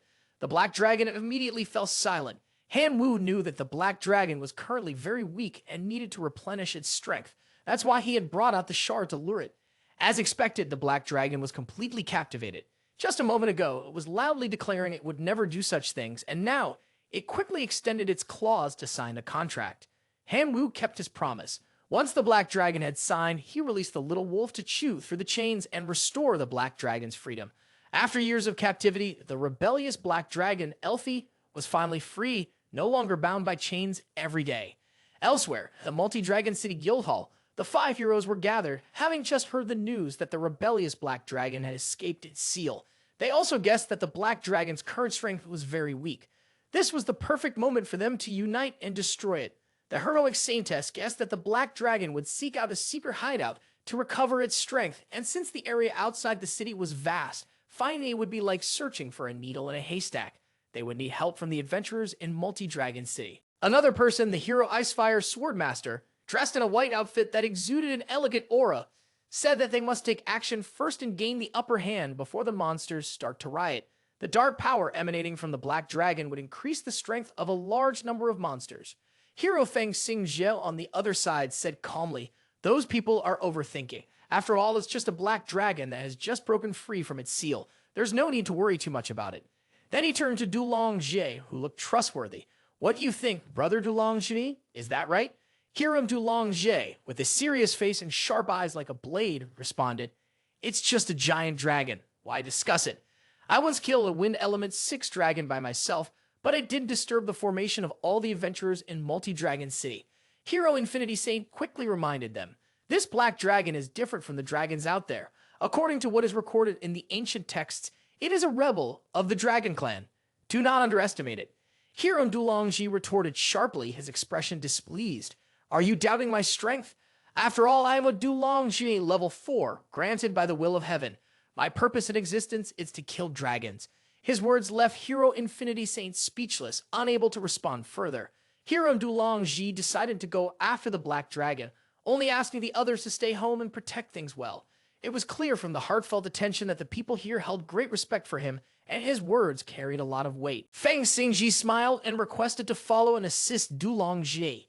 Dulongji remained silent, not saying a word, and continued walking, while Feng Xingji trailed behind him like a small tail. Han Wu and the Black Dragon had gathered all the monsters in Multi-Dragon City to their location. They all kneeled at the feet of Han Wu and the Black Dragon. Han Wu began calling them to rebel, urging them to unite and form a monster alliance to fight against the adventurer guilds with the goal of hunting down adventurers. The monsters below were completely stunned, their mouths hanging open in disbelief at what they had just heard. They had never considered the idea of hunting adventurers as their own strength was limited. The words of the monsters made Han Wu ponder for a moment. In reality, the strength of the tribe was not enough to ensure victory. They would need the help of these underlings to maintain control. He promised the monsters that he would help them improve their strength. Once they joined the Monster Alliance, they would be rewarded with energy crystals to boost their power.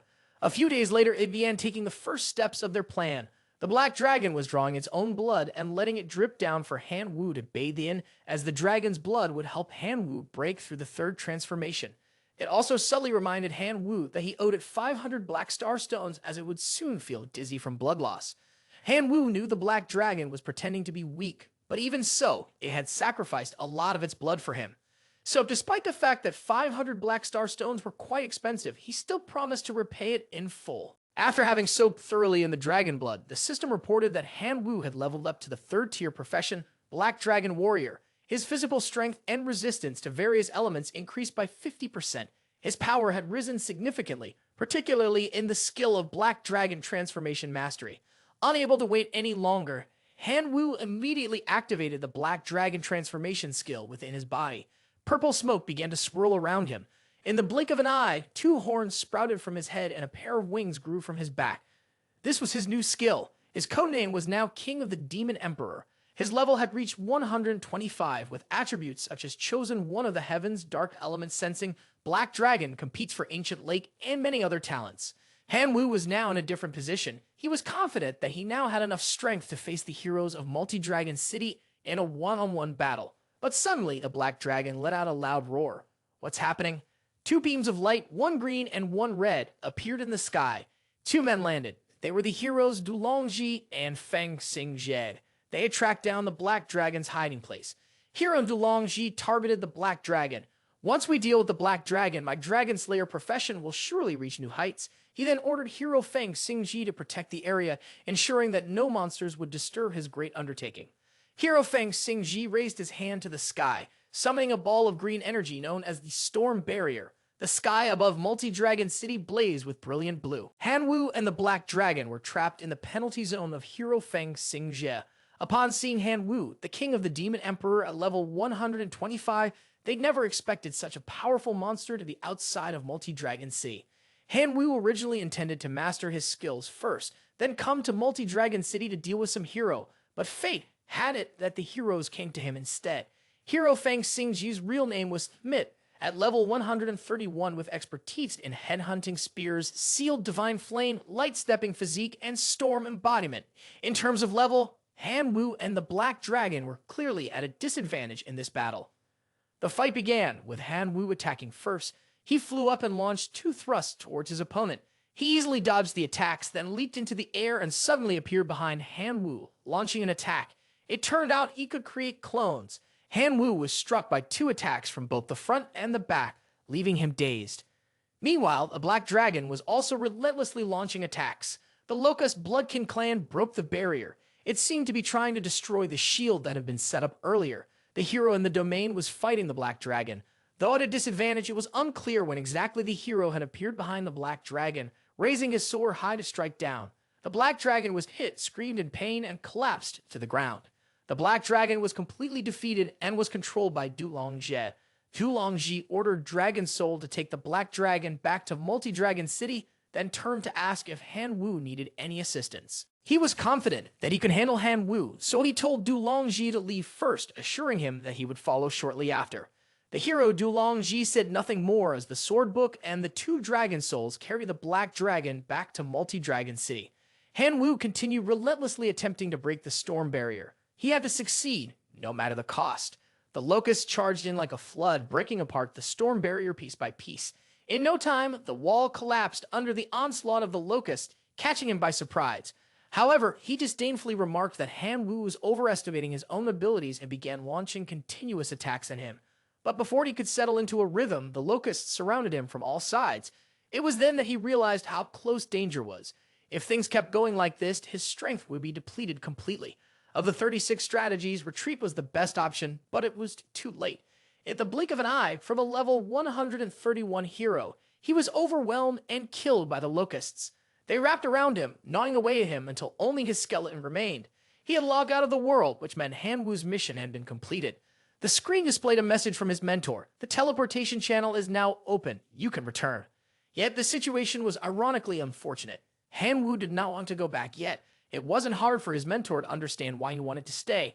Han Wu intended to break into the enemy camp and save the Black Dragon. He had to save it because they had made a 100-year pact, and he could not abandon its life like that. The teacher's face was now extremely serious. He warned Han Wu about the danger of this action. If you're going to rescue the Black Dragon, it won't just be about facing one hero. You'll have to face 4 stronger heroes, along with millions of adventurers and tens of millions of ordinary people armed with weapons. The mission to rescue the Black Dragon is too dangerous. Even a demigod has a very high chance of failure. Not to mention, right now, you are just a tiny divine creature. Of course, Han Wu understood this very well. He suggested releasing all the tribes in the Holy Realm to fight together. He was willing to deliberately increase the difficulty of the mission, changing it to taking control of the entire Multi-Dragon City. The teacher was taken aback by his proposal. Challenging the entire Multi-Dragon City sounded like a joke, but he still agreed to this dangerous and dramatic request of Han Wu. Before disappearing, he sincerely reminded him, "Never, under any circumstances, should you die here. Since your true body has descended, you must win and complete the mission at all costs." When the teacher vanished, a group of people appeared. The highest level among them was from the Sword Edge tribe, an epic hero with a level of 140. Alongside them was the dwarven blacksmith tribe with the divine mace hero at level 113, the Quyen Clan at level 135, the Drybone Clan at level 132, Fuguji at level 86, and the lowest was the Bonebender at level 75. This lineup made Hanwoo very satisfied. However, the number of adventurers in Multi-Dragon City was overwhelming. Although the combat strength of the Bloodkin clan was strong, it was negligible compared to the number of humans. They would have to find additional help to control the lower-level adventurers. Now it was the time for the Monster Alliance to play its role. Hanwoo immediately ordered the Bloodkin clan to dispatch a grasshopper messenger to inform the Alliance. The longer they delayed, the more perilous the situation would become for the Black Dragon. He called upon Assassin's Blade Edge and Yumo Seman to accompany him into the hidden forest. In a secluded corner, a group of creatures had gathered in secret discussion. They believed that with the Black Dragon no longer present, the Monster Alliance had lost its purpose. One of the wolves suggested uniting their forces to confront Hanwoo and redistribute the energy crystals more fairly. However, before it could finish speaking, a sudden presence struck from behind, causing it to fall silent. The others froze in place, unsettled. The message was clear. This gathering of disloyal figures, plotting in secrecy. Hanwoo knew that if he didn't establish control now, dissent could quickly spiral. His eyes scanned the group as he stated firmly, "Do you truly wish to challenge fate?" Even then, a green-skinned goblin walking with a limp stepped forward and declared, "At first, we intended to join those who once followed the Dark Dragon, believing Hanwoo was unworthy." Hanwoo responded decisively. The goblin, having underestimated the moment, found itself silenced and subdued. This wasn't a request, it was a declaration of leadership. Witnessing the scene, the remaining goblins quickly knelt, heads bowed. "Master, we will follow your command." Now ignited with unwavering resolve, Hanwoo stood ready for the battle ahead. His mission to save the Black Dragon had only just begun. Hanwoo and the group of monsters made their way to Multi-Dragon City to rescue the Black Dragon from the hands of the heroes. Inside Multi-Dragon City, the Black Dragon was chained by both hands and legs, lying motionless, surrounded by a large crowd of citizens watching. Hero Dulongji was seated comfortably in his chair, sipping wine and admiring the results of his efforts that day. Someone came to inform him that the ritual involving the Black Dragon had been arranged and was ready at the square. Saintess Tang Wai asked this person to deliver a message to him. Why didn't Hero Feng Xingji return with Dulongji? It has already been 12 hours, and even Dulongji didn't know whether Feng Xingji had returned yet. He simply told the common people, "Perhaps Feng Xingji has returned late. After the dragon-slaying ceremony is complete, I will personally go and find him." Suddenly, the ground shook, causing Dulongji's wine to spill, and even he was thrown off balance. Oh, the monsters from Hanwoo's side had arrived. The horn had been blown, signaling everyone in Dailong City to prepare for battle against the large number of monsters attacking. The city began to descend into chaos. Women and children retreated into the shelters, while all the explorers and men took up weapons to fight against Hanwoo's forces. They had buried all the monsters mentioned from the past, and yet they appeared together now. Additionally, there was a large number of flying monsters, which were Hanwoo's locusts. They surged into the city. The soldiers could only shout for the mages nearby to use magic to defeat the army. But before they could act, a barrage of arrows came from somewhere, striking them down. These were arrows from the locust people. Below, other mages were desperately trying to use their magic to shoot power beams at the locust people, but they easily dodged without a scratch. With the momentum, the monsters pressed on even more fiercely, growing more violent. Indeed, the power of unity could not be underestimated. Hanwoo stood behind, giving orders to each side. Little Drybone and Fuguji prepared to depart. The two monsters flew forward with immense strength, and in an instant, the soldiers were swiftly dealt with no way to retreat. The monster wielding a huge hammer grew more aggressive as it swung down relentlessly, but no matter how it struck, it couldn't hit the dense camellia thicket, leaving it baffled. A hero of Mystic Rose and Deep Forest began to launch an attack. Branches resembling squid tentacles continuously surrounded and latched onto the monster, blocking its entire line of sight. Meanwhile, the hero Duji Feng unleashed sparks to hinder the monsters, leaving them with no chance to advance, forcing them to remain still. Just then, the hero Wu Ji Chang commanded the soldiers to form battle lines and take advantage of the opportunity to eliminate the monsters. Other mages were encouraged to initiate magic attacks. They formed a magic alliance. The goblins, unable to resist, were flung back 2 billion meters. The magic alliance of those in Multi-Dragon City grew stronger, and the monsters had no means of counterattack. The hero Dulongji arrogantly rallied the adventurers to push back the invaders while he himself would eliminate the Black Dragon. Facing the unfavorable situation, Hanwoo finally gave the order for Bonebender to strike. Bonebender, like a deity, invoked a spell and shot out hundreds of bones. These bones then fused together to form a complete skeleton, turning into an old man. Drybone, the giant, emanated high-voltage electricity from his body and began advancing toward the area blocked by fire. He grabbed the vine from earlier and easily destroyed the magical barrier. The monster's strength and will were restored once again. They rushed forward like wild beasts. Hanwoo's power had seemingly reached its peak. "Elphys, I'm here to save you." While running, he shouted loudly. His voice woke Elphys, causing it to open its eyes. In the blink of an eye, Hanwoo appeared before it, which had been mobilized for several days. Only today did the black dragon regain its fighting spirit, making Hanwoo wonder why it had come to this place. Above them, the heroes looked at them with disdain. They didn't know their own limits, daring to charge into a place like this with a heart full of ambition. As they spoke, the hero Infinity Saint Prison descended from above, intending to attack Hanwoo. However, just as he was about to strike, he was immediately knocked out by a blow from Ox Demon Clan, collapsing unconscious and unaware of his surroundings. "Offending my god, you shall die." Seeing this, the hero with pink hair charged forward, unleashing a barrage of thorny vines. However, before they could even reach Hanwoo, they were blocked by Divine Mace with a surge of 1 billion volts of electricity. The vines arrived at the sea of fire, leaving the girl utterly stunned. At this moment, the hero Dulong Ji could no longer hold back. Only a few minutes remained, but the plan from before had completely fallen apart. His level up could not be wasted like this. He began to attack, launching Dragon Souls, but the results were in vain. The Dragon Souls were neutralized as soon as they were released. The advantage is gradually shifting towards Hanwoo and the group of monsters. Dragon Soul and Drybone Clan are still fiercely battling, neither side yielding. Suddenly, Fukuji shouted, "I'm so hungry." Then, he leaped straight onto the back of the Dragon Soul and took a large bite, causing the dragon to lose control and cry out in pain. Surely, the dragon never imagined that one day it would be bitten on the neck by a skeleton like this.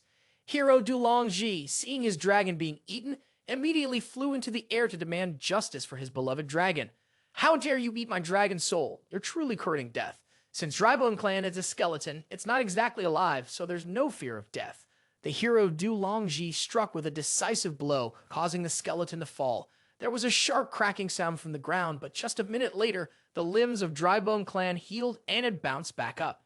Hero Dulong Ji stared in shock, thinking he had defeated the creature, but who would have expected it to be so resilient, more tenacious than a leech? The poor dragon soul was once again bitten mercilessly by Fukuji, only able to scream for help. Dulong Ji was dumbfounded by the sight. What kind of monster are you? Surely, Dulong Ji, at his age, had never encountered a creature that could spring back so quickly for a bite to eat. Even with his strength, the blow he delivered seemed to have no effect on Drybone Clan. But the main mission upon entering Multi-Dragon City was to rescue Elphys. Hanwoo gave the order to unlock the cage for Elphys. Elphys, trapped in the cage and nearly dead, sighed. Hanwoo is indeed a reliable partner. He couldn't help but praise Hanwoo, constantly calling him the Great Rebel. The Black Dragon also promised to always remember Hanwoo, never forgetting him throughout eternity. Hanwoo was very pleased with this. He told the Black Dragon to serve him for another 100 years to repay his kindness. At the same time, he tossed 2 shadow crystals to the Black Dragon to help recover from the injuries it had endured over the past few days. There seemed to be a fateful bond between them. Although, according to the agreement, the Black Dragon was Hanwoo's servant, he treated the Black Dragon as a true friend. Suddenly, Hanwoo sensed something was wrong. Divine Mace was at a disadvantage and in danger. The vines were about to attack him.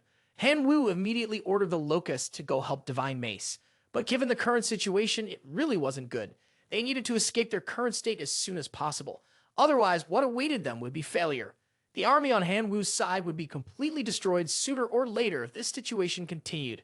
The Black Dragon sensed that Hanwoo truly cared for it, and to show his gratitude, it decided to give him a great gift. Indeed, it must have trusted Hanwoo a great deal. Elphys wanted to bestow a title upon Hanwoo. From now on, he would also be known as the Great Rebel. With that, Elphys sat up, casting violet rays from his eyes down onto Hanwoo and reciting spells that transferred energy to him. In an instant, Hanwoo's strength increased dramatically. Now he possessed 3 types of power: Black Dragon, Shadowing, and Ferocious Dragon Cut. Hanwoo charged straight toward hero Dulong Ji and struck him with a lethal blow that he couldn't block in time. The power was so overwhelming that his body couldn't withstand it and he spat out blood. Taking advantage of the moment when the hero Du Longji was still weakened from the recent attack by Han Wu, the Drybone clan charged from behind, thrusting his spear straight through his heart, ending his life there. The Drybone clan performed a summoning spell, taking the soul of hero Du Longji and transforming it into a mutated life form, the blood-dried bone hero. Han Wu, however, was not standing still. On the other side, the Saintess hero was under attack by him.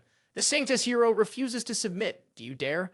Han Wu smirked, stating that she would be next and ordered the Divine Mace to have Saintess retaliate with the same cruelty she had shown him. After dealing with the Saintess hero, Han Wu rushed over to assist and defeated the Sword of Ice and Fire hero. He charged from behind, causing him to lose his balance. The life form of the hero Feng launched his final move, finishing off the Sword of Ice and Fire with a crucifixion slash. The Infinity Saint hero, seeing the other heroes being eliminated one by one, began to panic and fled. However, the entire multi-dragon city was now surrounded by monsters. The mutated life form hero Blood-Dried Bones suddenly appeared in front of Infinity Saint, ready to fight at any moment. The Ox-Demon clan, wielding a staff, jumped down from above to deliver a decisive blow. All the heroes had been eliminated. Han Wu stood above and announced to the monsters that they had wiped out the entire city. He also kept his promise, exchanging spirit stones for every trophy collected. Han Wu brought a bag of spirit stones to Long, as he had said before, "My friend, I hope you will return to the peak soon." The Black Dragon looked at Han Wu, moved to the point of tears. He thanked him profusely and expressed his wish to follow Han Wu for the rest of his life. The teacher's screen appeared, congratulating him on completing the mission. His recent achievements had created an unprecedented miracle within the school. The teleportation portal was ready. Han Wu had 3 hours to organize all the spoils from the battle. Han Wu made a suggestion to the teacher, expressing his desire to establish a stable teleportation gate linking to his divine realm. He was willing to give up all the spoils he had earned. The teacher fell into deep thought. He understood that Han Wu wanted to take root in a new civilization, but that could also bring many hidden risks. Setting up a stable teleportation gate was simple, but what would happen if an external civilization launched a counterattack into his divine realm through that gate? If Han Wu wasn't careful, the core essence of his divine realm could be violated. But Han Wu was determined to proceed no matter what. Han Wu conveyed his resolve to the teacher. "Master, I have thought it through." The teacher agreed with Han Wu's wish and promised to assist him. Within 10 days, he would help Han Wu stabilize the teleportation gate and provide him with an early warning system. If anyone from an external civilization tried to use the gate for teleportation, Han Wu would be alerted. 10 days passed, and the teleportation gate became more stable. Han Wu handed over Multi-Dragon City to the Drybone clan of Lai, leaving behind Ox-Demon Warden as a precaution, to prevent any rogue mercenary groups from retaliating. Han Wu confided in the Drybone clan as a friend, telling them that Multi-Dragon City could not be saved. He urged them to teleport back to the Divine Realm as soon as possible and advised them not to lose too much in the process. The Drybone clan spoke quietly, understood. Once everything was settled, Han Wu ordered the teleportation gate to be opened, as he would return to his daily school life. Back at school, after the battles on the other side, Han Wu's body had undergone significant changes, especially his eyes, which were no longer normal. They had turned black. As he walked around the school, Han Wu's eyes caught the attention of his teacher. "Han Wu, what's wrong with your eyes?" Upon hearing this, Han Wu realized the difference in his body, assuming it was due to the special rebellious class he had chosen. He opened the information panel to check, and his current level had reached that of a divine being, particularly with his innate talent being rebellious. Han Wu wanted to see more details about this rebellion, but the system notification stated that his level was not yet high enough to view it. He needed to reach the demigod level to be eligible to check the proficiency of this talent. The teacher then announced that Han Wu had successfully completed and surpassed the examination of Western Capital Academy. He had earned a spot in the preparatory program at the academy, but to enroll in the Western Capital Academy, he still had to meet certain conditions. The condition to become a preparatory student was to possess special skills and meet at least 2 of the following 4 conditions. The first condition was that the Quyen Clan core essence must evolve into a being of divine elite. The second condition was that Han Wu must cultivate a heroic being.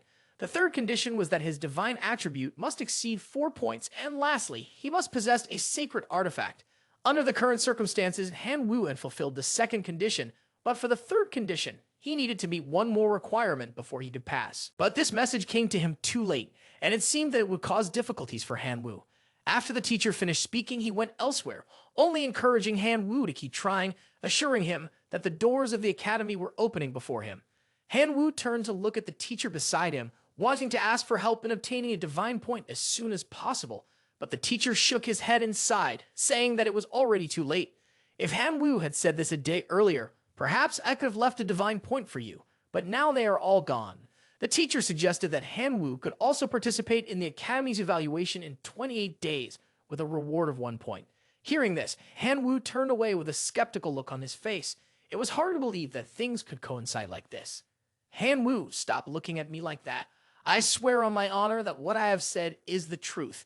With no other choice, Han Wu could only rely on his own efforts to move forward. Han Wu went to his own divine realm. Should he risk it all for a win or fall into failure? Han Wu placed his hand on the ground and invoked the life sacrifice spell to earn a divine point, but the system notification appeared indicating that no points could be gained. He could only wait until tomorrow to try again. The next day, Han Wu returned to continue his training to earn divine points, but today's results were no better than before. For 7 consecutive days, Han Wu diligently sought divine points, but failed again and again with no success, leaving him both frustrated and helpless. Previously, Han Wu had held a divine point card but failed to appreciate its value and traded it for 150 million divine power points. Now, it was too late to regret. If heaven gives me another chance, I will hold onto that divine card tightly and never sell it again. The system notification that there is a new message is from Yuanzhong sent to him. Boss, where is the origin of the sacred artifact nowadays? Han Wu did not reply immediately. Instead, he sent a message to Yuanzhong asking for a point of divine power.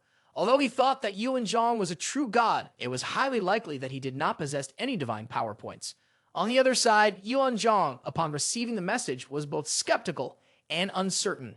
Yuanzhong thought that Han Wu must be at least a high-level demigod, if not a true god. To ask for a point of divine power right off the bat, but still, he was a great deity in his eyes, and no matter what, he could not afford to offend him. Without hesitation, Yuanzhong immediately sent the divine power point to Han Wu. He was overjoyed when it arrived, but when he opened it, it turned out to be a divine river wreckage that was nothing like what he had hoped for. What the hell is this? Han Wu quickly searched online and a vast amount of information appeared before him. The remnants of the Divine River were the ruins of a Divine River civilization that had been abandoned during its development, which could be considered a project. However, due to excessive research into this subject, the mineral structure of this plane had changed and it carried a certain amount of radiation. There were many different forms of life there, and those living in this area had been affected by the radiation, with more than 90% of them mutating into monstrous, gene-spliced creatures. To survive here, these monsters had no choice but to consume more radioactive ores to further enhance their mutations, using poison to counteract poison. However, if too much radioactive ore was consumed, the mutated monster's body would begin to synthesize crystallized formations that could absorb the aberrant genes that had emerged. This kind of stone was called Gen Stone and had a special and miraculous effect on nurturing the Quyen Clan. Although it is the lowest tier gene, it can be compared to a third tier divine artifact and is worth hundreds of thousands of divine power. It is quite favored by demigods and even true gods. This gift is truly valuable. This must be a divine creature. I wonder how many points of divine power this ticket could sell for. There is a hot piece of news. A certain divine king bought low-quality radioactive ore, causing a monstrous loss in the artificial beast farming business, which had invested hundreds of billions of divine power, resulting in bankruptcy. Han Wu, upon hearing this, remembered that he had a disintegration machine. Even low-level radioactive ores could be used to refine radiation crystals. After being used by mutated beasts, they could transform and condense stronger genetic stones. After all, he needed to go on-site to inspect it. Han Wu got to work and left immediately. He arrived at a small town outside the Divine River ruins, dressed in full covering clothes and a black mask. Since it was a foreign place, personal safety had to be the top priority. A man appeared behind Han Wu and offered to guide him around the area, which made Han Wu become more alert. Give me one good reason to hire you. The man immediately boasted of his knowledge about the Divine River, even knowing who was honest and who wasn't. He sneaked around for a while, mentioning information Han Wu didn't need. Han Wu stopped him, simply asking, "Do you know anyone here who sells radioactive ore?" The man looked at Han Wu with a very confused expression. "So, divine being like you came here for radioactive ore." The blonde man recounted the recent news about the low-quality radioactive ores. He even smugly said that it was because the other man hadn't asked him to buy it, which made Han Wu pay more attention. A bald man appeared from behind and walked towards Han Wu, raising his hand in greeting. The man with blonde hair immediately rushed forward to greet the guest, then introduced the bald man to Han Wu. He is called the Master, the owner of the largest mine in Divine River. The bald man proudly introduced himself further. Hizai is the largest merchant of radioactive ores in all of Divine River. More than 70% of the radioactive ores in Divine River come from him, and he guarantees that none of his ores are of poor quality. Han Wu that made his request for the radioactive ores. I need some pure samples that will provide me with 10,000 points of divine power to take back to Divine Realm for testing. Hizai happily accepted the deal without any issue. The transaction was completed. The 4,000 points of divine power and ore were exchanged for 21 radiation crystals, which was quite cost-effective. Without waiting long, Han Wu took the samples out to test right away. The first subject he tested was a common life-form wild wolf, a level 1 mutated beast that had suffered from genetic disorder and mutation. He threw a crystal at the wolf to eat. The wolf devoured it eagerly and immediately. The once ordinary wolf grew a horn and a mane, looking incredibly powerful. Han Wu was surprised by the effects of the ore. The wolf has only licked it once and it's already reached mutation level 2. The wolf continued to eat more and another transformation took place, this time reaching mutation level 3. Han Wu thought that this valuable substance could be used for the Quyen Clan of Divine Realm, and he was eager to see the results. But suddenly, the wolf in front of him exploded, turning into a red crystal.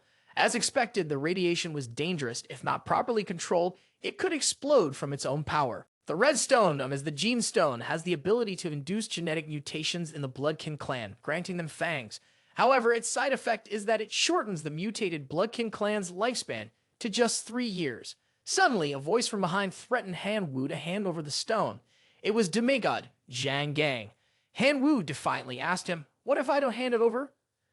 Zhang Gang replied, "Then what awaits you is death." He raised one hand and summoned a pack of wolves to attack Han Wu, but they were no match for him. In an instant, Han Wu activated the Black Dragon transformation technique, sprouting 2 wings that radiated immense power, causing the wolves to gape in awe. Before they could react, Han Wu struck. Zhang Gang ordered the other wolves to continue the attack. A swarm of wolves rushed toward Han Wu, but he wasn't afraid. He soared straight into the sky. "You're all fools, I can fly." Demigod Zhang Gang, irritated by Han Wu's childish antics, used the forbidden technique to pull Han Wu down from the sky, causing him to fall helplessly into the midst of the wolves. Zhang Gang commanded the wolves to bite Han Wu. Due to being affected by Zhang Gang's forbidden technique, Han Wu could only flee. Seeing a forbidden zone ahead, he rushed into it, hoping the wolves wouldn't follow him there. But to his surprise, they kept pursuing him. Zhang Gang continued to shout orders to his wolf cavalry to chase Han Wu. The situation grew more and more desperate, leaving Han Wu with no choice but to escape. Zhang Gang followed him in, fuming with rage for not capturing Han Wu. However, he soon noticed something odd about the atmosphere of the area and decided to withdraw his beasts, ordering them to retreat. Han Wu was still hiding underwater, waiting until the group had left before daring to surface. As soon as he emerged, he was startled and horrified by the mutated fish. The river he had just submerged and surely contained nuclear waste, which was why the fish had transformed like that. The safest option was to head back. Flipping through the map, Han Wu realized the river was not marked on it. This meant he had gotten lost. At that moment, a group of mutated beasts appeared in front of him, seemingly intent on attacking. He calmly faced them. Han Wu threw genetic stones at the creatures. In an instant, all the large animals exploded. He had managed to escape for the time being. Night had fallen, yet Han Wu was still wandering in this dangerous wilderness. Thus, he began searching for shelter. After scanning the area for a while, Han Wu saw a building on the other side. Divine River Fallen Void was the abandoned home of the Divine River civilization, so it was highly likely that the building was a relic of that civilization. After all, resting in that building would be much safer than staying in this wild forest. Han Wu then used his black dragon form to fly toward the building. As he got closer, he saw that it resembled a long-abandoned castle. Although there appeared to be no one around, Han Wu remained highly cautious of everything in the surroundings. He couldn't be sure whether wild beasts were gathering here. Venturing further in, he noticed some scraps of paper scattered on the ground, emitting a faint light, and the glow caught his attention. It seems that there is a fluctuating energy over there. In front of him, a group of people dressed in black cloaks, covering their entire bodies, were chanting in front of a strange source of light. Han Wu, curious about what they were doing, stood hidden behind a wall, listening and observing the actions of these mysterious black-clad individuals. They were discussing a failed investment, with Divine King allocating hundreds of millions to organize today's ceremony. The black-clad figures placed blue stones in a circle, and they emitted a very powerful light into the sky. It turned out that the purpose of today's ceremony was to break the seal left by the Divine River civilization. The group in black had successfully made contact with the seal. Hanwoo also recalled reading information related to a research project about the ruins left by the Divine River. The Divine River was sealed due to its high risk factor. It seemed that the Divine King just mentioned had secretly been here, researching rituals to unlock the seal. But fortunately, there were certain limitations within the Divine River ruins. Only life forms with no more than 10 life points could enter. A notification had been sent regarding the origin of mutation from the Divine River civilization, which was in the process of unsealing the barrier. The real danger had only just begun. The system notification turned red. A warning indicated that the person attempting the seal was not a super warrior from the Divine River civilization. Noticing an intruder, the process of unsealing was halted. The system activated anti-theft mode and released a mutated beast. The activation was obstructed, forcing the origin of mutation to separate from the seal and currently suppressing it. The group of people in black were affected by the sounds, only able to clutch their heads and scream in pain. Hanwoo stood off to the side, still unable to comprehend what was happening. A voice rang out, stirring the group into a frenzy. The voice introduced itself as the origin of mutation. It sought one among the black-clad individuals who had weakened its seal to become its conduit. The origin of mutation invited them to play a game. The winner would be fortunate enough to become its conduit. One of the people in black expressed his dissatisfaction, stating that he had no interest in participating in a trivial game of the origin of mutation. He even threatened it. If you don't release me, the Quyen Clan from the Divine Realm will level this place. But he had underestimated the power of the origin of mutation. From the very beginning, they had been unable to establish contact with their Divine Realm. The first to appear was a 6th-tier mutated beast. As soon as it materialized, it tossed aside those around it, causing everyone to panic. Hanwoo raised his hand, asking to speak. He explained that he could not reach the Divine Realm, and therefore could not summon the Quyen Clan. The group in black stared at him in confusion, not knowing where Hanwoo had come from. The origin of mutation promised not to disappoint him, then opened a portal that allowed him to contact the Divine Realm. 3 hours later, the group in black sat in stunned silence, their Quyen Clan either shattered or destroyed. Only Hanwoo sat, grinning smugly, for in his hands was the precious decomposition device. It had the ability to decompose approximately 6,000 radiation crystals. At present, the grasshopper was a 3rd-tier mutated beast. Hanwoo continuously encouraged the grasshopper to eat as many of the green stones as possible. After 3 months of non-stop consumption of the green stones, the grasshopper's mutation progressed from level 3 to level 6, astonishing those around him. The origin of mutation commanded his creature, Gamora, to go and test it. The monster began hunting, swallowing everything it caught. The origin of mutation laughed triumphantly, his tone filled with satisfaction as he said, "Losers don't deserve to live." Gamora continued to target the people in black over there. One by one, they were devoured by Gamora. Their desperate cries echoed, "Help! I don't want to die." Finally, it was Hanwoo's turn. The origin of mutation with a mocking tone said, "Your turn has come. The grasshopper is fully evolved." Hanwoo named it a Chang. To reach the strength it had now, it had consumed all the genetic stones, resulting in a mutation that was a bit too powerful.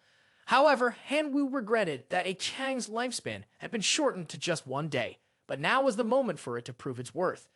Hanwoo had successfully sparked the origin of mutation's interest. He commanded Gamora to advance and attack. The beast lunged like an arrow toward a Chang, only to be struck immediately, sending it into a frenzy. Refusing to be defeated by a Chang's blows, Gamora charged again, snapping a Chang's claws, and then smiled in satisfaction.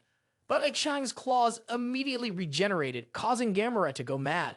A Chang had enraged the dinosaur to the point that even the origin of mutation had to praise this evolution. They continued to fight for hours without being able to determine a winner. After 18 hours, there was still no progress. Gamora kept charging at a Chang but never landed a hit or caused any damage. On the contrary, she only pushed him into a deadly situation. Origin of Mutation was thoroughly impressed with the battle just now. Truly a magnificent fight. What do you think, my beloved representative? Hanwoo played along, pretending to act coy with the green slime-covered figure, causing it to shiver in disgust upon hearing his words. "What do you want to do with my pure body?" Origin of Mutation replied, "From now on, Hanwoo's body will be shared between him and me." With that, he invoked a spell, merging himself into Hanwoo's body. Once completed, the personal information screen appeared. The identity section no longer just displayed Hanwoo's name as usual, but also included Origin of Mutation alongside it. Hanwoo's body couldn't tell whether it was Hanwoo or Origin of Mutation anymore. Suddenly, a burst of green flames appeared before Hanwoo, calling his name. It was Origin of Mutation, the origin of the super mutation and jealousy in his body. Though origin of mutation resided inside Han Wu's body, this gave him the strength to surpass the civilizations of the divine realms. They were now symbiotic and had to help each other.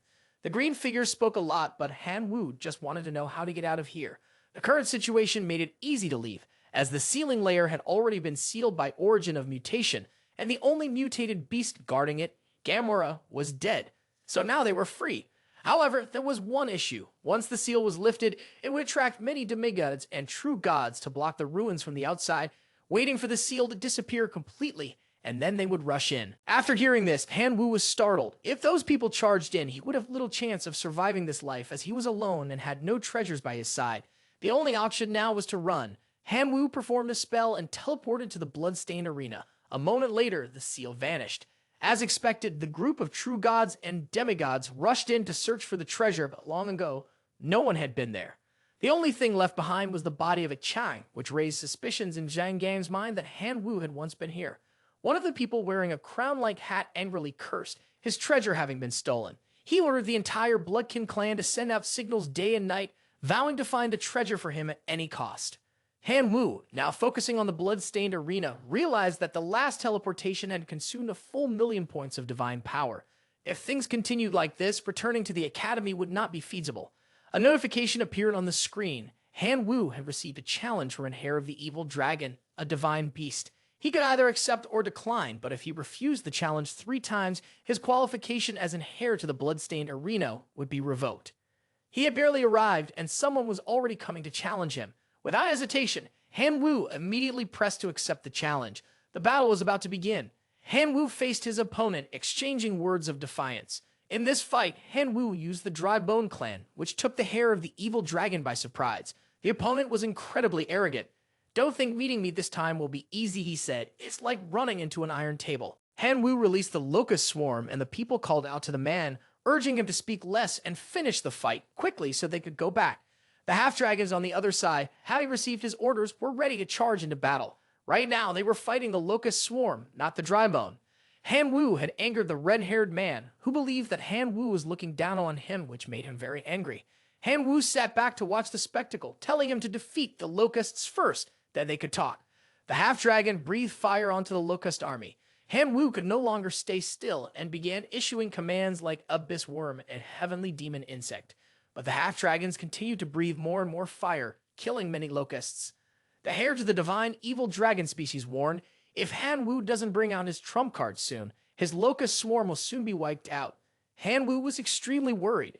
If things kept going like this, the locusts would be sacrificed in vain. He thought about summoning the divine mace ox demon, but as he prepared to contact the divine realm, the origin of mutation stopped him.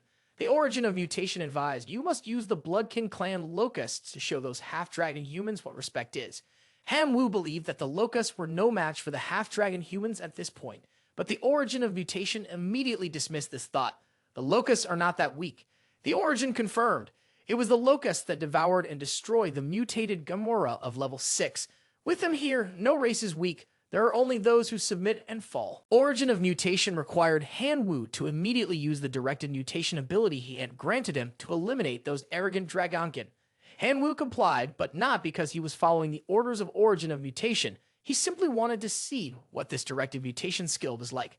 Han Wu then began to apply the directed mutation to the swarm of locusts. Will this succeed? What will the result be? Origin of mutation asked Han Wu how he wanted his Quyen Clan to transform. Han Wu pondered for a moment and decided that he wanted to enhance the Abyss Worm's ability to withstand damage so it could endure more attacks compared to the other members. The system presented 3 options, growing stronger from 1 to 3, but the cost also increased with each level. At level 1, the Abyss Worm's lifespan would only be reduced by 50 days. At level 2, it would be reduced by 90 days, and at level 3, the Abyss Worm would only have 24 hours of life remaining. Han Wu had no other choice. The half-dragon humans' attacks were brutal, and a large number of locusts were falling every second. If they wanted to resist, they had to take a risk. Han Wu chose level 3. The Abyss Worm transformed into a giant, supersized locust and charged, knocking down the half-dragon. Han Wu's spirits were lifted after the transformation of the Abyss Worms. The Abyss Worms did not disappoint him. They relentlessly launched attacks that the half-dragon could not counter. The red-haired man, who had been confident and mocking Han Wu just moments ago, now stood with his mouth agape at the sudden change on Han Wu's side. Could it be that they used stimulants from Wandering Nation? He was both stunned and called for the referee to step in. Han Wu, on this side, continued to command the Locust men to attack. Little dragons, you need to be careful. With that, he raised his bow and shot the half-dragon humans, sending them scattering across the arena. Seizing the opportunity to win, the mutated locusts, under Han Wu's attack orders, continued to charge at the dragons. The red-haired man was so scared that tears were streaming down his face, begging Han Wu to stop and not to continue fighting. He asked to forfeit the match. A spectator above, who had just bet 500,000 divine power on a half-dragon, couldn't stand the result and yelled out in frustration. Han Wu thought to himself that this was a good opportunity to record an advertisement against gambling. The reward from the recent challenge was a shard of Divine Realm X1 and a Bloody Arena Seal X1. The special Bloody Arena building now belonged to Han Wu's Divine Realm. Here, the Quyen Clan could hone their skills. The winner had a chance to level up and, with a very slim chance, could cross into the heroic spirit form, allowing transcendental life forms to directly evolve into heroic spirit beings. This truly was a surprise. Defeating the hare, which seemed like a very slim chance, had unexpectedly succeeded. This must be called an extreme surprise. Origin of Mutation suddenly appeared behind him, reproaching him, saying that the small immediate profit had been bought off. Compared to their value, this was merely the tip of the iceberg. Since the power Han Wu currently possessed was thanks to the Origin of Mutation, he had no intention of opposing it. Yes, what the boss says is correct. Han Wu asked the Origin of Mutation, "If there's nothing else to do now, should I upgrade?" The other person commanded him to kneel. Han Wu was extremely dissatisfied, thinking that once he became stronger, sooner or later, he would have to reprimand that person. They began to initiate the life sacrifice. A whirlwind of green appeared, and the items inside gradually manifested. The 4th level sacred artifact, the Storm Battle Armor, would grant the Quyen Clan the ability to summon Storm Battle Armor. Additionally, there was a 3rd level building that allowed one to clearly observe the situation from 10,000 kilometers away, and a book on the creation of blood and flesh puppets, used to create zombies made of bone and flesh with powerful biological traits. The book caught Han Wu's attention. He chose it. Perhaps it was time for him to rise up. More than half a year later, in the Divine Realm, Han Wu successfully created the bone and flesh puppet. Though it wasn't particularly beautiful, its strength was equivalent to that of a heroic being. This puppet was named Xiao Qian. Han Wu named it that to honor the little Qian who had sacrificed himself in the battle against Gamora. Everything was prepared. It was time to face the next challenges. Han Wu recalled his grandfather's words. He had taken the first step into the Western Capital Academy, keeping his promise to his grandfather to go to Jinghai and find his parents before returning. 3 days later, he arrived at the renowned Imperial Capital Academy, famous for its high standards and tradition. He was stunned by the scene before him. Here, there were the best people. In fact, more than half of the passersby outside emanated the power of a demigod. A man called Han Wu from behind and asked if he was a preparatory student at Western Capital Academy. "That's right," Han Wu replied. The man, who appeared to be quite polite, had been specially sent by Western Capital Academy to pick him up. "Please follow me to the plane and I will assist you with the accommodation procedures." The plane took Han Wu to a new location. There, the man led him to the dormitory where he would be staying for the foreseeable future. Upon entering, noticing that there was no one else around, Han Wu asked the man about the teachers and other students. "This place is reserved solely for you," the man replied. Han Wu was stunned.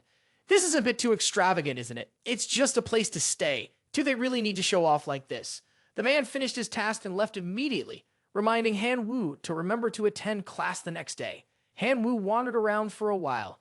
He knew that there were many talented individuals in this area, so he seized the opportunity to absorb divine essence from the environment. The next day, when he arrived in class, there was a continuous buzz about his presence. The gossip was harsh and unkind. They called him trash, someone who had used connections to gain his position. Han Wu paid no attention to these words. Perhaps those on the inside were already planning to undermine his reputation. As he was lost in thought, the teacher suddenly appeared from behind and called his name, causing him to almost lose his balance. "Oh my gosh, that's Miss Lena, the beautiful teacher who teaches the preparatory class that Han Wu will be attending." She led Han Wu into the classroom to begin the day's lesson. As soon as they stepped into the classroom, they unexpectedly ran into an acquaintance. Qin Shang immediately stood up excitedly upon seeing Cold Martial. Han Wu. Qin Shang's actions attracted the attention of those around her. They whispered among themselves, wondering how the goddess like Qin Shang knew someone like Han Wu, and it seemed they were quite close. Miss Lena introduced Han Wu to the class, mentioning that he and Qin Shang had once attended the same school. However, suddenly, a student banged the desk, interrupting her with a disrespectful attitude. Miss Lena, I want to know why he's placed in the preparatory class. This student was named Tu Tai. His interruption made Miss Lena very displeased. With a cold expression, she reminded him sharply, Are you from Shu? I don't know what the school taught you before, but in my class, you should raise your hand before asking any questions. Her icy gaze made Tu Tai shiver and sit down. I'm sorry, I should have asked so hastily. Please forgive me, miss. It was clear that the students were both fearful and respectful of Miss Lena. After Tu Tai apologized, Lena smiled warmly again and told the students that if they wanted to know why Han Wu was attending the school, they could ask him directly. Her sudden change of attitude also made Han Wu break out in a cold sweat. After saying that, she left the students to themselves. Tu Tai, however, was determined not to let Han Wu off easily. He had challenged him, but Han Wu had flatly rejected it. Tu Tai was enraged, feeling extremely irritated, so he rushed forward wanting to fight. Qin Shang, standing beside him, was annoyed by the actions of the students in the class. The girl slammed her hand on the table, stood up abruptly, and demanded that the group stop their meaningless behavior. Han Wu looked at Qin Shang. As expected, wherever she went, a pack of dogs would follow to lick her feet. But after a short while, those people returned to bother Han Wu. 3 of them approached his table, and before they could say anything, Qin Shang stepped in front of him, confronting them. What do you want to do? If you want to bully him, you should first ask me if I agree, she questioned them. The guy didn't back down. He yelled in Qin Shang's face, telling her to get lost. He even called Han Wu the type of person who hides behind women, making him frown in discomfort. Han Wu slammed his hands on the table and stood up, ready to teach these ignorant fools a lesson. He stepped forward, facing the group of troublemakers. He had only wanted to study peacefully in this school, so he had been avoiding confrontation, but he never expected these people would keep bothering him. What do you want? Just say it, Han Wu said directly. Tu Tai confidently asserted that Han Wu, being a transfer student through backdoor connections, had no right to sit in the same class as him and demanded that he transfer out of this preparatory class. The guy was even bolder, pointing at Han Wu's face and laughing, trying to intimidate him. He was confident that unless Han Wu left on his own, they would continue to harass him until he finally gave in. Han Wu showed complete contempt for these thick-headed individuals, thinking, You think you can scare me? Han Wu turned his head and asked Qin Shang, also to mock the others. It must be really embarrassing to be in the same class with these idiots, huh? Qin Shang stood between the two sides, also feeling awkward. She said, Normally, these guys never do anything too outrageous, but I don't know why they're treating Han Wu differently from everyone else. This meant that there was no connection between Tu T's group and Qin Shang, and Han Wu went over there to confirm the situation. If there was nothing between Qin Shang and them, he could freely take action against these people. When Qin Shang heard Han Wu say he was going to fight with them, she immediately became worried and advised him not to underestimate Tu Tai. His core essence, Quyen Clan, is the iron-skinned human, a type of elite biological entity that is naturally very strong. Even my thunder breath might not be enough to compete with him. Han Wu, upon hearing this, teased Qin Shang. If you're afraid I'll hurt them, just tell me and I'll stop messing with those troublemakers. Qin Shang immediately denied. Do whatever you want, all right.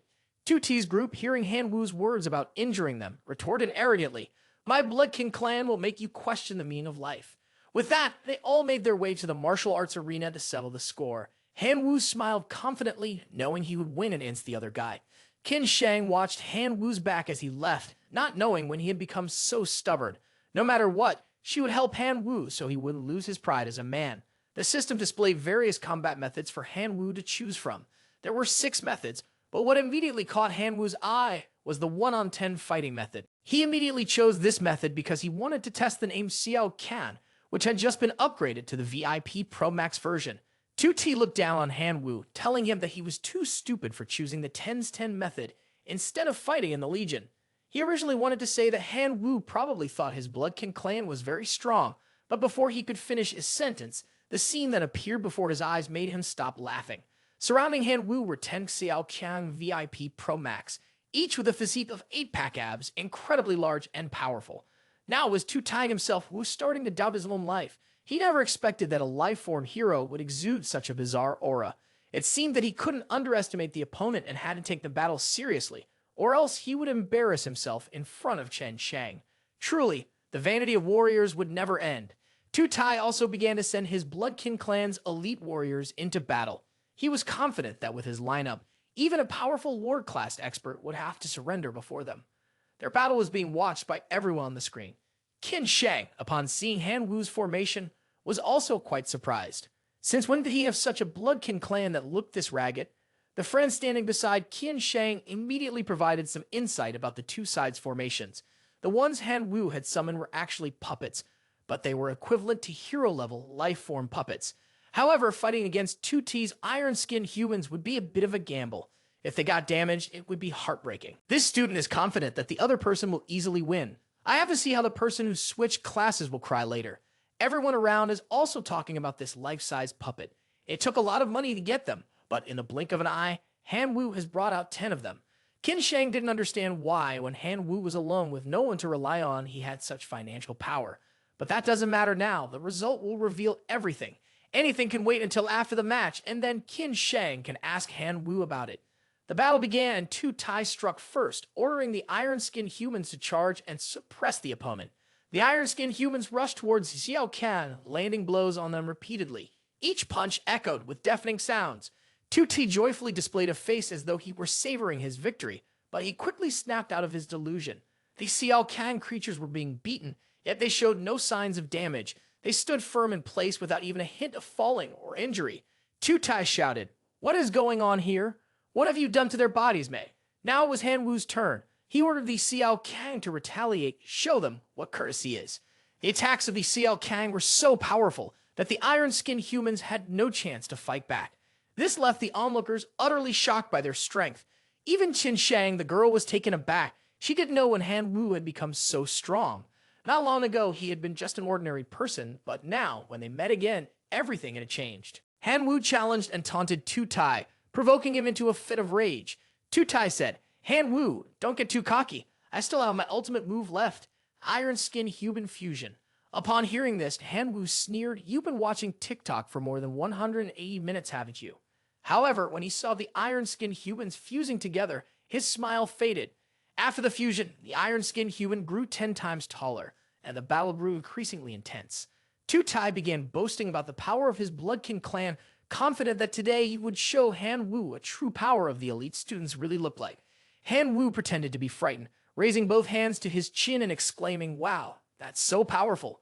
2Tai thought Han Wu was genuinely scared. In his excitement, he rambled, "If Han Wu surrenders now and begs for mercy, I'll spare the Xiao Kan. This offer is valid for 10 seconds. 2Tai began counting down from 10, but before he could even reach 8, Han Wu interrupted. "No, tell him to shut up. What's the point of counting?" 2Tai froze, rooted to the spot when he heard Han Wu's response. 2Tai tried to threaten Han Wu again, warning him not to blame him later. But as he spoke, he noticed the Xiao Kan, who had been barely alive moments ago, now standing fully healed in front of him, grinning ear to ear with no sign of the injuries they'd sustained. "Wow, they healed that quickly?" Han Wu called out, instructing the Xiao Kang to smash through the iron-skinned human's armor. The Xiao Kang rushed in. One pulled out the wiring from inside, while another spat out a gooey substance onto the iron-skinned human. The iron-skinned human suddenly transformed into a stingray before collapsing into a heap of scrap metal. 2T's loyal subordinates, who had witnessed the entire battle, were left speechless. They couldn't help but exclaim that the fighting style of the Xiao Kang was brutal beyond belief. 2Tai stood there, watching his little darling slowly fall. Now all that was left were the shattered fragments of the iron-skinned human, leaving him dazed. 2Tai collapsed, and everything was gone. Nothing remained. Returning to the study area, Han Wu walked with immense confidence, attracting the gazes of his classmates around him. Suddenly, he heard someone calling him Grasshopper. The owner of the voice rushed up and tightly hugged him as soon as they met. It was Manga, the one Han Wu had previously defeated in the blood-stained arena. Seeing him now, he looked somewhat different. In the past, his face had been covered with unkempt facial hair, giving him an unappealing look, but now he appeared to have aged back a few decades. The reason for his previous rugged appearance was that, back in the arena, he had built an image of an older, intimidating figure to avoid being bullied. But this was now a school, and there were many female students, so he couldn't keep up that rough persona anymore. Other classmates gathered around, apologizing to Han Wu for the previous misunderstandings, and he happily blended in with them. Manga threw an arm over Han Wu's shoulder and introduced himself, saying, "My name is Hang Mang, a freshman at the Imperial Capital Academy. From now on, I'll be looking out for you. Anyone who messes with you will be messing with me." Afterward, Hang Mang introduced Han Wu to his friends He Tian and Yi Ling. They were also very friendly, welcoming Han Wu. After Hang Mang's friends introduced themselves, Han Wu also introduced himself politely, saying that his earlier victory over Hang Mang had been nothing more than luck at the time. Yiling responded courteously, "Luck is also a kind of skill," before getting straight to the point.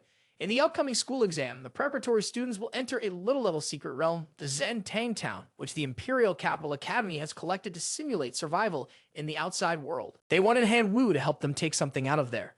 Han Wu was not very happy and questioned them. The three of them are all demigod-level experts, so why would they need help from someone like me, a novice? Yiling told him not to be so modest. "I haven't teased you, but if I'm a novice, then what does that make Manga?" This made the big brother feel a little embarrassed. He pretended to cough, signaling Yiling to stop mentioning him. Yiling explained to Han Wu that the Tomb of the Courts is a low-level secret realm used by the school for research purposes. According to the rules, it is only for preparatory students to simulate large-scale topics. People at the demigod level, like the three of them, are not allowed inside.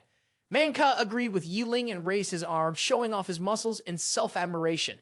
"If I went in there, just 2 or 3 hits would take out the tomb's guardian." Yiling and Han Wu couldn't help but laugh.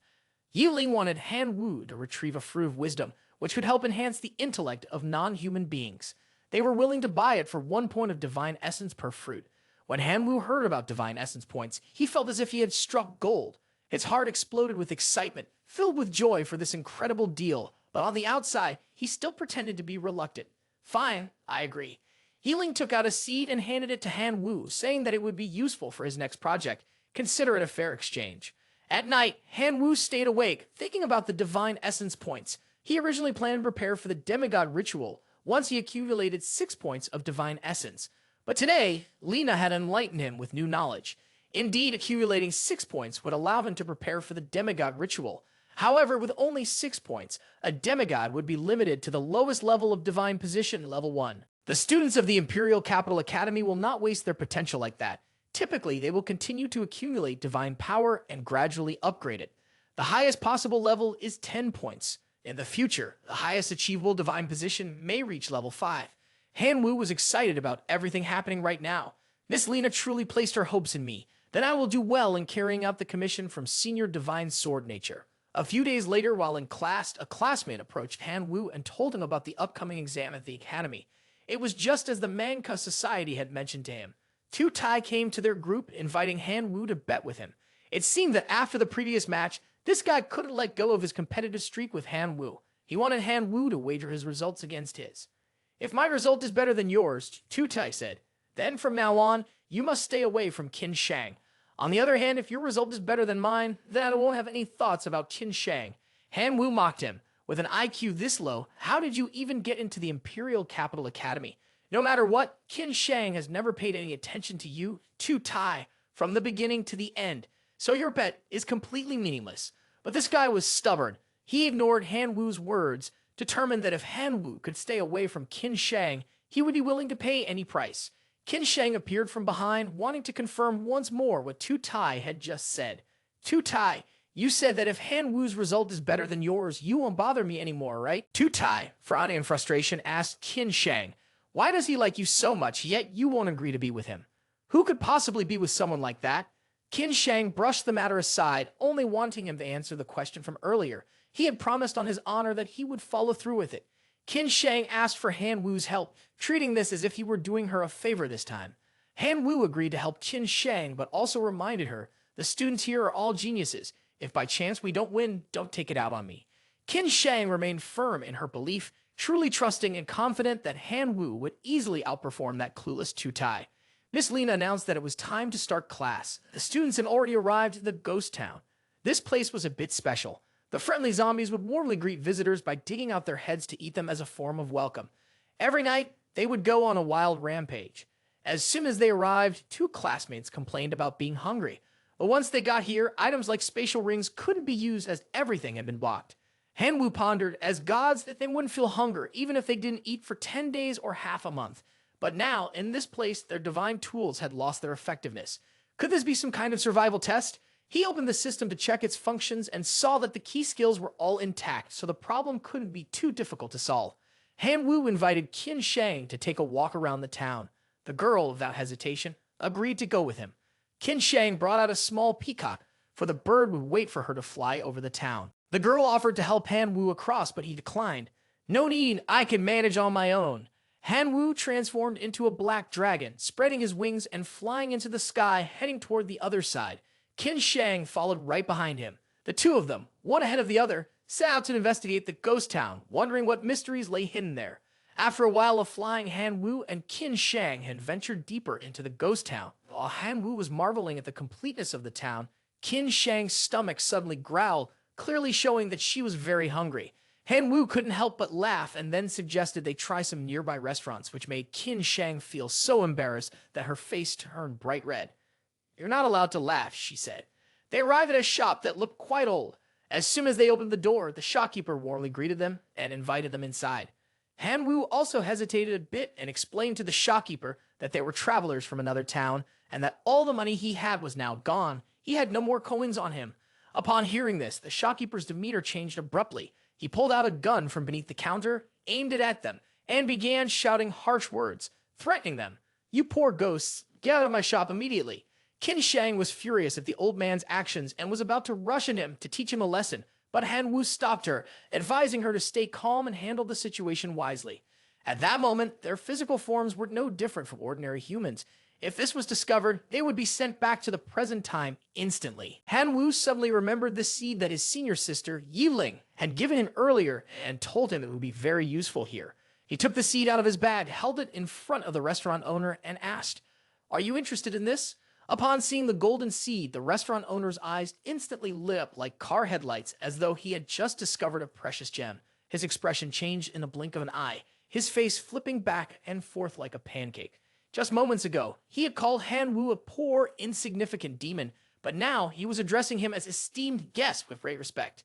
The restaurant owner showed a keen interest in buying the seed. He was willing to pay 10 gold coins for it. It seemed that the seed was very valuable here.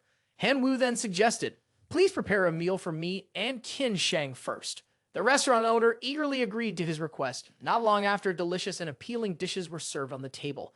Han Wu and Qin Shang were both excited. Taking advantage of the opportunity, Han Wu asked the owner about the current situation in the area. Thanks to the seed, the owner was quite eager to help him and answered all of his questions. This was a truly extraordinary place. In this town, humans and zombies coexisted. The humans hunted zombies to gather money and other resources, while the zombies would consume human brains to gain power. Every night, the zombies would parade through the streets, hunting anything they could see, even invading human homes. The weapons humans relied on for survival included not only swords and pistols, but also various magical plants. The owner of the restaurant confirmed that the seed in Han Wu's hand was definitely the rare third-grade living plant seed, which is why he was willing to buy it at any cost. Han Wu suddenly thought this situation seemed somewhat familiar. He had played this game before when he was a master in the previous world.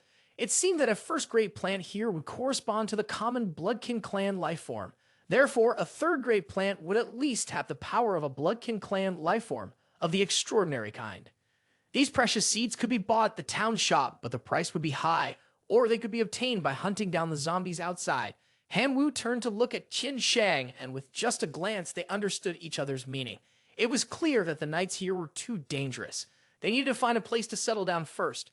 The owner of the restaurant also suggested, if you want to settle in the town, you can go meet the mayor to buy a house and officially become residents of the town, or you can find a hotel to stay in. But you definitely shouldn't go out at night. With enough important information, Han Wu and Qin Shang left. First, they needed to buy a house. As they stepped out of the restaurant, a student opened the door and asked the owner for some food, but he was scolded harshly, even shot at, causing the student to scream loudly. Qin Shang couldn't help but feel goosebumps upon witnessing this. The restaurant owner really did what he said. Fortunately, Han Wu had stopped her just in time earlier, otherwise they wouldn't have fared any better than the student. The two of them went to the mayor's house to view the property. The lowest price for real estate in this town was 1,200 dong per house. Upon hearing the price of each house, Qin Shang was a little confused. At the moment, the money she had on hand was not enough to buy the cheapest house here. Han Wu cheerfully offered to help her pay for the house. "I have the money, let me pay for it." The mayor suggested that they could also buy a house together, which would save them a lot of money. "Currently, I have a house with a very good environment. This one costs 2,350 dong. Both Han Wu and Qin Shang, upon seeing the house, exclaimed and were very impressed with the one the mayor had just introduced. It's really beautiful, and it even has a big swimming pool. Their eyes lit up, and they both simultaneously told the mayor that they wanted to buy this house. "We want this one." The mayor was very happy to come to an agreement, but then mentioned that there was a rule in the town regarding co-owning real estate. In order to buy a house together, you must be married. Only then can you be eligible to own this property. He asked a question that surprised both Han Wu and Qin Shang. "So how about it? Would you like to get married right now?" Mayor Jenniger raised his chin and stared at them, asking what? "You don't want to become husband and wife? Then you can't buy a house together." He then explained, "We're a small town with traditions here who don't allow casual relationships between men and women." Qin Shang heard this and pointed her two fingers at each other, making a face that was both pitiful and coquettish. "We don't have, we do." Han Wu, seeing her expression, understood her meaning. He leaned closer to her face and whispered, "Or should we?" Before he could finish his sentence, Qin Shang softly agreed. "All right then." After discussing, she leaned against him, and he put his arm around her waist. Qin Wu said, "We agree." Seeing that both of them had readily agreed, Jenniger gave a thumbs up, pulled out a form from his pocket, and said excitedly, "Exactly. This is how it should be. You two are truly a perfect couple. Once you fill out this form, you will be legally married." With that, he brought out a tray. On it were a key and a pouch of seeds. "Here are your keys. The gift is 130 sharpshooter pea seeds and 50 cornflower seeds. Wishing you both a blissful marriage." After filling out the form and receiving the items, two of them left. On the way, Qin Shang said with a tone of being forced, "I have no choice but to admit that we have such a relationship, but you can't take it seriously." He didn't pay much attention and happily leaned his head on her hand, saying, "Got it. Absolutely won't take it seriously."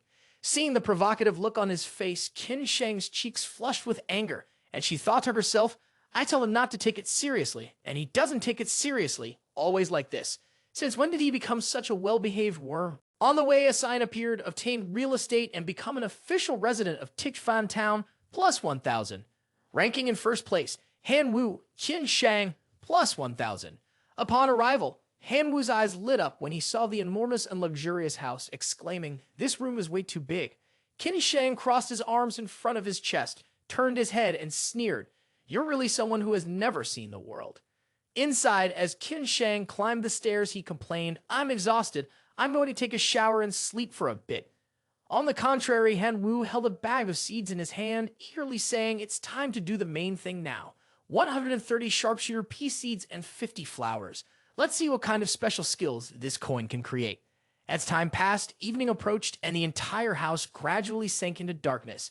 Han Wu, hands in his pockets, walked down the hallway, muttering to himself, turning around repeatedly. More than an hour had passed. Thinking this, he rushed to Qin Shang's room to announce, "Hey, the sharpshooter pea seeds are still profitable." Before he could finish, a sight in front of him made his eyes widen and his face turned red. It turned out that Qin Shang was undressing to change clothes. Qin Shang, now coming to his senses, shouted loudly, Go outside quickly." He hurriedly explained, "I didn't mean to." The embarrassing moment passed, and Han Wu looked up at the system interface that appeared with a notification. Plant name, coin flower, plant level, level 1, plant ability, create coins. For each unit of energy absorbed from the air, 1 coin will be generated. 10 coins equal 1 silver coin, 10 silver coins equal 1 gold coin, and 1,000 gold coins equal 1 diamond. Plant lifespan, 1 year. Looking at the sharpshooter pea growing rapidly, he sighed, "It's growing so fast, huh? I wonder how strong it is." Next to it was the detailed information. Plant name, sharpshooter pea, plant rank, level 1, plant ability, shoot peas. Can shoot peas at a rate of 1 per second, causing damage to undead creatures. Plant lifespan, 1 year. Qin Shang approached from behind, looked at him, and asked, "What are you mumbling to yourself about?" Han Wu shook his head. "It's nothing." He answered absent-mindedly, but when he realized Qin Shang was standing next to him, he jumped in surprise, blushing, and shouted, "Ah!" Qin Shang looked at him, confused, and shot him a side-eye, asking, "Why are you blushing? Could it be that you're thinking about—" His expression was suggestive. Thinking back to the scene earlier when Qin Shang was changing clothes, only half hidden, Han Wu quickly said, No, not at all." Qin Shang was angry, pointing at Han Wu's face, shouting loudly, "I warn you, you better not think about it. You didn't see anything at all." While they were arguing, the two of them heard a sound, and they both turned around. Qin Shang asked suspiciously, "What was that sound?" Saying that, she raised her hand high, and a beam of golden light appeared. At that moment, she shouted loudly, "Light arts." From somewhere, a group of more than 20 zombie-like creatures charged forward, their faces twisted with murderous intent, sharp teeth bared as they howled loudly. Then they crossed their arms and grinned wickedly in challenge. Come on, let's see what you can do. The sharpshooter peas opened their mouths and shot out countless pea-sized projectiles at the zombies. The peas struck the zombies, but they seemed completely unaffected. Han Wu raised an eyebrow. Oh, was that it? Your combat strength is truly touching. With that, he formed a sphere of green energy in his hand and said, Sharpshooter peas, enhanced with dark attributes. I'll infuse my power into them so they can evolve. Red light flashed repeatedly, and soon, the sharpshooter peas evolved into dark sharpshooter peas. Their pea projectiles now managed to destroy the zombies. System notification. Destroyed a level 1 normal zombie and earned plus 1 point. Destroyed a level 1 flag zombie, dropped a small flag, plus 1 point. Destroyed a level 1 social zombie and earned plus 1 point. He surveyed the scene in front of him, stroking his chin thoughtfully. Using the dark attribute skill consumes too much energy. If we keep fighting like this, we'll soon be surrounded. What should we do now? Suddenly, Qin Shang seemed to remember something and cried out. This isn't good. Tu Tai must have also purchased real estate. His accumulated points have already reached 1,300. If we continue like this, we'll lose. Hearing her, Han Wu glanced at the sharpshooter peas and muttered to himself. No, we definitely need to find a way to speed up the process of killing these zombies. He thought for a moment, then added, these unique plants are also living organisms. They probably have their own instincts and they could mutate as well. Thinking this, Han Wu immediately gathered his energy in his hand, sending a beam of red light shooting straight at them. He used the technique shouting loudly, aiming to activate the mutation. The system displayed mutation options. 1. Mutation. Range of fire. Extend the range of fire. The price to pay is that each time the range is doubled, the lifespan decreases by 1 month. The range can be extended up to 13 times. The remaining lifespan of Sharpshooter P is 12 hours. 2. Mutation. Firing speed. Increase the firing speed of Sharpshooter P, but at the cost of reducing 2 months of lifespan. Each time the firing speed is doubled, it could be increased up to 7 times. The remaining lifespan of Sharpshooter P is 12 hours. 3. Mutation. Multiple heads. Increase the number of heads for Sharpshooter P's attacks. The price is that each time a new head is added, the lifespan decreases by 3 months. Up to 5 heads can be added. The remaining lifespan of Sharpshooter P is 12 hours. 4. Mutation. Root growth. Increase the size of the root attachment of Sharpshooter P. The price is that each time the root size doubles, the lifespan decreases by 6 months. It can be increased up to 3 times. The remaining lifespan of Sharpshooter P is 12 hours. Han Wu smirked as he looked at them. Looks like it's not too bad. Well, let's go all in then. After the mutation, Sharpshooter P sprouted 2 additional pairs of bloodthirsty eyes. Around them was a layer of yellowish aura. They combined their strength to launch beam projectiles 10 times larger than before, firing like missiles at the zombies. The zombies were continuously knocked backward by their attacks. The system announced, killed a level 1 knowledge zombie, accumulated points +1, defeated a level 1 combat zombie. Dropping a bottle of hair dye, 1 accumulation point added, killing a level 2 regular zombie, 2 accumulation points added. Suddenly, a gray-black foot of a zombie as large as a pillar stomped heavily on the ground. Wherever it stepped, the earth and rocks sank down and dust rose in a thick cloud. A group of muscular, evolved zombies approached. The leader was waving a flag, and Han Wu assessed that these zombies seemed to be of a higher rank at first glance. The leader zombie charged forward, preparing to launch the flag at the 2 of them. It stepped forward with force. Its body leaned forward as it gathered all its strength to throw the flag ahead. When the flag flew towards the Sharpshooter P, it caused a seismic shock with dust flying everywhere. The leader zombie couldn't understand what was happening. Why wasn't anyone hurt? It was full of question marks on its head. Before it could react, the Sharpshooter P unleashed red beam pellets to attack it. At the same time, the flag it threw flew through the heads of the Peeds. Han Wu caught the flag, and there were small lightning bolts on its pole. He smiled faintly, realizing it was made from hundreds of refined steels. Such a waste of resources. At this point, he turned to the group of cornflower plants and gave an order, almost forgetting about them. You all mutate as well. A system interface appeared, mutation option for cornflower, a versatile mutation that increases cornflower yield. The price of doubling the cornflower yield was a 1-month reduction in lifespan with a maximum of 13 times. The remaining lifespan of the cornflowers was 12 hours. 2 mutations were absorbed, increasing the cornflower's ability to absorb death energy. The price to pay for the scope of absorbing the death aura from the cornflowers doubling each time is a reduction in lifespan by 2 months at most, and when it increases 7 times, the remaining lifespan of the coin is just 12 hours. Without hesitation, he shouted, I want as many coins as possible. Immediately, countless coins were thrown out. Qin Shang, standing beside him, saw the leaderboard and was overjoyed. He clenched his fist and excitedly said, "You've surpassed the accumulated points. You've passed Tu Tai." Tu Tai, on the other side, looked up at the leaderboard in shock. What? Han Wu is in first place with 1436 points. Tu Tai is second with 1313. He held a level 4 plant in his hand, the seed of fire dragon grass, and muttered, "Han Wu, don't even think about surpassing me. Never even think about it." 2 hours later, the fire dragon grass seed transformed into a green dragon surrounded by a yellow aura. It roared loudly. The fire dragon grass opened its mouth and shot flames toward the zombies in front of it. The zombies were unable to resist and were instantly burned by its flames. 2T looked up at the ranking system where the accumulated points were rapidly increasing. First placed, Tu Tai with 1610 points. Han Wu is second with 1586. He smirked proudly. "Han Wu, I've investigated your information. You're just an orphan with no parents. What right do you have to compete with a descendant of the true gods like me? I will definitely make you fail miserably." Behind the mountain ranges, an enormous, strange fireball suddenly appeared, emitting a blinding light. Although the zombies tried to shield themselves with their hands, they were still scorched by the fireball. Cutting to Han Wu's side, countless gold coins lay on the ground. Qin Shang looked at him and asked, "The first night is over. Thankfully, the plant's attack power erupted. How did you manage to do that?" Beside him, a pile of gold coins was shining brightly. Han Wu crossed his arms and replied, "Actually, I possess a kind of anomalous directional power that can make living beings like this." Qin Shang stood up and looked at the excitement system board. "That's a truly abnormal ability, but our current score is still much lower. Look at the system board. Tu Tai is ranked first with 2,011,000. Han Wu is second with 128,000, and Qin Shang is in fifth place with 23,000. Han Wu reassured him, "Don't rush.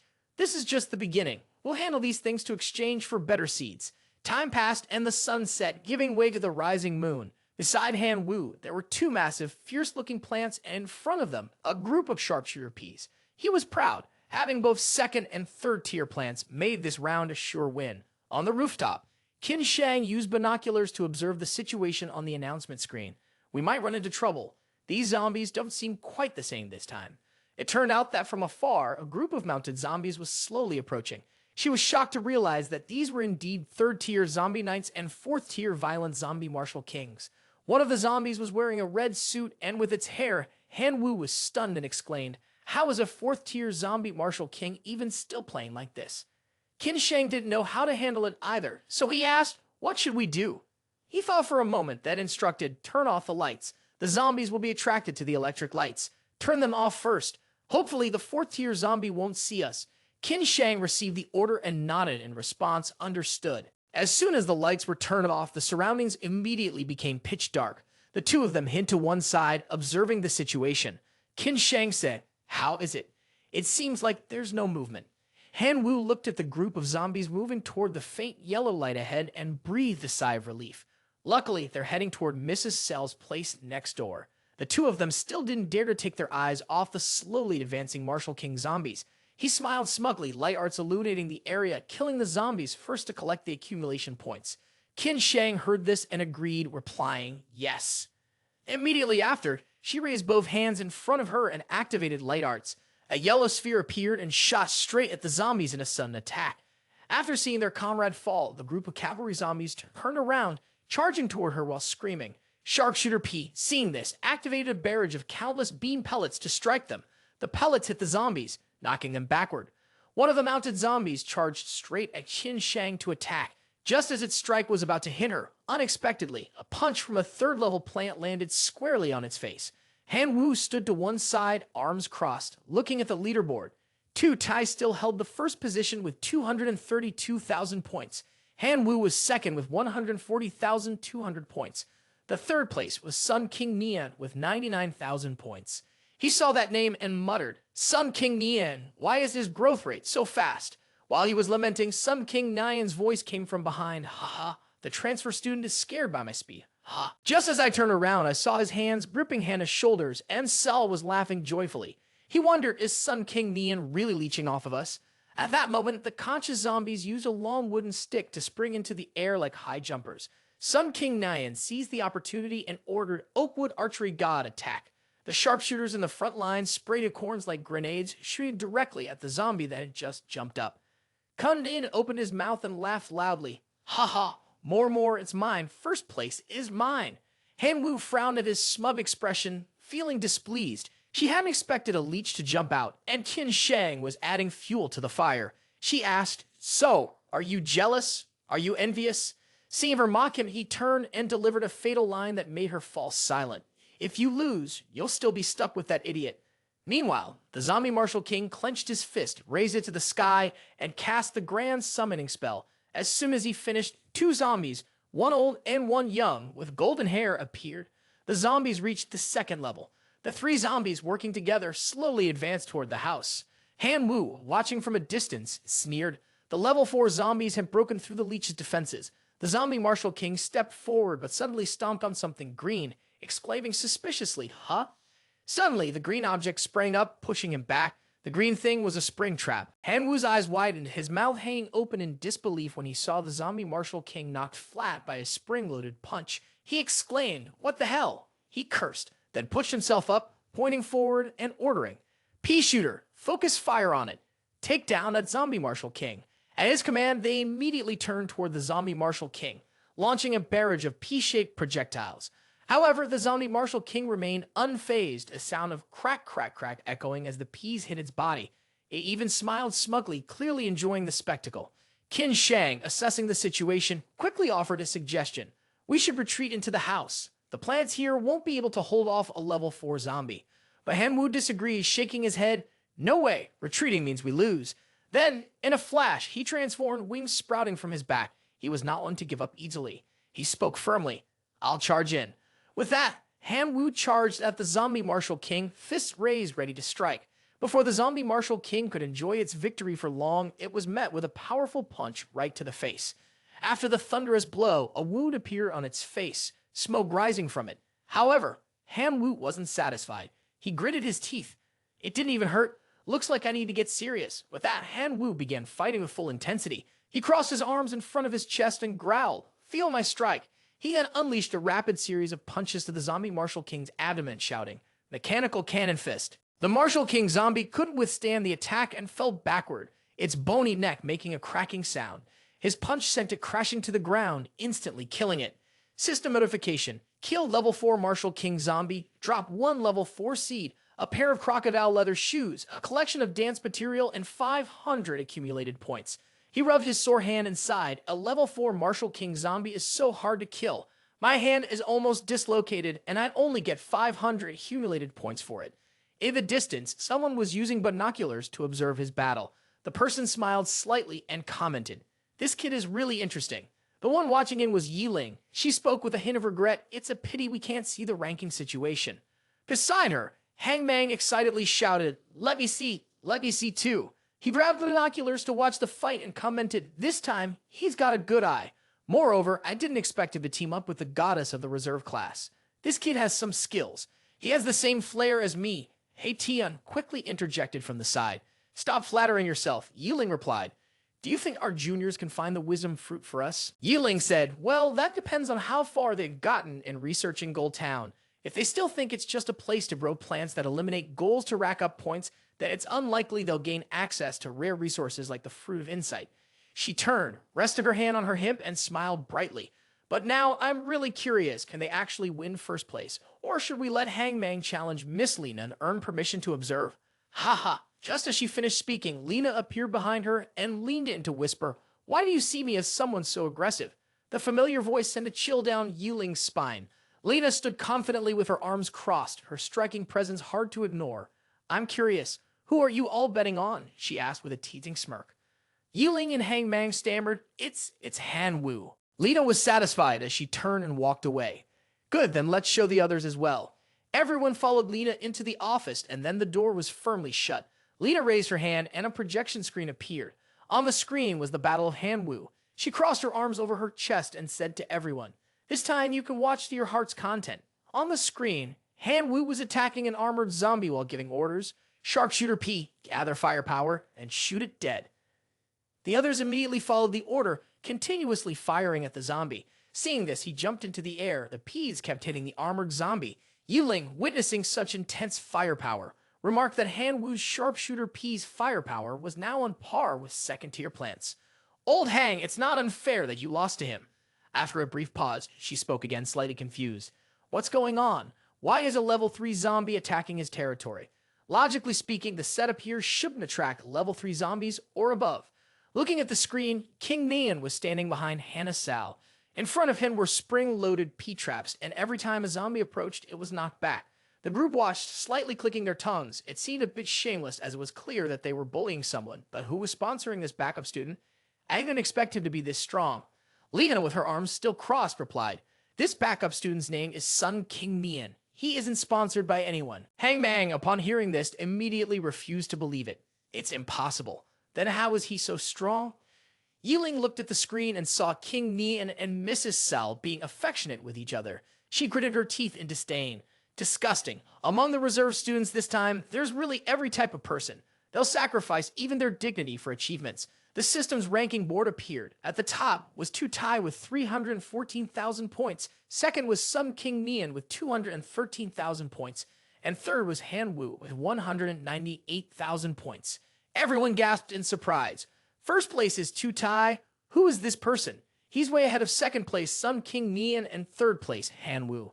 Let me see exactly how he set himself up.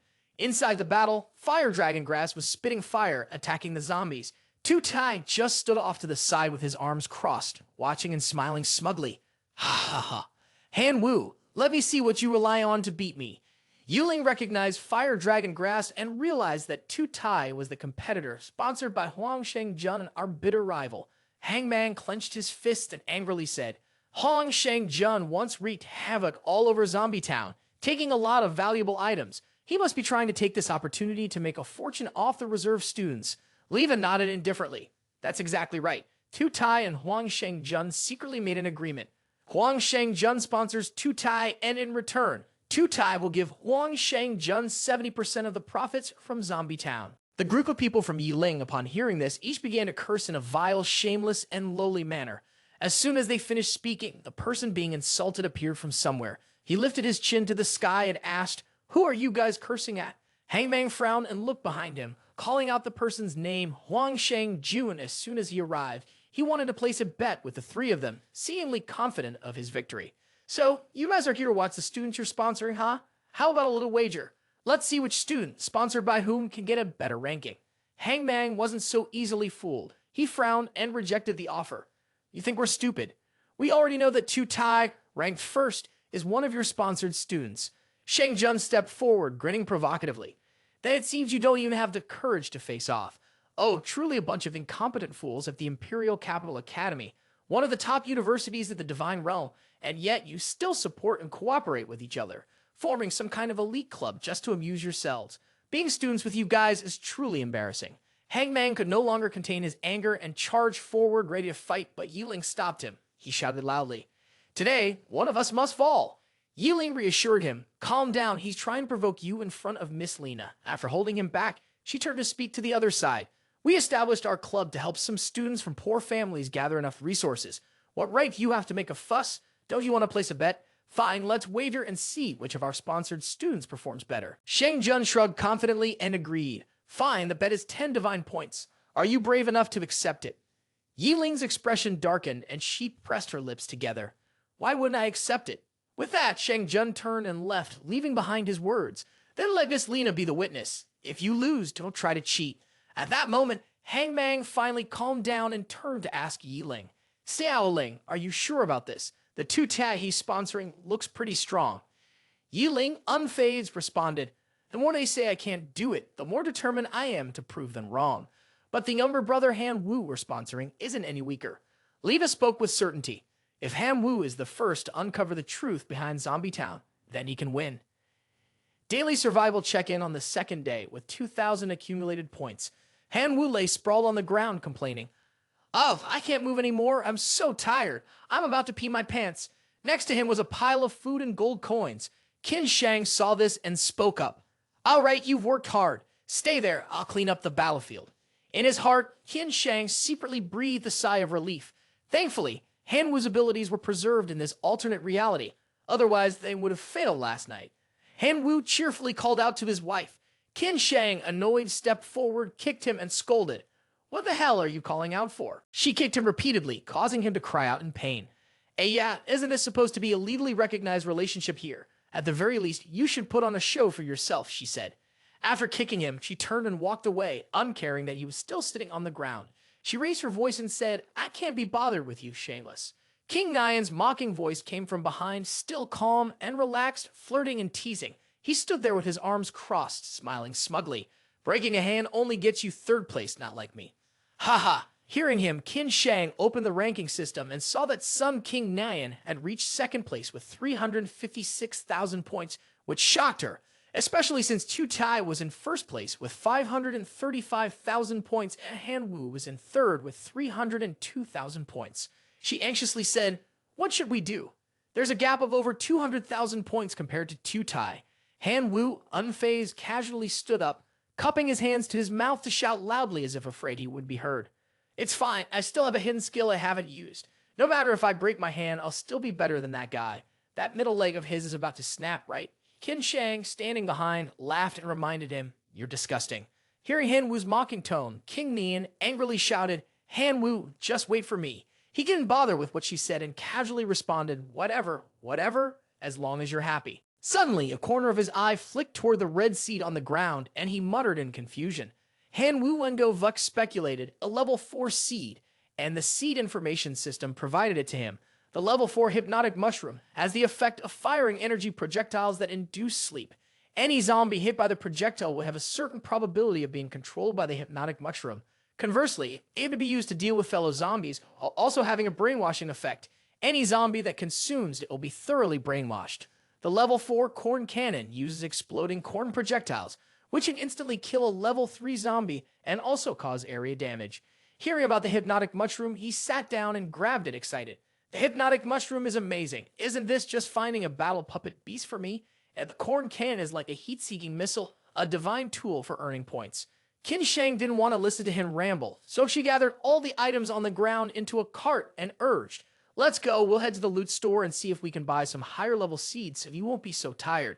He gave a thumbs up, about to say wifey, but remembering the kick she gave him, he quickly corrected himself. Sure, old Qin. Qin Shang knew what he wanted to call her and blushed, snorting coldly. Keep up. She thought to herself the way he wanted to address her was on the tip of his tongue, and if he said it, would he die? An hour later, Qin Shang and Han Wu had sold everything in the cart. As they walked down the stairs, he sighed. I thought the collection of materials on the Black Kit zombie dance of the level 4 Martial King was a treasure, but it turns out the store didn't accept it. She held the golden bag, her eyes gleaming with excitement as she concluded the evening's haul minus 243 gold coins, which was decent enough. The owner told the town chief that he was a monk who collected cold weapons, and it was possible that if they went to him, they could exchange his flagpole for some good weapons. Hearing her, he replied, The mistress of the Han Mansion has decided. Qin Shang furrowed her brow, a few red streaks on her cheek, and asked, Why not the Qin Mansion? Han Wu teased, No way, if it were the Qin Mansion. Wouldn't I end up living with you as a son-in-law? Qin Shang angrily raised her hand to chase him, wanting to hit him. All right, Han Wu, you're teasing me again. Han Wu hurriedly ran away, shouting as he did, Domestic violence, domestic violence. At the town chief's house, a voice suddenly rang out, What? You want my weapons, master? The man looked at the two of them, displeased and frowned.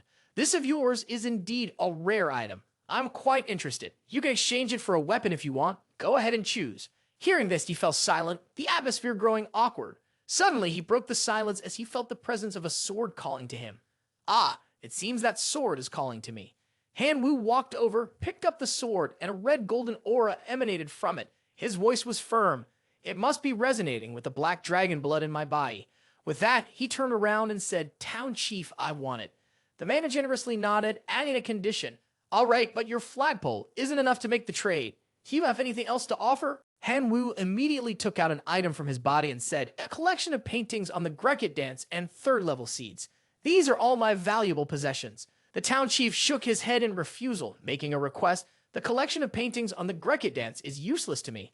I want 2 third-level seeds. He can feel it was much of a loss and agreed. The deal was made. The man smiled in a friendly tone, reminded him, Although the Grekit dance collection is useless to me, the town's former dance queen, your salon neighbor, is likely to be interested. Then he tucked the sword behind his back and turned to leave. eagerly saying, "Let's go, let's visit Sun King's magical sponsor. What do you think?" As soon as he stepped out, he ran into Tu Tai. He saw Tu Tai and his fire dragon grass coming towards him. Han Wu exclaimed, "Wow, what an imposing presence." Tu Tai approached, speaking arrogantly. "Han Wu, the gap between you and me is widening. Now that you've fallen to third place, you should accept defeat. Perhaps I could be a little lenient and allow you and Qin Shang to be in the same classroom in the future." He didn't care about what Tu Tai said, hands in his pockets, walking leisurely, then turning his head to ask innocently, "Wife, is this idiot your friend?" She glanced at him and shook her head. "I don't know him." Upon hearing Han Wu call Qin Shang his wife, Tu Tai became furious, gritting his teeth and shouting, "What did you call her? How dare you? I'll show you what it means to be crushed." Han Wu paid no attention to his furious expression, calmly taking Qin Shang's hand and walking away, casually saying, "Forget about him. Let's go have some fun." Seeing the two of them walk away hand in hand, Tu Tai harbored resentment in his heart, his words hissing through clenched teeth. "Not only do I have to beat him, I'll also have to cut off his hand." Han Wu and Qin Shang arrived at a small house, knocked on the door, and called out loudly, "Is Mrs. Sel home?" The door opened to reveal Hannah Sel's salon and King Nian. He smiled and asked, "Oh, isn't this my friend Han Wu?" Mrs. Sel, assuming he was here to demand compensation, preemptively refused. "You're the new neighbor next door, right? I've heard my little one mention what happened last night. If you've come here to demand compensation for what happened, you can leave now. I, Hannah Sel, will never compensate you for your incompetence." King Nian also grinned smugly. "Han Wu, don't come looking for trouble." He shook his head. "Mrs. Sel, you've misunderstood. I came to admire your grace. I have heard from the town chief that you used to be the dancing queen of the town. Your presence is indeed extraordinary. I happened to acquire an item, and I thought only you would be worthy of it." This time, Hannah Sel, blinded by love, didn't hear a word he said. Coldly, she responded, "Don't think that flattering me will make me change the layout of the plants in the yard. No chance."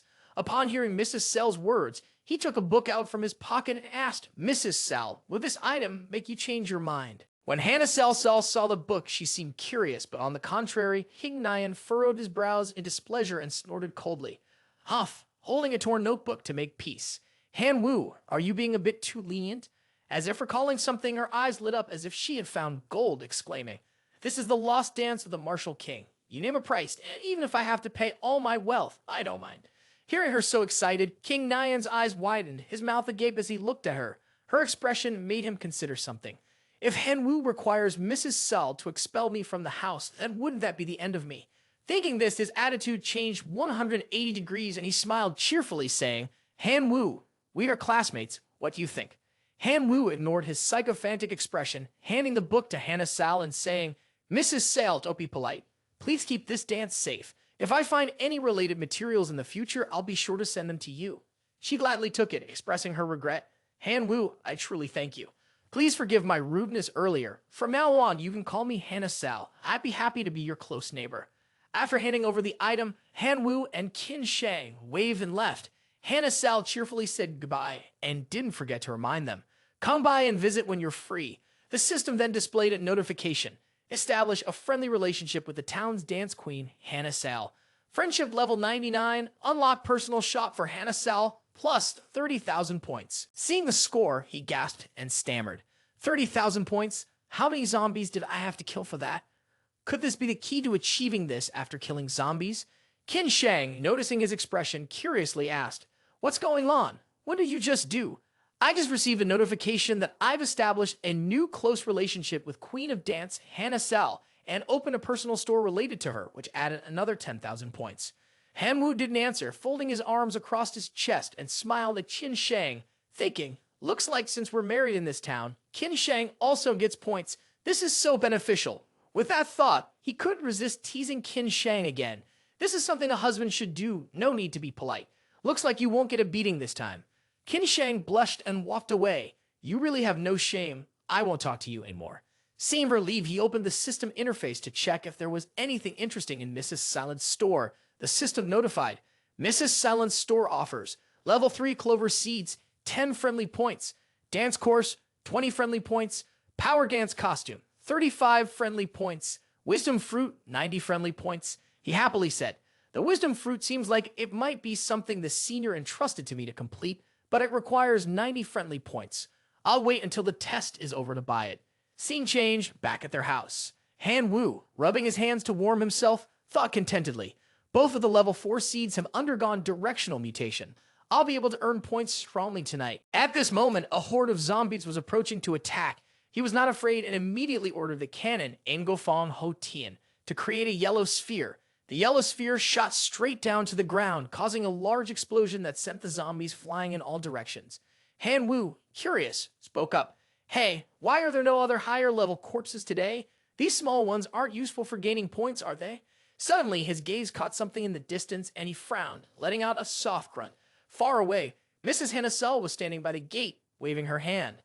Ah, so that's it, Mrs. Sell called out joyfully. Han Wu, I've removed the bullets as a small token of my appreciation for you.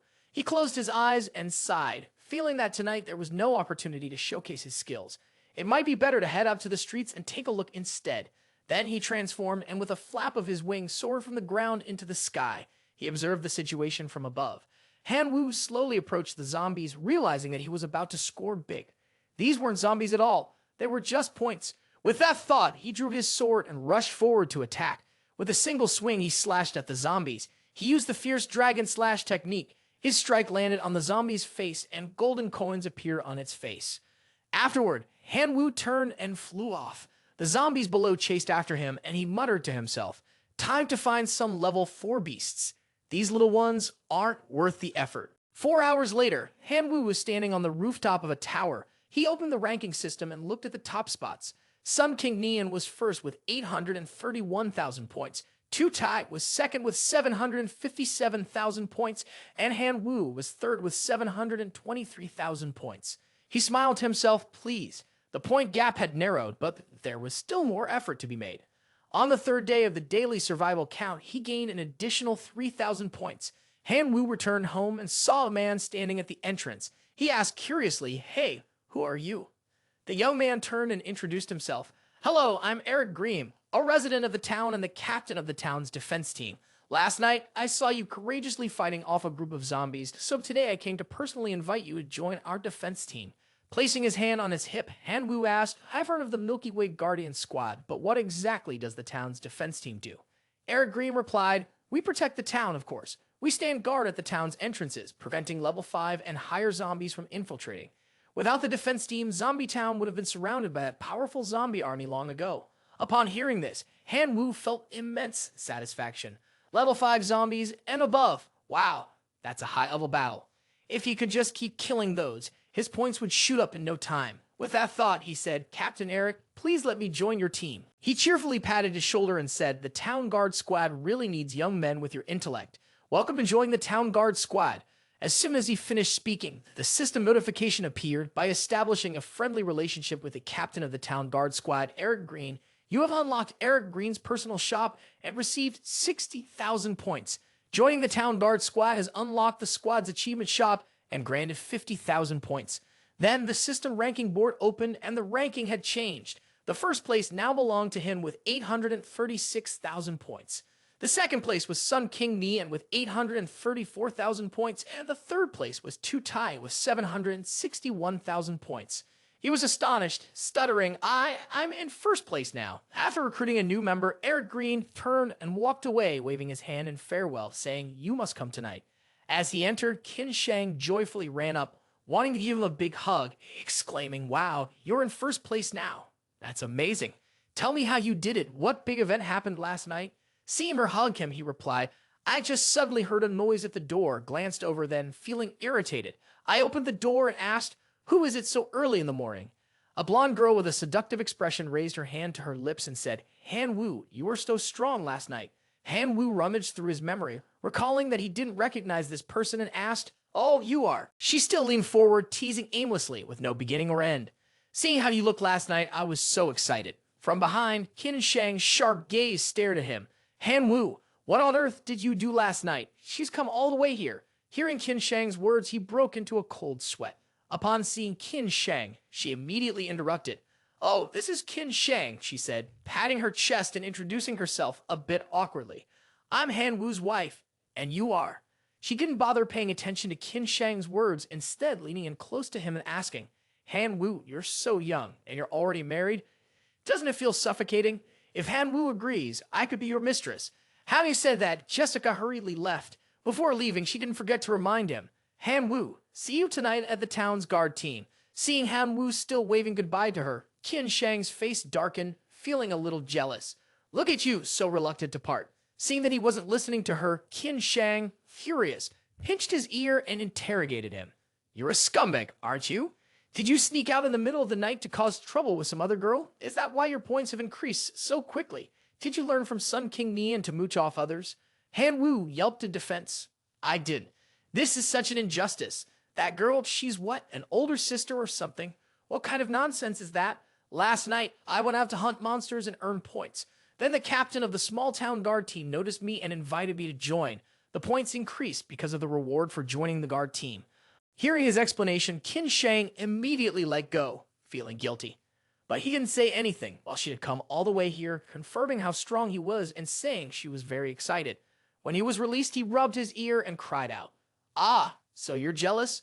I'm just trying to catch up with 2T's accumulated points, helping you win the bet. Qian Shang quickly denied. Who's jealous? What I care about has nothing to do with you. Han Wu pulled out a bag of seeds from his pocket and handed it to her. Tonight, I'm heading to the high-level corpse soldier guard team. The courtyard at your place is assigned to you. These are all high-level seeds. Qian Shang took the seeds and asked that you must be careful tonight. Make sure to protect yourself well. Don't let. Before she finished her sentence, he turned around, smiling happily, cutting her off to reassure her.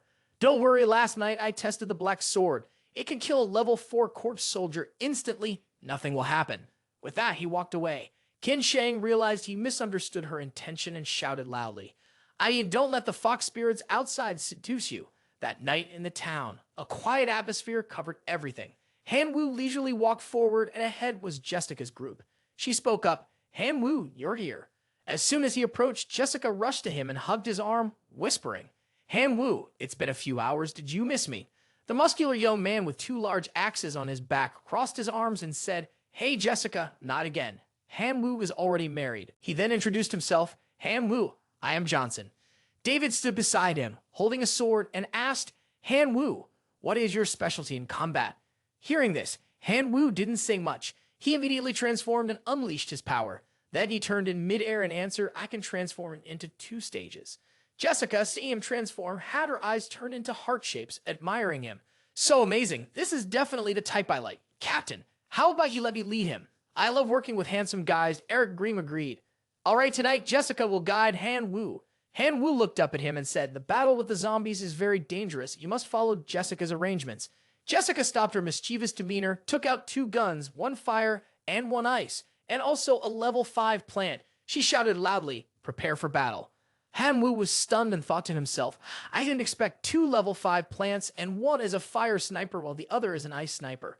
He also transformed, his body turning muscular. Next to him, his teammate, a level 5 giant, fused with a core. As soon as he finished speaking, his arm bulged with muscles and large muscle masses appeared on his back, transforming him into a giant with dark skin.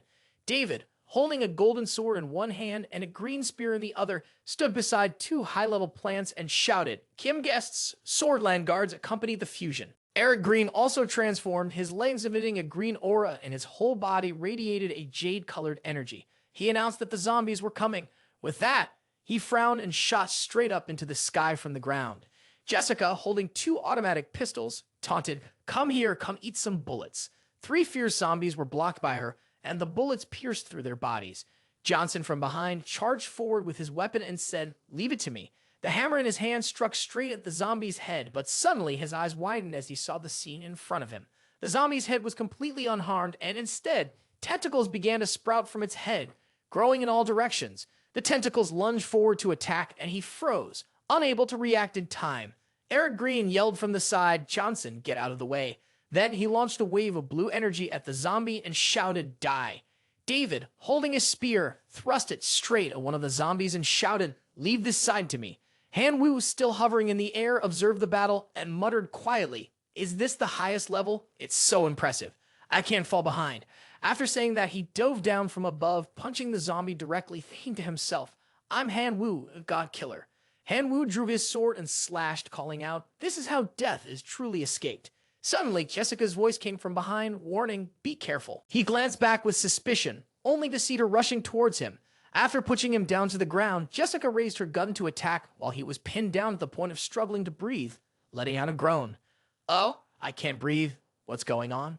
She fired a shot behind her, attacking the zombie. Her bullet hit the arm of the zombie. While observing the situation, Jessica explained, "The endurance of a level 5 zombie is many times stronger than a level 4 zombie. Even though you injured it, it won't lose its attacking power."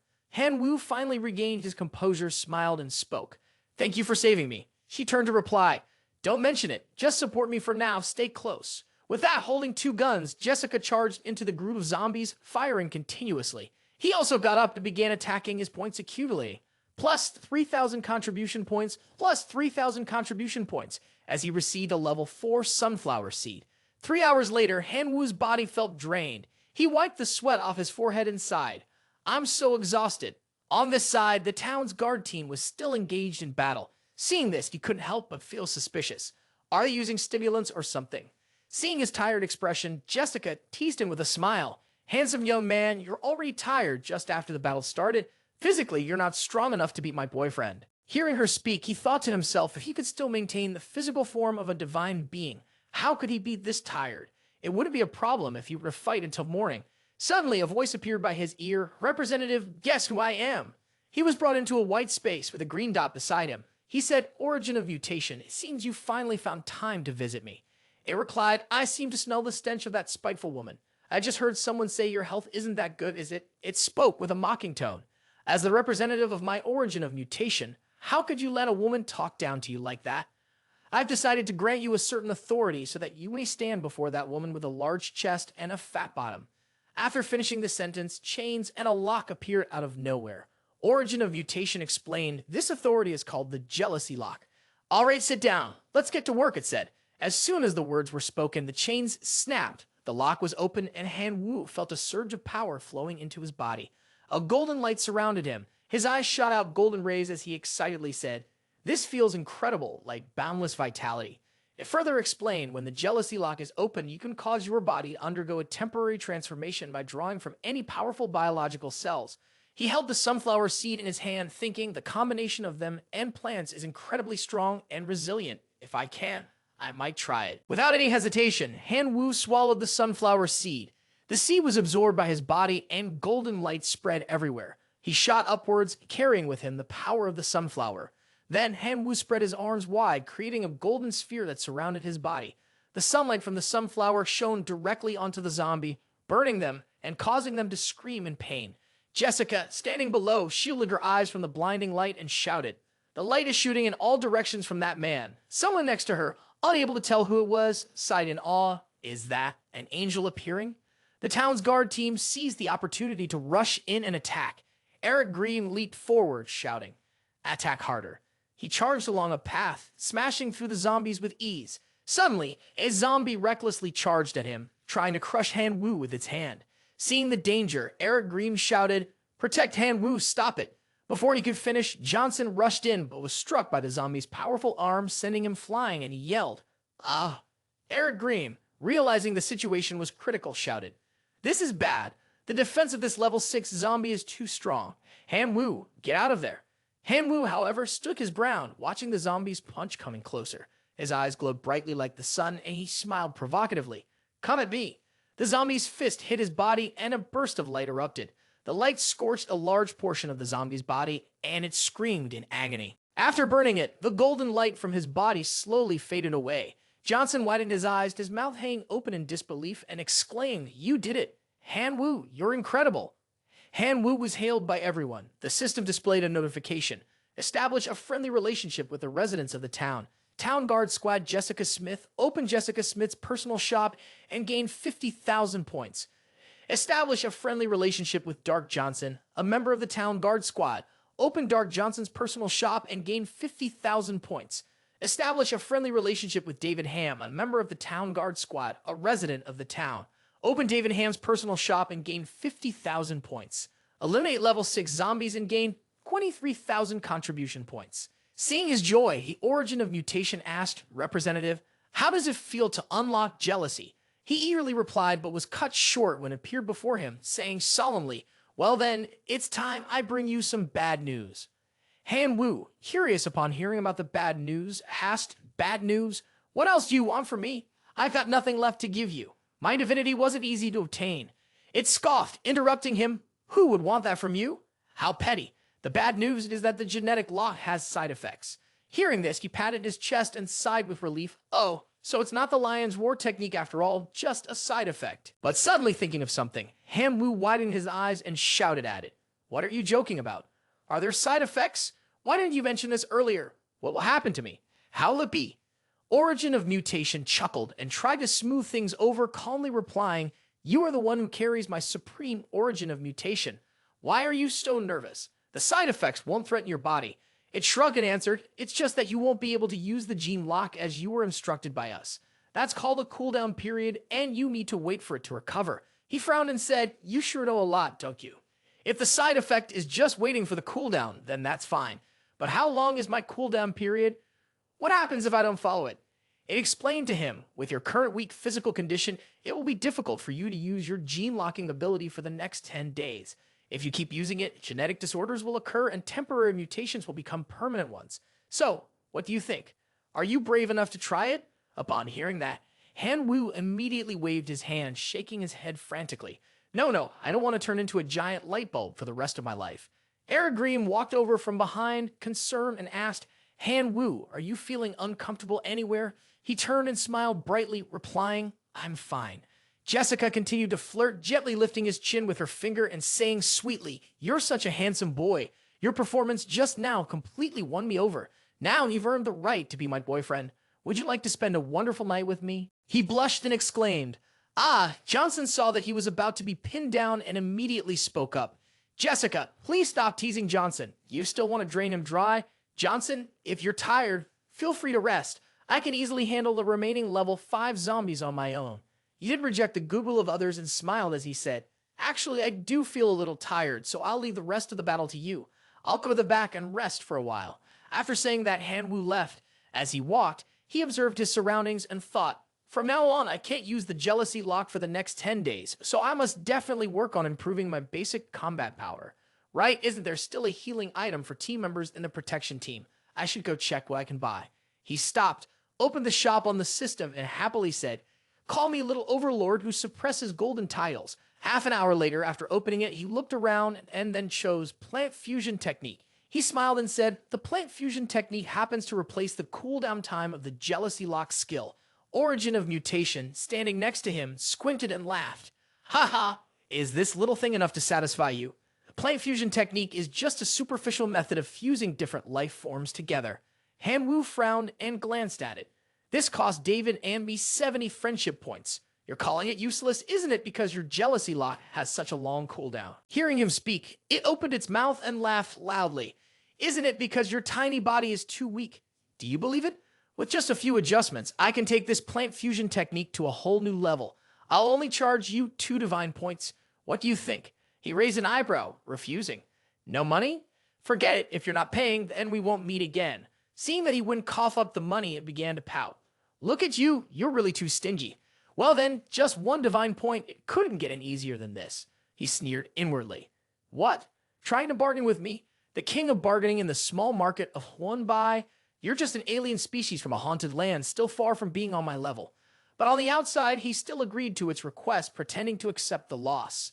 "Fine, it's a deal." Hearing him agree, it snapped its fingers. Suddenly, Han Wu's head was split in 2, and fireworks shot out from within, leaving him stunned and confused. Looking at the system board, he wanted to swear. Damn it, this improved plant fusion technique can actually combine plants from 1 to 3, and it even has a quota for 6th grade seeds. This is insane. It gently reminded him beside him, "Remember, you owe me 1 divine point." He nodded slightly in response, not forgetting its part. Han Wu happily inserted the attribute card. His attribute was darkness, so the first card slot was for the 5th grade floral elixir. Daily roll call. On the 4th day of survival, points added, 4,000. He crossed his arms and looked up at the rankings, smiling with delight. "Ha, points have gone up. Qin Shang is also here. Looks like I'll be able to beat 2 Tai in less than 2 days." On the rankings, the first place was Han Wu with 1.4 million points. Second was Sun King Nian with 1.2 million points. Third was 2 Tai with 986,000 points. and fourth was Qin Shang with 736,000 points. The scene shifted back to their house. Han Wu walked in and saw Qin Shang a little busy, so he asked, "Are you busy?" She was sitting on the floor with two huge bags, looked up at him and mocked. "Not in a bad mood, huh? Spending a good time with the hot girl, huh?" He began to laugh. Not at all. Qin Shang was sorting things to sell. When she saw his things, she threw them at him, saying, "Hey, this is yours. Take it and sell it yourself." Han Wu took the sword and chuckled as he walked over. "I don't need these things right now. You can take them. Also, why do we have to act like strangers? We're husband and wife." Hearing this, she got angry, blushed, and rushed over, punching him in the head while shouting, "I'll tear your mouth off sooner or later. I said we share, so we share. I, Qin Shang, am not the kind of girl who likes to take advantage of others, and I don't need your pity." Han Wu took the hit painfully and cried out, all right, all right." Once he agreed, she calmed down, turned, and left. "Fine, I'm off to learn dancing with Mrs. Sal. You can rest by yourself." He hugged his aching head and instructed, "Come back a little earlier, okay?" In his heart, he thought for a moment. Qin Shang was truly a clever girl, knowing how to make an impression by befriending the townspeople. She certainly had the arrogance of a capitalist. 9 days later, the town scene under the warm sunlight was incredibly peaceful. Han Wu appeared joyfully and greeted, "Hey everyone, I'm here." Jessica saw him nonchalantly wave and greet, "Hey, handsome." As he got closer, he noticed the odd expressions on everyone's faces and asked, "What's going on with everyone? Why does everyone look so worried?" Jessica spoke up to explain, "Handsome boy, you don't know. Tonight is the monthly lunar eclipse, and the zombie invasion will be even fiercer. Last month's lunar eclipse, Jasmine, one of our team members, left us forever." Eric Green crossed his arms, wearing a self-reproachful expression, and spoke softly, "Jasmine's death is my responsibility. I, Eric Green, promise that as long as I'm alive tonight, I will never let any of you die in front of me." Johnson and David spoke in unison, Captain Eric. Jessica stepped forward, taking his hand with concern. "I might not be able to protect you tonight, so promise me that if you're in danger, you'll run away immediately, okay?" Hearing her say that, he fell into deep thought. Currently, he was the weakest member of the town guard squad, and if danger struck, he might very well be the first to die. So she was worried about him. Then she was gifted with a radiant smile. "I am a man, and I should be the one to protect you." That smile captivated Jessica, and she smiled back, reminding him, "Remember to take good care of yourself." Han Wu opened the system interface and thought, in such a dangerous moment, he needed to quickly head to the Merit store and equip himself. The screen displayed the store with countless items. He still had a balance of 95,000. After selecting a few purchases, everything returned to zero. He raised his hand and clicked on the golden dragon grass. As soon as he did, a spreading black mark appeared on his face. Han Wu thought to himself, "Golden dragon grass is also giant dragon's venom. Is it already starting to attract dragon blood?" Immediately, his body mutated and his strength doubled. Eric observed the changing atmosphere, his expression serious. The time has come.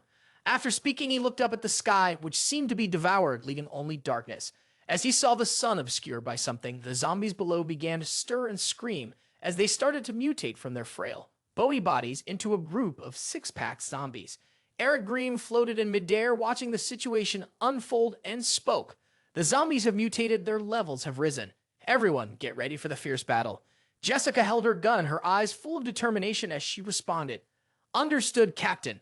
Johnson simultaneously mutated into a muscular form and nodded, "Understood, Captain." David wore his armor and held a spear in his hand, standing ready to attack. Han Wu flew through the air seriously, saying, "Yes, Captain." The mutated zombies screamed and charged forward in a violent attack.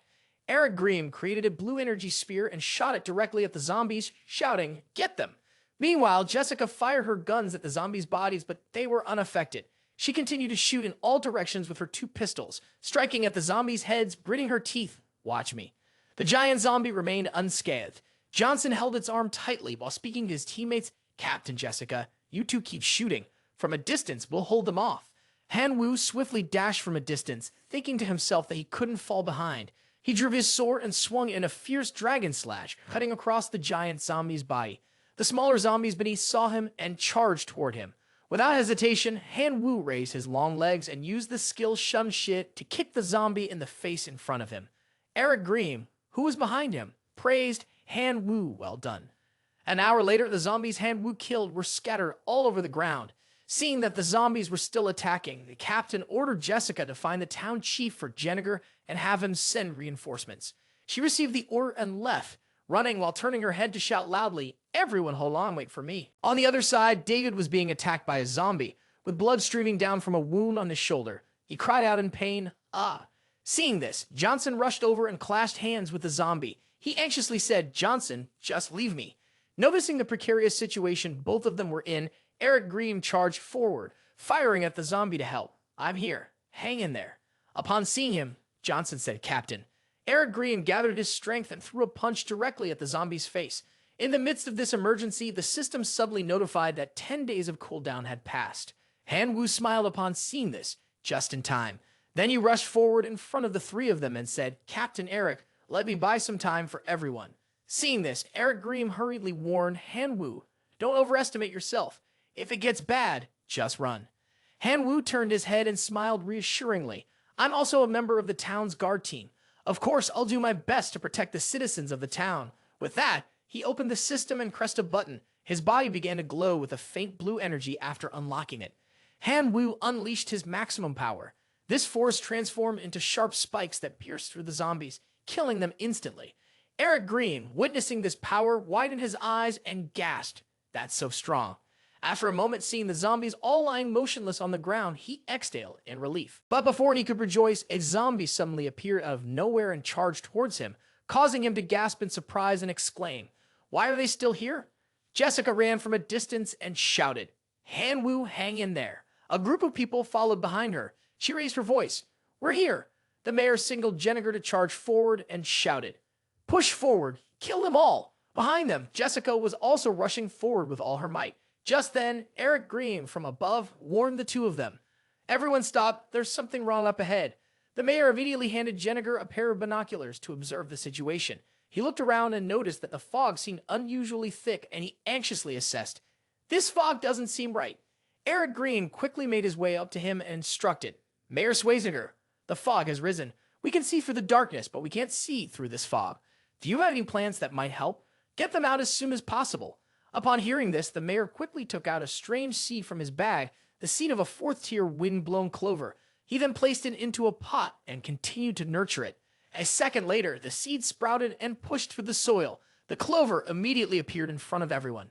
Han Wu, seeing this, was stunned, and he thought to himself, "This is growing way too fast." Instantly, the wind-blown clover transformed into a massive fan, continuously blowing towards the zombies. Han Wu immediately took out his reconnaissance eyes. The play pot at this moment was glowing strangely. The system notification stated that the ceramic flower pot used for sowing seeds could accelerate the growth rate of seeds planted within it by 100 times. He was incredibly surprised when he saw this scene and said, "Wow, this is a divine item." The mayor turned to Jennifer, smiling gently as she explained, "Han Wu, if you like the flower pot, I can give you a few later. I just heard Eric say that you did very well tonight. After the lunar eclipse ends, I will represent the town to reward you." Han Wu, upon hearing this, joyfully replied, "Thank you, Mayor." Immediately after, a system notification appeared, surprising him. Establish a friendly relationship with Mayor of Small Town Ann Weniger and unlock Ann Weniger's personal store, plus 100,000 accumulated points. Han Wu opened the system and joyfully looked at the system list. The mayor's store must surely contain many treasures. This plant is so good, it's truly a virus attack. As he accessed the screen showing the mayor's store, his eyes were immediately drawn to a mushroom called He-Zane mushroom, which had the ability to release tens of millions of spores at once. These spores would be nourished by the death energy from the zombies and quickly grow into new He-Zane mushrooms. Without hesitation, Han Wu threw this mushroom towards the wilting clover. Tens of millions of mushroom spores were shot towards the zombies, causing them to scream frantically. He excitedly said, "In a bit, I can try a new method of play. Let's go." He then observed the situation of the zombies and assessed the He-Zane mushroom infestation is already quite effective. Success or failure depends on this. He stood above, waving his broad wings, his entire being radiating a strange golden light. Han Wu spoke, "The He-Zane mushroom belongs to my life form, beginning the sacrifice of my life force." Immediately, the mass of zombies below, as numerous as ants, was surrounded by the golden light. The golden light instantly caused the damned zombies to explode. His screen displayed a new notification, Auction 1. A level 9 wisdom tree seed planted in the divine realm can stabilize the divine realm and extend the lifespan of the Chun tribe. Once matured, it can produce wisdom fruits. The wisdom tree has a maturity age of 1,000 years and a growth cycle of 100,000 years. Option 2. A golden flower pot. A plant seed sown in it will achieve immortality. Option 3. Level 4 construction. A plant museum will be built in the divine realm, producing randomly every 24 hours. It will generate a special plant seed. The probability for a first grade seed is 50%, second grade is 40%, third grade is 9%, fourth grade is 0.9%, and ninth grade is 0.009%. Seeing this, he was speechless and cursed at the system. Damn it, how the hell do I choose? He sighed and chose the golden flower pot, saying, I'll choose you then. With the aberrant guidance and my golden flower pot, it will make the plant immortal. In the future, endless possibilities will unfold, and when the time comes, the level 9 seed will also arrive. At this moment, seeing the group of zombies return to normal, Eric Green became deeply worried and loudly warned everyone.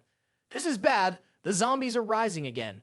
Immediately, the mayor ordered Jennifer, Jessica, and David to take defensive positions. Han Wu, witnessing this scene, felt confused and thought to himself, the power of the Heezing mushrooms is too weak. I must seize the time to develop them. He looked at the golden pot and spoke. Activate the mutation orientation. Saying this, he immediately planted the Heezing mushroom in the golden pot. The system announced that the mutation was successfully feasible, significantly increasing the spore output, enhancing spore activity, and accelerating spore development. Han Wu approached the mushroom, laughing triumphantly, and raised his hand to issue the order. Proceed with the 3 mutations simultaneously.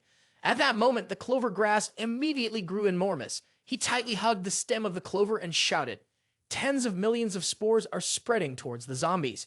Eric Green, seeing this situation, joyfully announced, the speed of the crowd has slowed down. Upon hearing this, the citizens below immediately rejoiced and cheered. That's great, it's good, so good. The mayor told Jennifer to look up at the sky and warned, the lunar eclipse is reaching its final phase. The zombie counterattack will be particularly fierce. Everyone be careful. Suddenly, Han Wu realized something was wrong.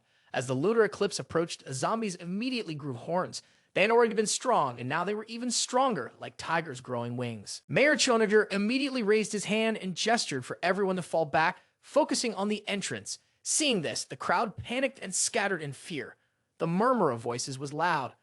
Are we going to die? I'm so scared. Han Wu looked at the crowd and thought to himself, the morale of the people had dropped, and they couldn't fight like this. He had to lift their spirits. He then flew up, rallying the people's spirits. Zombies are nothing we can't defeat. We can definitely win. At this moment, Han Wu flew past a group of small zombies, having already taken them all down. The people saw this and were visibly relieved, cheering loudly. All right, well done. Great job. Han Wu turned back, joyfully looking at the people below and shouted. Suddenly, a strange green tentacle shot toward him. It immediately wrapped tightly around Han Wu, leaving him confused and unsure of what was happening. Shy King screamed. Jessica, seeing Han Wu in danger, rushed toward him, shouting loudly. Han Wu, Eric Green quickly grabbed her hands and told her firmly, Doing this will lead you to your death. We need to combine our strengths before we can move forward. He stepped forward, speaking with certainty. Han Wu, hang in there. We will definitely save you. At this point, Han Wu, furious, used his wings to tear through the tentacles surrounding him and shouted loudly, Get this disgusting tongue off of me. He flapped his wings and immediately soared high into the air, not allowing the zombies below to react in time. Han Wu turned in a different direction, silently calculating the situation. If he flew in the direction he was being dragged, he would soon return to the small town right. Half an hour later, he flew while observing. What's going on? Why is every direction wrong? Where could it be? Suddenly, a familiar voice spoke up. Hey, you there. Still don't get it. You're trapped. He turned in surprise to ask origin of mutation. You have any way to get out of here? Thought for a moment and then replied. It's the first super gene of the Divine River civilization. How could such a small scene trap me? One divine point and you'll be able to safely exit. Upon hearing this, Han Wu asked in a deep voice, Do you want a divine point or do you want your life? You choose. Origin of mutation immediately let out a light laugh, threatening. Then you can pray for your own fortune to leave. As your super gene, I can give you one piece of free advice. Don't wait until dawn to escape, because the moment you stepped into the mist, your time stopped. He looked around, silently thinking, if what it says is true, then I'm really in danger. But the southeast and northwest directions are wrong. Do you want me to charge into the heavenly domain? Suddenly, a thought popped into his mind and he whispered to himself, Right. Then Han Wu changed his course and flew straight up into the sky, telling himself, I don't believe this mist has no origin. A minute later, Han Wu was startled to realize that there was something unusual ahead, filled with suspicion. Is this a shield? Han Wu stood frozen, staring at the large and thick shield in front of him. He immediately swung his sword at the shield and shouted loudly, "Do you really think I'm just a fool in a trap?"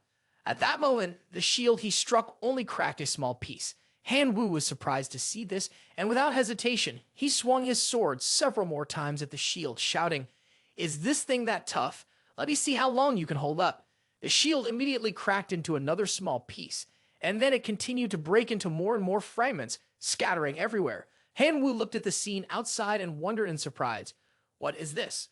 What met his eyes was a giant towering tree. The origin of mutation, upon seeing him, greeted him.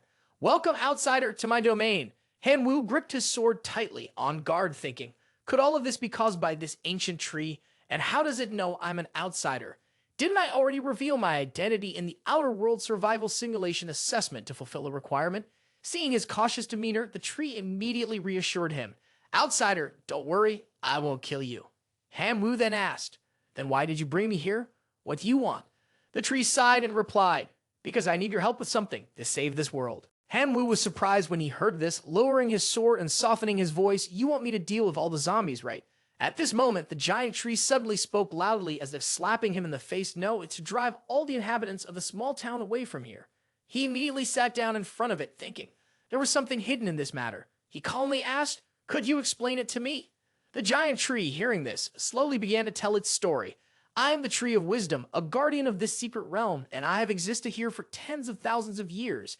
This place was peaceful until an outsider found this hidden realm and took it for himself. He also sent a large group of followers here to collect the special tree seeds that I had cultivated, turning them into a special trading resource.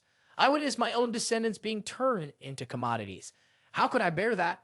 At this point, it hesitated for a moment, but then continued, "But we have lived in peace here for 10,000 years. We essentially had no combat power to resist the military forces, so I had no choice but to seek out the god of death and pray for the power of vengeance at the cost of worshipping death. It sighed deeply. From then on, I gained the ability to turn corpses into zombies. A vision of a horde of zombies appeared, and the giant tree continued with a sad tone. Thus, the war between humanity and the zombies began, dragging on for thousands of years. The number of zombies grew, and humans gradually could no longer resist them. So 30 years ago, I led a full-scale assault. I thought I had a chance to win, and humanity had retreated to the small town in the end. But at a critical moment, a powerful figure, like a comet, arrived. It recounts the scene of hundreds of zombies being driven away. No one knows what method he used, yet he managed to cultivate a type of fourth-level plant, particularly the fire dragon grass, which possesses immense power. With the tremendous damage caused by the fire dragon grass, it prevented us from launching an attack for a long time. Seeing that he was listening intently, it seemed to gain strength and continued telling the story of its life. Many years later, I realized that the mysterious man might be from another realm, because he had abilities that were unlike those of the people in the small town. And today, when I launched another full-scale assault, I noticed you. You have tactics that are extremely similar to that man's. Upon hearing this, Han Wu was surprised and asked, "So you want me to betray and help you, right?" It immediately proposed its idea. "If you are willing to help me, I will give you 10 wisdom fruits." At this moment, Han Wu fell into deep thought. 10 wisdom fruits? That's equivalent to 10 divine points. Seeing him hesitate, the large tree immediately added, "Moreover, I will also give you 3 subordinates. Although they have been dead for thousands of years, their physical bodies have been preserved as if they were still alive." Upon hearing this, it seemed that Han Wu's will was wavering. He swallowed and thought to himself, "This is quite generous." He immediately began to hesitate. 2 thoughts appeared in his mind. First, leaving aside whether he could actually repel the person or not, the small-town zombies were treasures of the Imperial Capital Academy, and the god behind them was most likely a high-ranking leader of that academy. If he helped the wisdom tree, leading to a betrayal of the divine being, that would be the biggest offense. Han Wu immediately turned around and coldly said, "Please understand I cannot." The ancient tree, seeing him leave, offered an even more tempting reward. "If you are willing to help me, I can introduce you to the great Death Lord." Upon hearing this, Han Wu turned back in surprise and asked the ancient tree, "Death Lord?" He silently thought to himself, "Isn't that the opportunity to gain the powerful 5th-level divine title of death? If I could obtain it, I would become one of the revered gods, admired by all." Seeing him inquire, the ancient tree spoke again, its voice tinged with a hint of joy. "Yes, that's right. Now are you willing to agree?" Han Wu hesitated, then turned and began to walk away, stammering as he explained, I will try, but I have one condition. I want to contact the Divine Realm and bring my Blood King clan with me. Otherwise, with just my own strength, it would be impossible to succeed." Upon hearing this, the ancient tree seemed somewhat speechless, continuing, "That is not impossible, but I need you to swear an oath to the Death Lord. If you break the oath, your Bloodkin clan will be cursed and tormented until they are completely wiped out." Han Wu, surprised by its attitude, soon understood. "You must be worried that I'll be like the outsiders before, coming to seize the secret realm. But you still underestimate the allure of the 5th level Death Divine title to me." He then raised his hand to swear the oath, laughing, "I am willing to swear to the Death Lord."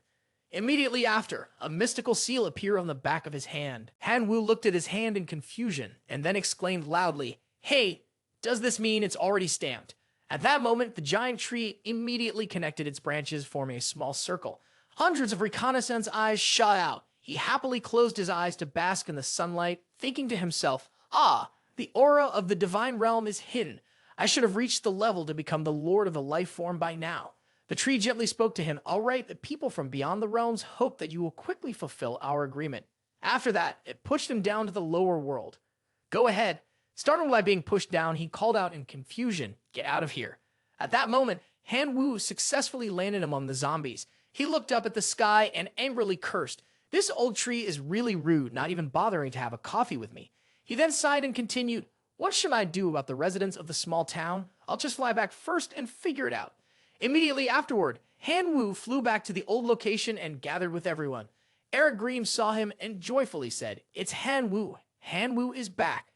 Upon hearing this, Jessica immediately turned around to look at him. Shortly after, Han Wu successfully landed in front of everyone. Jessica ran over, embraced him tightly, and happily said, "Han Wu, it's so good to see you're all right."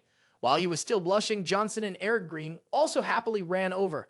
"Ha ha, you're amazing." The mayor also placed a hand on Jenniger's shoulder and chuckled. "Han Wu, to recognize your contribution, I will award you the Town Citizen Award." Han Wu awkwardly smiled and said, "It's nothing, really. You're overpraising me." The people, seeing the zombies slowly fading away in the light, cheered with joy. "The lunar eclipse is almost over. We've won." Meanwhile, the system displayed the following notification. First, Han Wu, 12 million points. Second, Qin Shang, 8,720,000 points. Third, Sun King Nian, 7,920,000 points. Fourth, Tutai, 7,890,000 points. Tutai, seeing this, became furious and gritted his teeth. What exactly did he do? Why can't I beat him? An evil plan immediately formed in his mind. If I can't win by fair means, then I'll just have to stab him from behind. Soon after, Tutai took a large sack of items and left the house. 20 minutes later, he slammed the sack onto the table. Tutai looked at the man in front of him and angrily said, "You're the best assassin in this town, right? Here's 8,000 gold coins. I want you to kill Han Wu for me." The assassin nodded slightly and confidently said, "All right, expect good news." As Tutai left, the shop was immediately watched by a reconnaissance eye. The scene shifted back to the spacious villa of the two. Han Wu observed everything, standing with his arms crossed, and laughed. "Can't win by fair means, so now you want to play the knife in the back game. If that's how it's going to be, then if I'm killed by you, don't blame me." Immediately after, he immediately gave orders to the Locust Bloodkin clan outside. "Locust Bloodkin clan, go eat the sword." Right after that, the Locust Bloodkin clan immediately began destroying the flowers here. Not only did they destroy the flowers, but they also moved on to the trees. With their sharp teeth, the plants here were gradually ruined by them. Qin Shang went to meet Han Wu and anxiously asked him, "These locusts are all part of your Bloodkin clan, aren't they? Why did you let them come in here? What are you trying to do?" Han Wu looked at her and replied, "It's a secret. If I were to tell you, I'd probably have to kill you." Seeing this, Qin Shang immediately pinched his ear, angrily scolding, "Oh, you dare threaten to kill me? Are you going to tell me or not?" Han Wu cried out in pain. "Ouch, that hurts." Suddenly, there was a noise outside, startling both of them. "Han Wu, come out here." Tutai angrily stormed into the house, pointing at him and shouting, "Don't tell me this has nothing to do with you." Han Wu chuckled and asked, "What good deed have I done?" Right after that, the Locust Bloodkin clan rushed towards Tutai, causing him to immediately crouch down and cover himself with his cloak in fear, but still continuing to curse, "Han Wu, you're so shameless. You don't have special plants like I do, so you let these locusts destroy my trees? Do you really think you could defeat me this way?" Han Wu smiled and looked at him, explaining, "Stop talking nonsense. How could the Bloodkin clan possibly get in here? Even if you're spreading filthy rumors, at least make it a bit logical. Moreover, I'm not very good at math, but over 12 million seems a lot higher than over 7 million, doesn't it? Are you keeping up with me? He then struck a pose while controlling the motorcycle and teasingly said, Are you relying on your beloved motorcycle? Seeing this, he immediately clenched his teeth, glaring at him fiercely and cursing with offensive words. Two Tai's entire body trembled as he looked at him with eyes full of anger and swore silently, Han Wu, I swear I'll make sure you won't see the sun tomorrow. At that moment, the townspeople rushed to the shop, angrily telling the owner, I want insecticide, I want it too, I want to buy it. The shopkeeper smiled and explained, Folks, we have really run out of insecticide in the shop, but we will definitely make more soon. Please come back tomorrow. Upon hearing this, an elderly man showed signs of despair. What should we do now? The insecticide is gone, and my crops have no hope left. At that moment, the young man beside him spoke up. Someone say something. My level 4 man-eating flour has been drained dry. How are we supposed to survive tonight? The mayor, Jennifer, appeared to announce to everyone, Dear townsfolk, the town has urgently initiated an evacuation plan. Tonight, the wind doors of the small town will be open for residents to take refuge.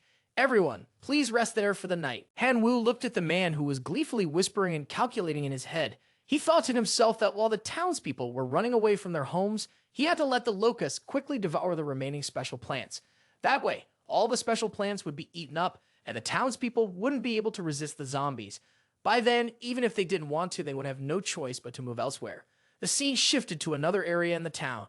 Eric Grims was surprised when he saw him approach and said, Han Wu, you're here?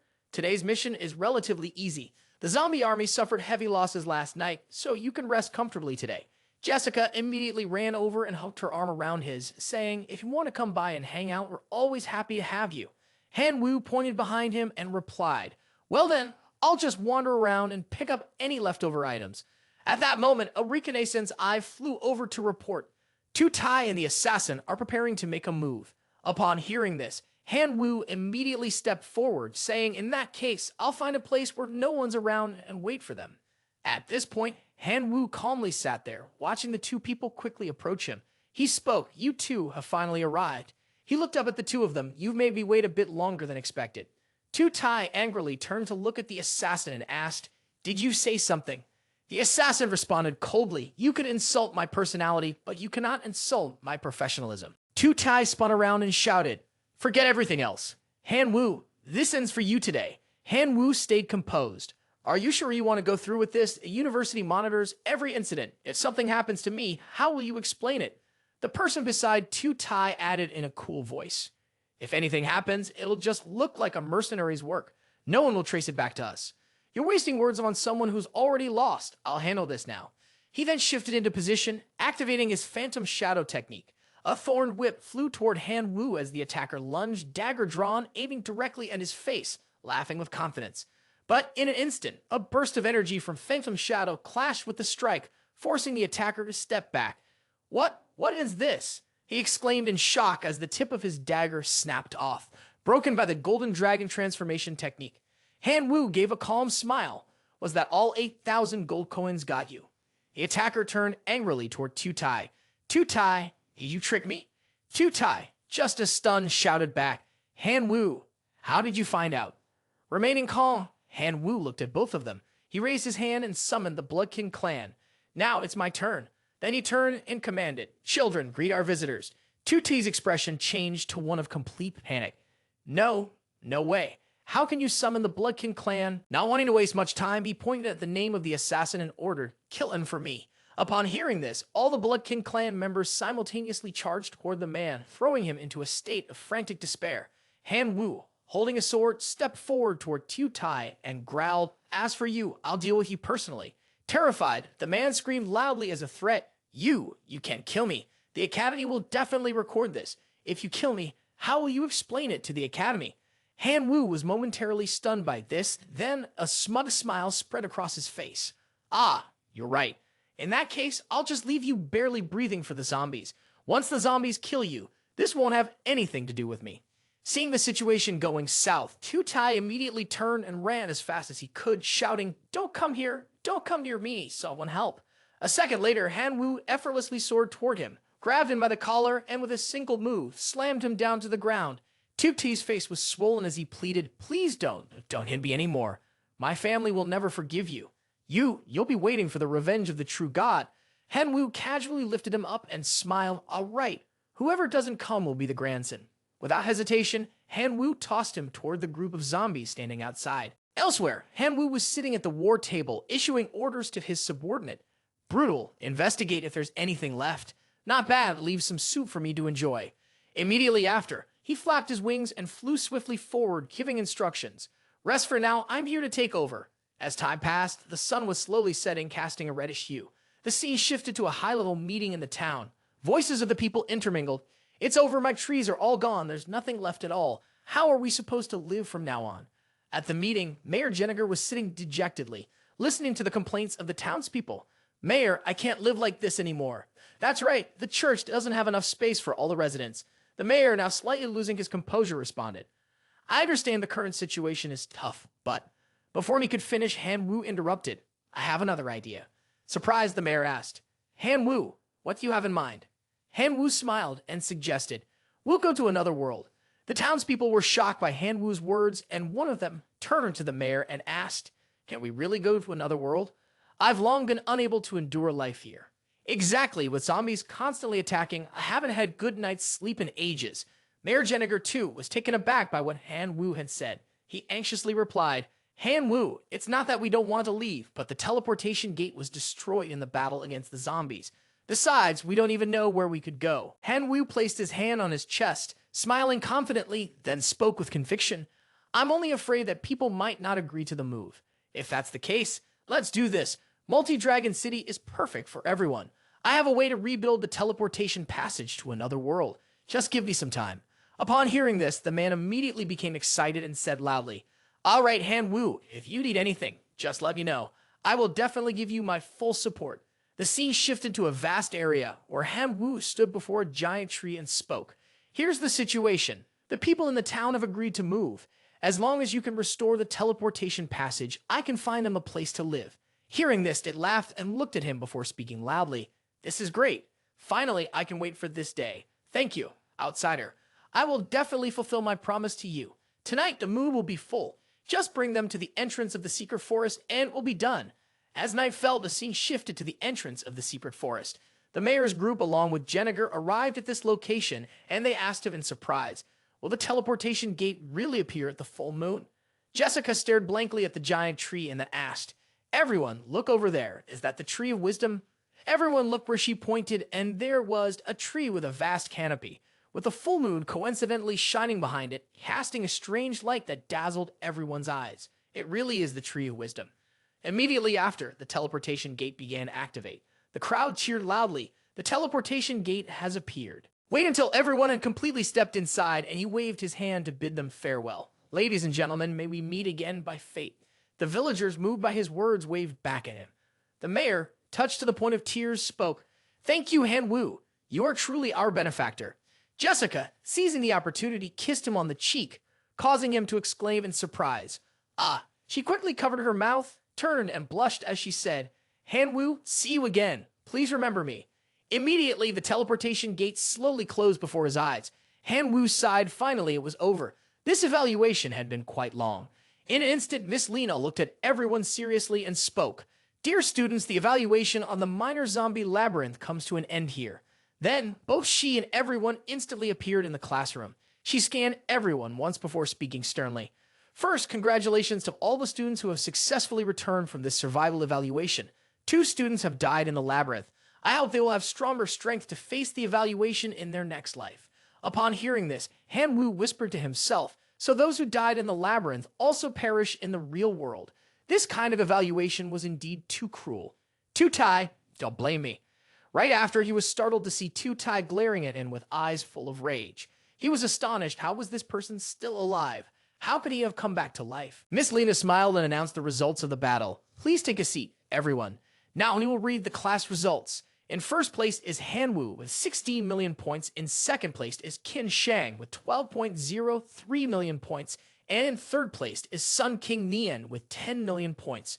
At this moment, Tu Tai stood up and loudly addressed everyone. Excuse me, miss, I accuse Han Wu of cheating. Han Wu turned to the people beside him and immediately noticed the smug, malicious smiles on their faces. Miss Lena asked in surprise, Tu Tai, do you have any evidence? Tu Tai stared at her with a defiant look, then slowly recounted. We saw Hanwoo's Bloodkin Clan locusts in Small Town Zombie. Furthermore, I also saw him summon the puppet. The two people beside him immediately chimed in.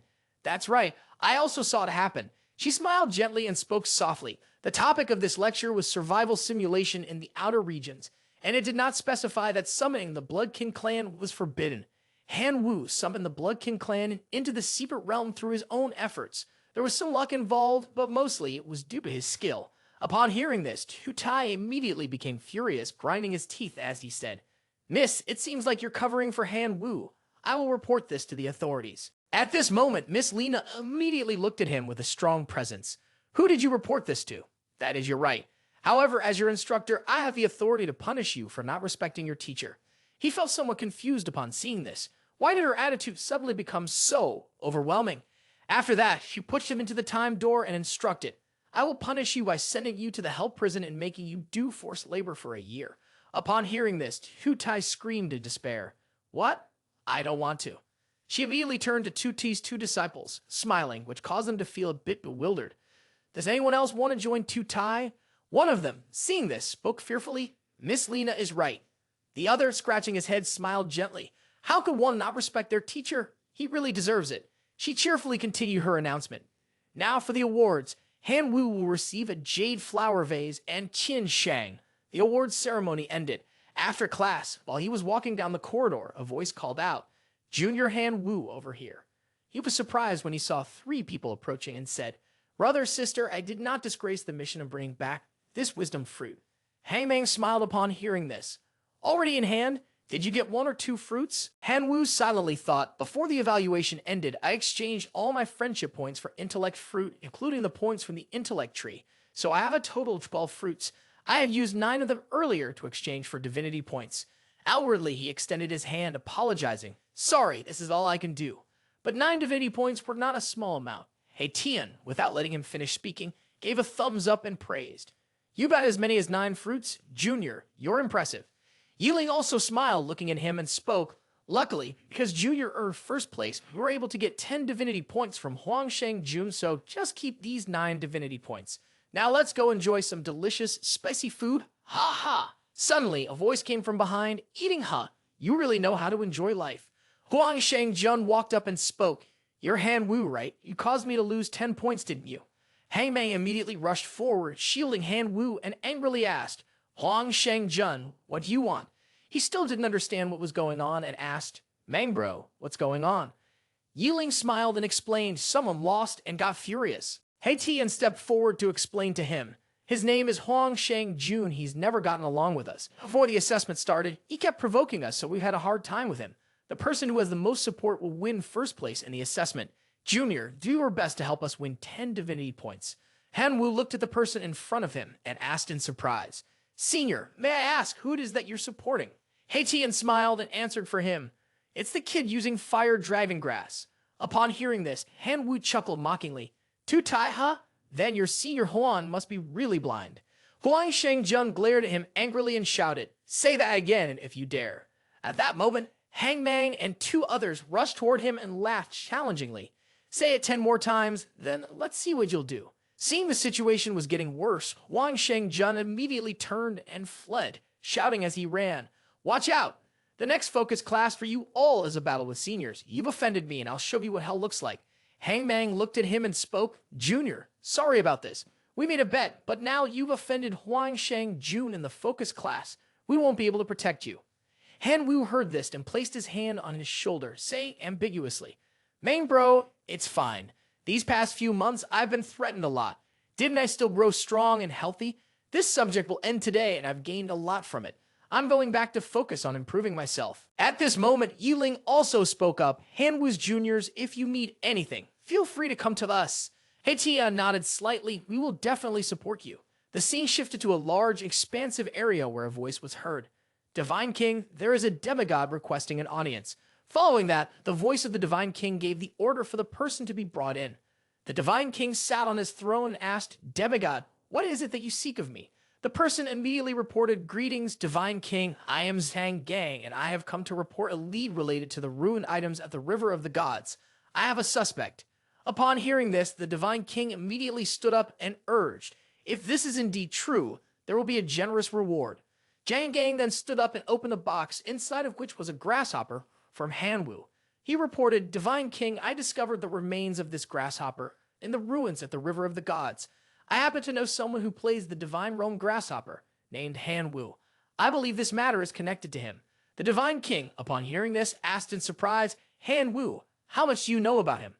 Jiang Gang immediately recounted everything. He is a high school student, orphaned with no parents, and is now transferred to the Imperial Capital Academy as a preparatory student. His current rank is Divinity level being. Hearing this, His Divine Majesty the King immediately flew into a rage.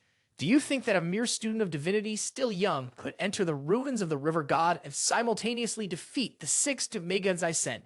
Seeing His Divine Majesty the King's fierce attitude, the man immediately knelt and prostrated himself in apology, trembling with fear as he said, "Divine King, please calm your anger. Initially, I too did not believe that Hanwu could enter the River God's ruins. However, I took a picture of Hanwu and went to investigate the area, and indeed, I discovered evidence that Hanwu had been to the River God's ruins. He stood there and recounted everything. I found that Hanwu had bought a batch of radioactive ores from a store selling such ores with a record of payment made using divine power. Additionally, the registration machine at the Divine Realm of the Inn also had a record. At this point, His Divine Majesty the King shot him a furious look, threatening, "Demigod, you better not deceive me with false information or I will make sure you pay the price." He then tossed a Yang coin in front of him and ordered, "All right, take your reward and leave." Jiang Gang, seeing the coin, exclaimed joyfully, "Thank you, Divine King." Afterward, His Divine Majesty the King instructed his subordinates, "Take a single device and investigate that Hanwu for me. I want to confirm whether he has stolen my treasure." His eyes glinted with a cold, murderous intent. "If it is indeed him, I will reduce him to dust." On this side, Hanwu suddenly sneezed loudly. He wiped his nose with his hand and sighed, "Looks like the weather's getting colder. For the next lesson, I need to make sure I prepare to level up." Hanwu smiled as he looked at the flower pot and said, "The item Miss Lena gave me is really good. It helps bind special plant seeds to the jade flower pot. Every growth cycle will yield a special plant seed. The growth cycle is tied to the plant's rank. The higher the rank, the longer the cycle." After using it for the first time, he smiled with satisfaction. This 6th level Ghost Shadow Vine, combined with a plant fusion technique, can unleash the powerful Ghost Shadow ability. I'll bind it. The Jade Flower Pot and the 6th level Ghost Shadow Vine Seed will allow me to continuously obtain Ghost Shadow Vine Seeds in the future. Then he looked at the 3 desiccated corpses in front of him. The self-cultivation method could generate blood and flesh divinity energy, which could promote the creation of a Locust Lord. By then, if the Locust Lord uses the Wisdom Fruit, its combat power would surely skyrocket. Suddenly, Miss Lena called, surprising him. Hanwu immediately answered, his voice filled with doubt as he exclaimed, "Miss Lena, what is it?" "You got some bad news for me, Gyokyu." He was taken aback and quickly asked, "Does this have to do with the zombie town in the secret realm?" She quickly replied, "Town C has received one of the 3 god teachers from Empire Academy. The god teacher, Tsuhai Quan, gave a gift to the academy, and now the town has been lost because its coordinates were destroyed. Teacher Xu has investigated and found that you're the one responsible. She's extremely angry right now." Hanwu immediately pointed at himself upon hearing this, anxiously stammering, "So, does that mean I will be kicked out?" Miss Lena smiled and shook her head. "Of course not. This isn't a violation of the school's regulations. It's just that Xu teacher is upset and wants to challenge you tomorrow. I'll be the referee then." Upon hearing this, he immediately let out a sigh of relief. With Miss Lena here, he didn't have to worry about being beaten to death. She straightened up, cleared her throat, and said, "That kid, just try your best tomorrow. Xu teacher won't make things too difficult for you. Don't worry." After the call ended, Hanwu lay on his bed sighing. Sigh, what's meant to happen will still happen, and there's no way to avoid it. A good night's sleep, and then tomorrow, I'll go all out. The scene shifted to the next morning at the martial arts arena. When Hanwu stepped onto the stage, his 3 friends cheered him on like they were running a KPI, urging him to do his best. "You got this. If you can't win, just give up quickly." Miss Lena stepped forward, pointing to a strange man, and introduced, "Hanwu, say hello to Xu teacher. He is the legendary Xu Hai." He spoke, "Hello, Xu teacher." Xu Hai, looking serious, instructed him, "Hanwu, in this battle, I will not use any of my abilities or divine powers. I will only fight you using 1,000,000 Bloodkin Clan. Whether you win or lose, the destruction of my secret realm will be forgiven. Do you have any objections?" Hanwu smiled at him and confidently replied, "I would never dare, teacher. I will give it my all and won't disappoint you." At this moment, Miss Lena looked up at the system and then announced, "Hood, the duel begins. The venue for the duel is Q Lane, and the two of you may summon the Bloodkin clan." The atmosphere became lively as a fierce battle was about to take place right here. Shuhai extended his hand behind him, and a green vortex immediately began spinning at a terrifying speed. He ordered, "Come forth." A group of identical figures gradually stepped forward and soon confronted him, an army of intelligent beings with a terrifying presence. In the open field, Shuhai's army lined up in a straight row. Hangman stared at their overwhelming momentum, unable to stay calm. He had to open his mouth in astonishment at the shocking sight and exclaimed, "What kind of monsters are these? Why is their aura so powerful?" Haitian sat with his arms crossed, enjoying Hangman's confused expression, laughing heartily. These are Homo sapiens, a subspecies of humans, an extremely rare race. The level of Homo sapiens is a form of life that is extraordinarily intelligent and possesses immense potential. Once they mature with just a little effort, they can be promoted to a heroic form of life. Yiling sat with her legs crossed, gazing at the fierce-looking beings, and couldn't help but sigh. Although there are no heroic life forms here, the drive they exude is no less than that of any heroic being. Your Hanwoo is quite impressive as well. Hangbang, upon hearing that, became anxious and mustered all his strength to shout at Hanwoo, "Brother, surrender. If you surrender, you'll only lose half. A gentleman avenges the wrong after 10 years, and with the Green Mountains still there, what's there to fear?" Before his words could fully spill out, Suhai shouted, "Shut up." He stood at the forefront of the Homo sapiens, facing the solitary figure of Hanwoo. Watching him remain motionless, Hangman couldn't help but feel a pang of bitterness and thought to himself, "Indeed, Hanwoo has been scared after all." He gazed at Hanwoo deeply, asking, "Mr. Hanwoo, you refuse to swap your people's race, don't you?" At this moment, Hanwoo finally reacted. He waved his hand backward, and immediately, a swarm of self-exploding locusts appeared. With excitement, he said, "Let's go then. What's there to be afraid of?" Before the green gate, the Homo sapiens stood upright and unmoving, surrounded by countless self-exploding locusts hovering above them. At first, Suhai had felt some disappointment in Hanwoo, but now he was witnessing a terrifying scene. His heart felt like it had been struck by a thunderbolt. Was this really an extraordinary life form? And the number, truly overwhelming. But it didn't stop there. Suhai's eyes widened in shock once more at the terrifying sight before him. What is that? Before him appeared a powerful entity. It manifested and stood out amidst the swarm of self-exploding locusts, causing Suhai to be stunned as he realized it was a life-form spirit master. His gaze then shifted to the rear, where the dense swarm of locusts gathered. The red-skinned humans, with their fierce expressions, delivered another shock to him. Behind the swarm of locusts was a group of short, red-skinned people, the leader who turned out to be a life-form spirit master. Everything Hanwoo summoned was formidable. Even an ox from the Ox Demon clan was incredibly strong, with such power that it left the man in shock. Oh, even the Ox Demon clan, and yet he's still a life-form spirit master.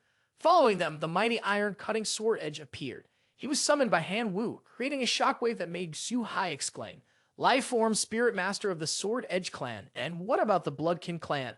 I'm running out of words here." From the portal with the barrier, a line of skeletal soldiers marched, led by a skeletal commander, their presence undeniable. Suhai was mentally shaken by Hanwoo's armies, wondering, is there really a dry bone clan too, He watched as the powerful entities under Hanwoo's command left him speechless. His eyes narrowed at the sight. There were 5 different types of life-form spirit masters, plus the Bonebender with the strongest combat prowess among the heroic life forms.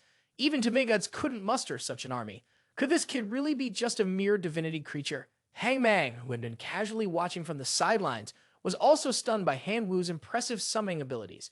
He kept discussing it with Haitian.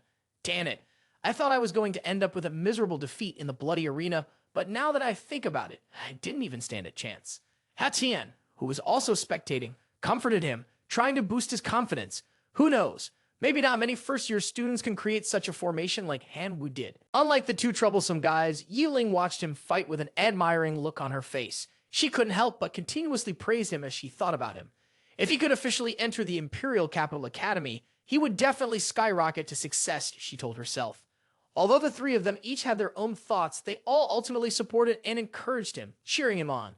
"Go, Hanwoo! Show them your true strength." With this extra motivation from Hangman's group, Hanwoo felt a renewed determination to fight. With just a command from him, they would all follow. The Locust Army quickly surged forward, ready to strike.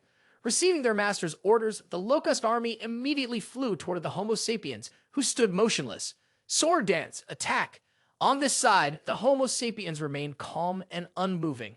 They simply raised their hands and pressed them together, muttering a few words in unison.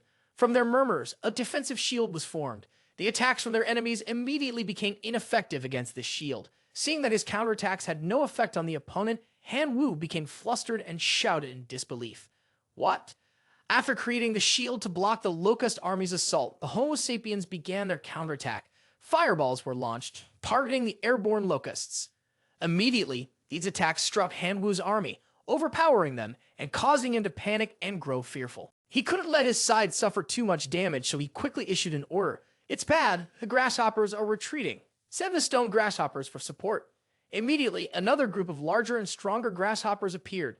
They followed their master's orders and carried out their tasks. Seeing that no matter how much they attacked, it still wasn't enough to inflict significant losses on his opponent's army, Shu Hai started to look down on them. He opened his mouth and shouted, "This level of defense is still not enough to stop Homo sapiens." Under the orange sky and over the Huang Tan ground, Shu Hai's army grew even more imposing. With just one word from him, all the Homo sapiens immediately raised their hands to launch an attack. Han Wu, standing at a distance with thousands of stone grasshoppers, was completely shaken when he saw the connections of a barrier. He couldn't help but exclaim in panic, "What is this? Is that a chai bomb? Has this god master ever seen dragon before?" Shu Hai then raised his hand, and from the palm of his hand, a surge of power erupted along with Shu Hai's command. As soon as the attack order was given, his army launched a fierce strike. Han Wu recognized the weakness in his own forces and quickly summoned the powerful divine mace. They couldn't continue like this. They had to find a way to break the turtle shell of the Homo sapiens. Divine dagger, go to battle. Divine mace received the command and quickly raised his large mace, preparing to strike a powerful blow down upon the Homo sapiens' position. His figure was also suspended in midair as the force of the hammer swing lifted him. A red silhouette stood out against the sky. With a fierce expression on Divine Mace's face, the mace descended rapidly, generating a blinding wave of immense power. Against the protective barrier like a shield formed by the Homo sapiens, the mace struck, creating a perfect crack. As the shield shattered, Han Wu immediately shouted loudly, issuing a command to his army. "It's a success. Stone locusts, attack!" The locusts responded to the command, launching a mass assault on the towering humanoid figures. The three onlookers who were witnessing the scene couldn't help but feel joy. They all tried to encourage Han Wu's men, believing that success was within reach. Seeing his defense shattered, Shu Hai remained untroubled. He silently observed Han Wu and his growing army, and softly muttered to himself, "The game has only just begun." Across the vast sky, large dark patches formed by the Locust army were closing in on the massive Homo sapiens force. Han Wu surveyed the situation, feeling a stir in his heart. Despite the sheer numbers of locusts, their fighting power was too weak. But even if I have to face tens of thousands with just a few, if I can take down a couple of Homo sapiens, there is still hope. His eyes glanced back. The skeleton lord stood quietly behind Han Wu, his steady presence stirring deep thoughts. There would be no more turning back. With a calm wave of his hand, Han Wu said, "Go." The skeleton lord advanced. Han Wu turned his attention to the battlefield, where the Homo sapiens were putting up a strong resistance against his locust army. The sight made him sigh. Their intelligence and instinctive combat abilities are far more advanced than expected. Realizing a balance of power was shifting, Han Wu frowned, lost in thought. "This isn't good. There haven't been enough breakthroughs. I need to increase the locust army's strength." Then, a familiar voice echoed in his mind, catching him off guard, not just by its suddenness, but by what it said. "Your opponent this time is too powerful. To stay hidden, I temporarily shifted into a focused mutation and pause our link. We'll reconnect later." The unexpected message left Han Wu stunned. "Seriously, you disappear when things get tough. Confident and calm, but silent in chaos? Where's your helper now?" With no answer, he could only sigh and refocus, setting his hopes firmly on what lay ahead. "Little Skull, keep moving." The skeleton lord pressed forward, steadily overcoming each opponent. Han Wu watched, determined and hopeful. As soon as the words were spoken, the skeletal figures were immediately illuminated by a brilliant beam of mystical light. Hangman was delighted to see Han Wu gradually gaining the upper hand. His heart constantly moved with admiration. It's here. The ultimate move is here." Everything seemed to be going according to plan, but unexpectedly, the skeleton lord stood behind the skeletal soldiers and executed a mysterious action. A huge explosion suddenly erupted right before everyone's eyes. Han Wu was completely startled, bewildered by the terrifying scene, and shouted out, "What's going on?" Shu Hai, smugly standing above, spoke each word directly into his thoughts. Han Wu, indeed, the advantage of the Undying tribe is enormous. Their method of waging war to fuel war has been a nightmare that has made civilizations tremble for thousands of years. He, in the guise of a profiteer, looked down at you, small and helpless on the ground, mocking you. But in the end, it's just history. Through the research of countless players in Divine Realm, there are countless ways to suppress the Undying tribe on True God. Almost everyone has a trump card immune to the Undying's influence. If you think this move is your trump card, then the road ahead of you will be quite bumpy.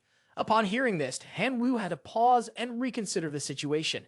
Everything seemed to suggest that his side was on the verge of defeat. The Locust attack was ineffective, failing to cause any significant damage. The skeletons could not be summoned. Little Skull and the Boneless One were completely suppressed. The forces of New Mo and the Red Heart Thwart were insufficient to plug the gaps of the army of the Intelligence tribe. Was he really going to have to concede defeat? Right at this moment, Iron Cutting Sword Edge and New Mo are struggling with every second to defeat the Homo sapiens. The sounds of slaughter continue to ring out as parts of the Homo sapiens' bodies are severed by the sharp blade of Iron Cutting Sword Edge. The mighty New Mo, full of strength, lifts each one up. It may seem like these two are about to emerge victorious, but in reality, in his eyes, they are fighting alone against thousands of Homo sapiens. Han Wu anxiously spoke up, "This is bad. Iron Cutting Sword Edge and New Mo seem to have gained the upper hand, but they have been surrounded.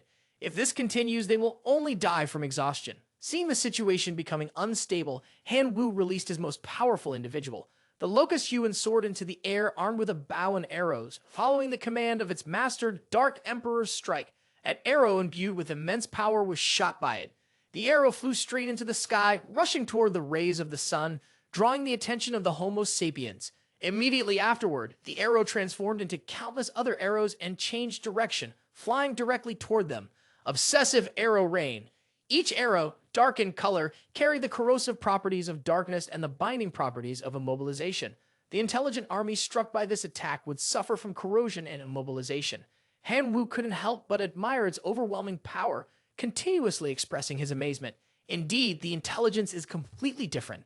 The Dark Emperor only ate a little and evolved into this. Taking advantage of the chaos caused by the rain of arrows, Iron Cutting Sword Edge and New Mo joined forces to charge at the Homo sapiens, aiming to crush them. Each small body was struck by two people, sent flying to the point of utter devastation. Although they were beaten to a pulp, they quickly regained their strength and stood up, forming a crowd. As he watched them multiply, he grew worried. These elites recover so fast. Something caught his attention, causing him to exclaim in surprise. The black dragon Amphius performed a perfect somersault right above his head. It looked at him with amusement and greeted him. "Reliable teammate, the great black dragon Amphius is here to help you." It arrived with a mastiff form. Amphius merely flicked its tail and a host of powerful entities appeared. Xiao Kang was among them. This summoning had caught the attention of the three people discussing nearby. Yi Ling quickly grabbed He Tian and pointed. "Hey Tian, look over there. It's a black dragon, pure giant dragon bloodline. I didn't expect Han Wu's underlings to have such a great treasure hidden away." Hangman gasped in astonishment. "My goodness, this is a pure giant dragon. It could even evolve into a life form worthy of a monarch in the future." Hearing this, He Tian couldn't help but mock Hang Mang. "You truly lost without injustice." This remark caused Hang Mang to slump down in despair, crouching on the ground, drawing a cursed circle around himself. Looking at the black dragon Amphius before him, Su Hai couldn't help but admire him, thinking to himself, already at the level of a reserve student, yet possessing this much power, such a bright future ahead. With that thought, he spoke up, "Teacher, may I ask about this Han Wu?" However, Su Hai then turned towards Xiao Qian, who Amphius had summoned, and couldn't help but feel a bit conflicted in his heart. "Hey, what kind of monster is this?"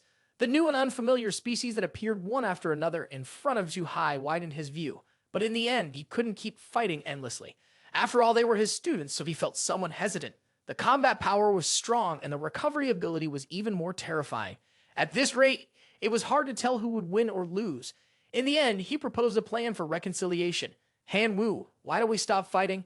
Han Wu looked at the black dragon Amphius, flying towards him, ready to attack Su Hai, and asked doubtfully, "Stop fighting?" Upon hearing this, the black dragon Amphius growled angrily. No, Amphius disagrees. Hangman couldn't stay calm upon seeing this scene and shouted, "Did I hear that wrong?" The main god, Su Hai, had actively called for a ceasefire, and He Tian immediately followed up. "Are you telling me that even the main god, Su Hai, is afraid of his subordinate, Han Wu?" Yiling, who was watching from the side, also brightened up and said with excitement, "My goodness, if this gets out, won't Hanwoo's subordinates?" A familiar voice rang out, "What's going to happen to Hanwoo?" Lena, seeing the children's comments, spoke clearly. "You kids don't understand anything. If Teacher Xu were to go all out, not even a sliver of a chance would be left for Hanwoo. Teacher Xu values talent." Yiling looked surprised, stammering, "Miss Lena," with a face full of trust, Lena continued, "The strength that Hanwoo demonstrated in this fight has already been recognized by Teacher Xu. He definitely won't let go of such a promising seed. It seems like Hanwoo's subordinates are about to soar to greater heights." At this moment, Xu Hai approached and said, "Hanwoo, the teacher has calmed down. Continuing to fight will only lead to a meaningless sacrifice. Moreover, I plan to give the remaining intellectual army as a gift to you." The black dragon, Amphius, did not hesitate to show its anger and said, "Do not stop, continue fighting." Seeing this, Hanwoo turned to it, quickly saying, "Sure, don't cause trouble." Then, with a smile on his face, he asked, "Xu Hai teacher, are you serious?" Xu Hai teacher clasped his hands behind his back and solemnly replied, "I will give you the Quyen Clan's intellectuals, but I have one condition. Once you officially enter the Imperial Capital Academy, you must join my sect."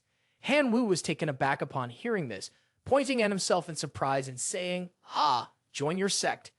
Before he could react further, Lena grabbed his shoulder and urged, "Aren't you going to thank Xu teacher?" She quickly emphasized, "Xu Hai teacher is one of the 3 most famous mentors at the Imperial Capital Academy.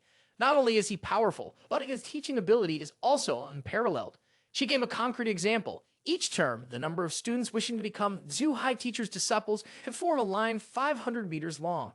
Hanwoo looked at Lena with disdain and muttered, "Only 500 meters? If each person takes up 1 meter, that's only 1,000 people."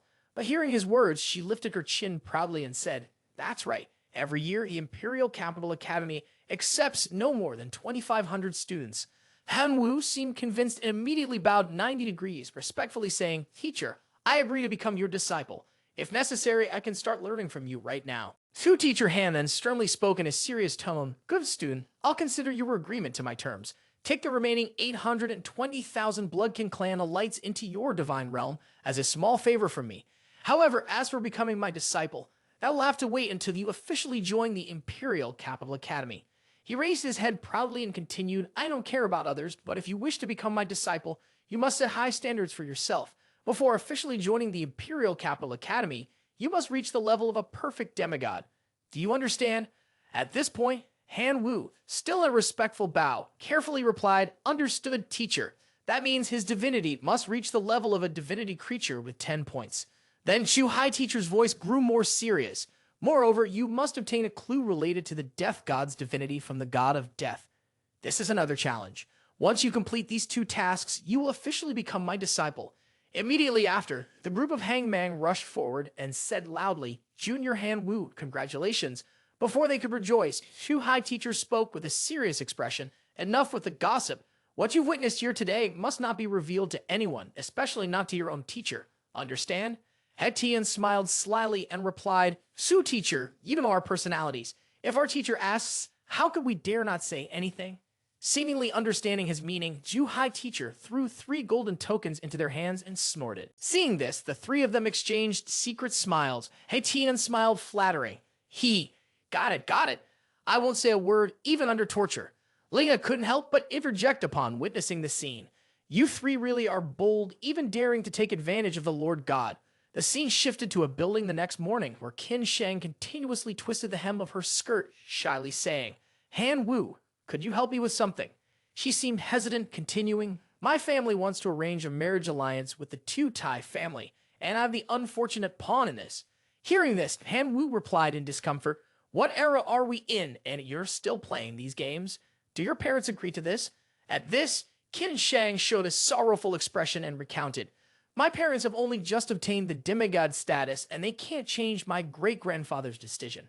My great-grandfather is the only true god in our family, and his decisions are regarded as divine orders for the whole family." Curious, Hanwoo asked, "Who's the one you're supposed to marry? Tu Tai?" Qin Sheng didn't dare to look up, keeping her head lowered as she spoke. "Originally, I was supposed to marry Tu Tai, but after he failed his class, the engagement was shifted to Tu Tai's older brother." Upon hearing this, Si Gang understood, and Hanwoo responded, "It seems 2 families' determination to marry you off is unwavering. How can I help? Just tell me what needs to be done and I'll do my best. Seeing him say this, Qin Shang's heart lightened. She felt moved and said, "Han-Wu, thank you so much." He turned to look at Qin Shang with a provocative expression and then smirked, saying, "What's there to thank me for? After all, we're married for a while." Upon hearing Han-Wu's words, Qin Shang lost her composure. She immediately slapped him and shouted, "Shut up!" Han-Wu, taken by surprise, winced in pain, tears welling up in his eyes as he cried out, "Ouch!" To his surprise, he turned with his reddened cheek and said to Qin Shang, "See, now that's more like you. So stop being so stubborn. If you don't want to, I'll go with you and cancel the marriage arrangement." Perhaps his words had struck a chord with her. Qin Shang closed her eyes, let out a sound, and then replied, agreed. 3 days later, at the Qin family mansion, amidst the backdrop of towering buildings under the setting sun, two voices, almost like an argument, rang out. "You're not a princess, are you?" one person asked calmly. Although the Qin family mansion was not on par with the imperial capital, it was still a large city with a population of 10 million.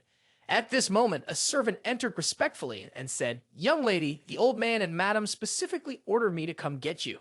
They're waiting for you in the main house." Seeing Uncle Zhang arrive, Qin Shang responded politely, "Thank you for your hard work, Uncle Zhang. By the way, this is my friend."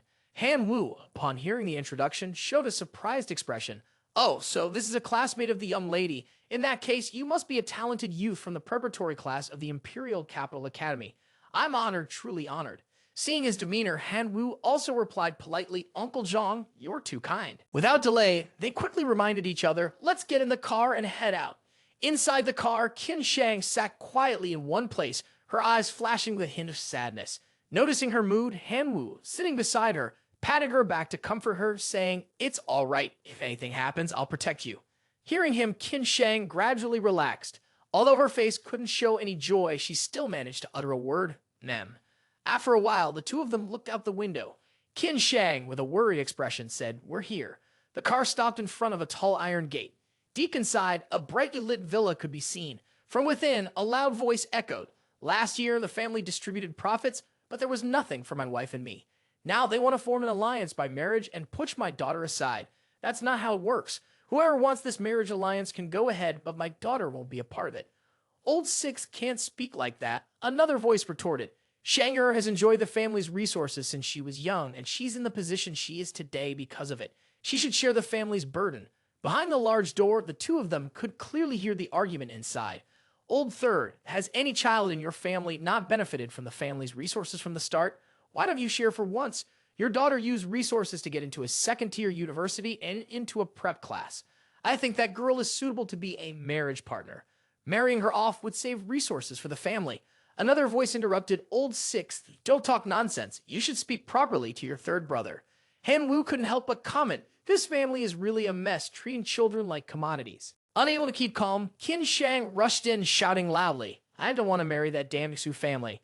Inside the house, a group of bodyguards stood in strict formation. The man in a red robe, Old Third of the Qin family, was sitting imposingly, speaking in an angry tone.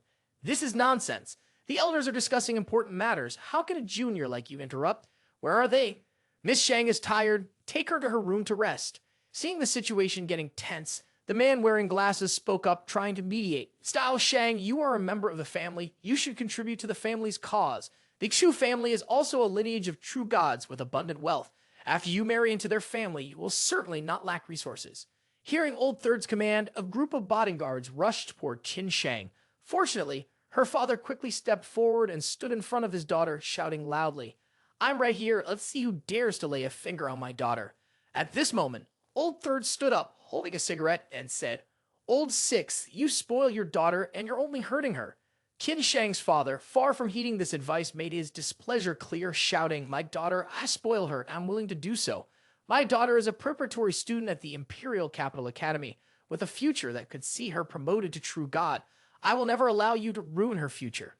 The head of the Qin family, hearing his loud tone, pointed straight at his face and said, "You're rebelling. Fine, Old Six. If you want the true god ancestor to personally come and beg you before you'll agree." He spoke with veins bulging on his face. "Your daughter is talented, but right now, she is not even a demigod.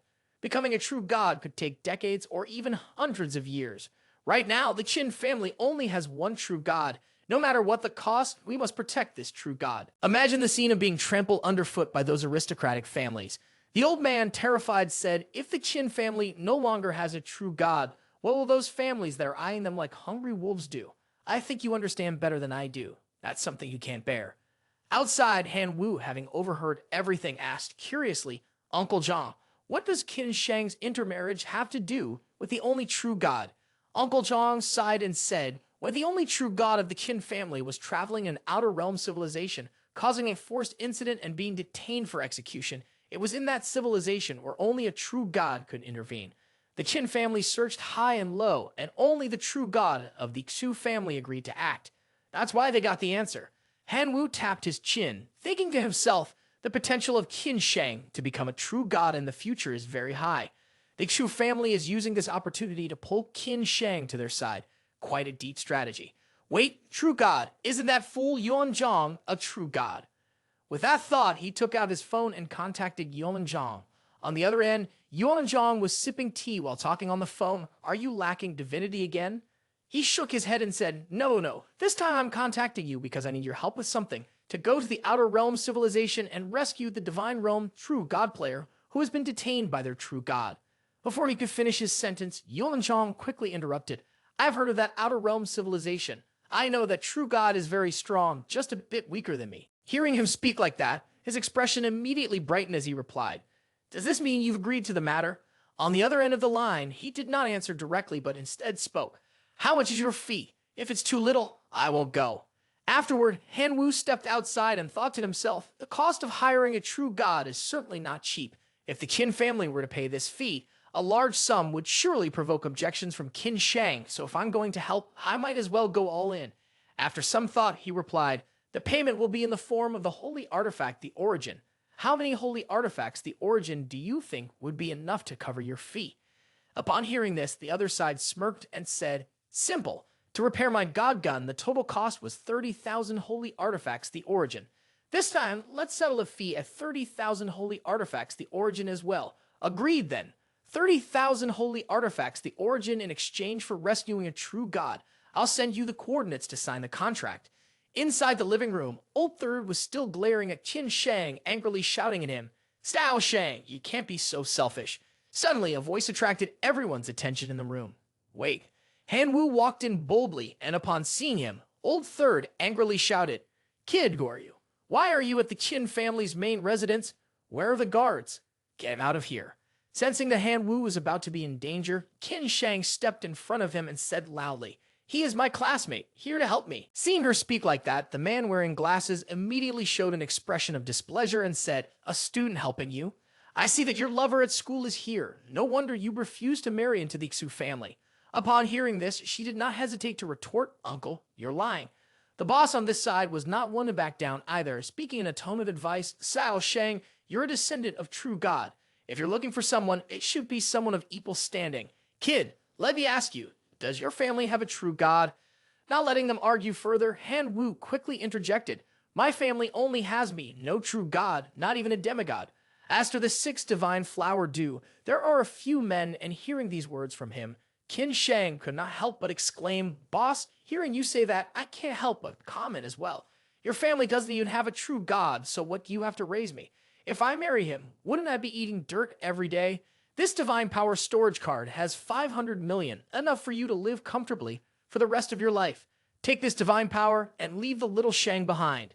Seeing the golden card in his hand, Han Wu seemed to be manipulated, smiling politely and saying, all right, if that's the case, then let's consider this 500 million divine power as my capital to invite the true god to rescue the Qin family's patriarch. Seeing his expression, the boss turned to Qin Shang and said, Sao Shang, with 500 million divine power, you'll clearly see the true face of a man. Did you hear that? He even said he wants to use 500 million divine power to summon the true god. Ha! Use 500 million divine power to summon the true god. Over here, the man wearing glasses couldn't hold his composure, speaking with a mocking tone. 500 million divine power, summon the true god. Are you joking? Do you think the true god is some roadside cabbage that you can just summon whenever you want? I think this kid is deliberately stalling our time to rescue the true god. He probably doesn't trust Han Wu either, so even though he disagrees with that matter, Qin Shang still couldn't help but remind him. Although this kid is willing to step forward for Shanger, don't speak nonsense. Shanger, tell your friend to let the old man finish speaking, Qin Shang interrupted. Han Wu claimed that with 500 million divine power, he could summon the true god, and that he definitely could do it. I trust him. Seeing the stubbornness of his granddaughter, the boss raised his voice in challenge. Kid, if you say you can summon the true god with 500 million divine power, then go ahead. Let me see how you plan to use 500 million divine power to summon the true god. Sensing the disdain from those around him, Han Wu responded confidently. Who said I want to summon the true god of the Two family? Is there no other true god besides the true god of the Two family? The boss lost his composure and yelled at him, I think you're just here to cause trouble. Take your divine power and get out. If it weren't for you being Xiao Shang's classmate, Noticing the strange change, Old Third quickly intervened. Boss, wait a minute. At this moment, the boss was stunned, realizing that this was the pressure of a true god. Not keeping the people waiting for long, Han Wu spoke up. The one I invited is another powerful true god. It seems like he has arrived. Unable to believe his own eyes, Old Third said, That's right, it must be. The Qin family has stood tall for years, and now that the family head is in trouble, surely there must be some true gods who would come to help, right? The man with glasses next to him didn't want to fall behind and immediately added, Kid, once that true god arrives, your lies will be exposed. Impatient, Han Wu responded with a tone of disdain. Yes, fine. You're all right, okay. Once he arrives, you can go ask him yourselves. At this moment, Yuan Zhong had already stood at a distance, silently observing everything happening here. True god Yuan Zhong hovered high in the air, quietly watching everything. When he landed, everyone immediately rushed out. As they ran, a boss of the Qin family hurriedly said, Welcome. It must be that you heard my ancestor was in trouble and specially came to lend a hand, right? Yuan Zhong glanced at him without any respect and said, Demigod, not worth mentioning. Hearing this, the old man felt guilty and turned his face away, stammering. Meanwhile, Han Wu stood aside, covering his mouth and sneering, not wanting to waste time. Yuan Zhong spoke up and asked, Who is Han Wu? Looking at the three people from a distance, Qin Shang's father was confused and thought to himself, Could it be that this honored true god is the one my classmate Shanger invited? On this side, the two, Old Third and Old Fifth, asked in unison, This kid has the ability to invite a true god here. Hearing his name called, he immediately showed a worried expression and spoke up, It's me. Yuan Zhong looked surprised. Oh, really? He then pointed at the man's face, thinking to himself, Is this the kid? He's a demigod, and yet not even a true divine creature. How could I possibly address him as a brother? Then he spoke aloud, Are you really the Han Wu I often talk to? Han Wu exclaimed in shock, and to verify his identity, he took out an item and laughed, saying, Isn't it me? Old Yuan, you surely recognize this holy artifact, the origin, right? Once Han Wu confirmed, Yuan Chong placed a hand on his shoulder and said, I never would have guessed you'd be so young. At this point, Han Wu cheerfully replied, Hey, you look pretty young yourself. Entering the living room and seeing the people in front of him, Yuan Chong asked, Are these all your family members? Han Wu glanced toward old Grand Qin and said, No, I don't have any relation to them. Noticing his gaze, the old man quickly understood and thought, This kid has some tricks up his sleeve. Soon, the old man, without any regard for face, turned to Qin Shang, Old Sixth, and said, Han Wu is a classmate of your daughter. You should definitely encourage him to help the Qin family. Old Third also chimed in, That's right, Sixth, bro. As members of the Qin family, we share both glory and misfortune together. At this moment, you shouldn't pay attention to trivial matters that might cause trouble for the Qin family. Old Fifth of the Qin family also spoke earnestly. Sixth, bro, think carefully. If this true god takes action, your daughter won't be married off to just anyone. Isn't that exactly what you want? Not knowing what to say, he glanced at his daughter, who looked just as confused, staring at the three of them. Father Qin Shang walked closer to her and said, Daughter, I didn't expect you to be so perceptive. The person you found is even more capable than those from that family. You must seize this opportunity. If your grandfather can be rescued, you'll become the greatest hero in the family. At that time, let's see who dares to use your marriage as leverage again. Hearing this, Qin Shang lowered her head, blushing, and awkwardly responded, Dad, what are you talking about? The two of us are not like that. Seeing his daughter's bashfulness, he laughed heartily and continued, It's just a matter of time. How well do I know your personality if you didn't have feelings for this kid? Why would you bring him here? Besides, he's not bad at all. Go talk to him. Turning to Han Wu, Qin Shang hesitated before saying, Han Wu, don't make her speak. Han Wu turned and called out, Qin Shang, come here. Just now, he agreed to help you rescue the true god of the Qin family. Go inform your family. Tell them to bring any relevant news and tokens about the true god then he'll set off right away. Seeing this, Qin Shang immediately asked, "So fast? What are the formalities? Is it really 500 million points of divine power?" Before she could continue speaking, Han Wu covered Qin Shang's mouth and said, "You don't need to worry about the formalities, just follow my instructions and everything will be fine." She was confused and thought to herself, how could 500 million points of divine power be enough? Han Wu must have added the missing part himself. He really is so kind to me. Meanwhile, Yuanzhong turned to old Grand Qin and said, "Don't forget what you promised me." The old man quickly responded, "Ah, I won't forget, don't worry." A while later, Yuanzhong left. Han Wu raised his hand and said loudly, "Old Yuan, don't worry, everything will be fine."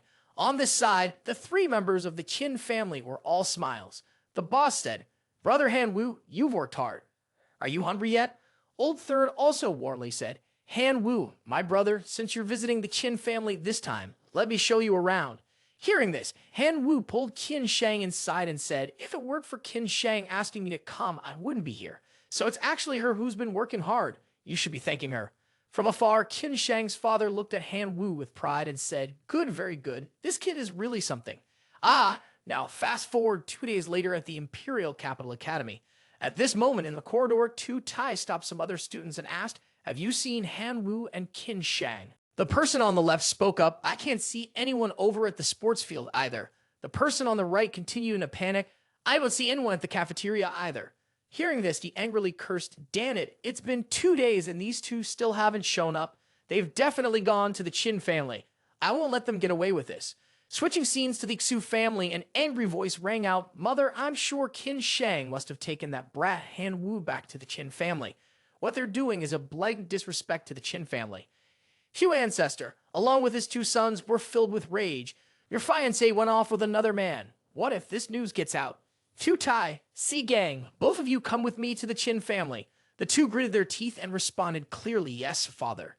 Tu Tai thought to himself, "Han Wu, you're definitely dead this time."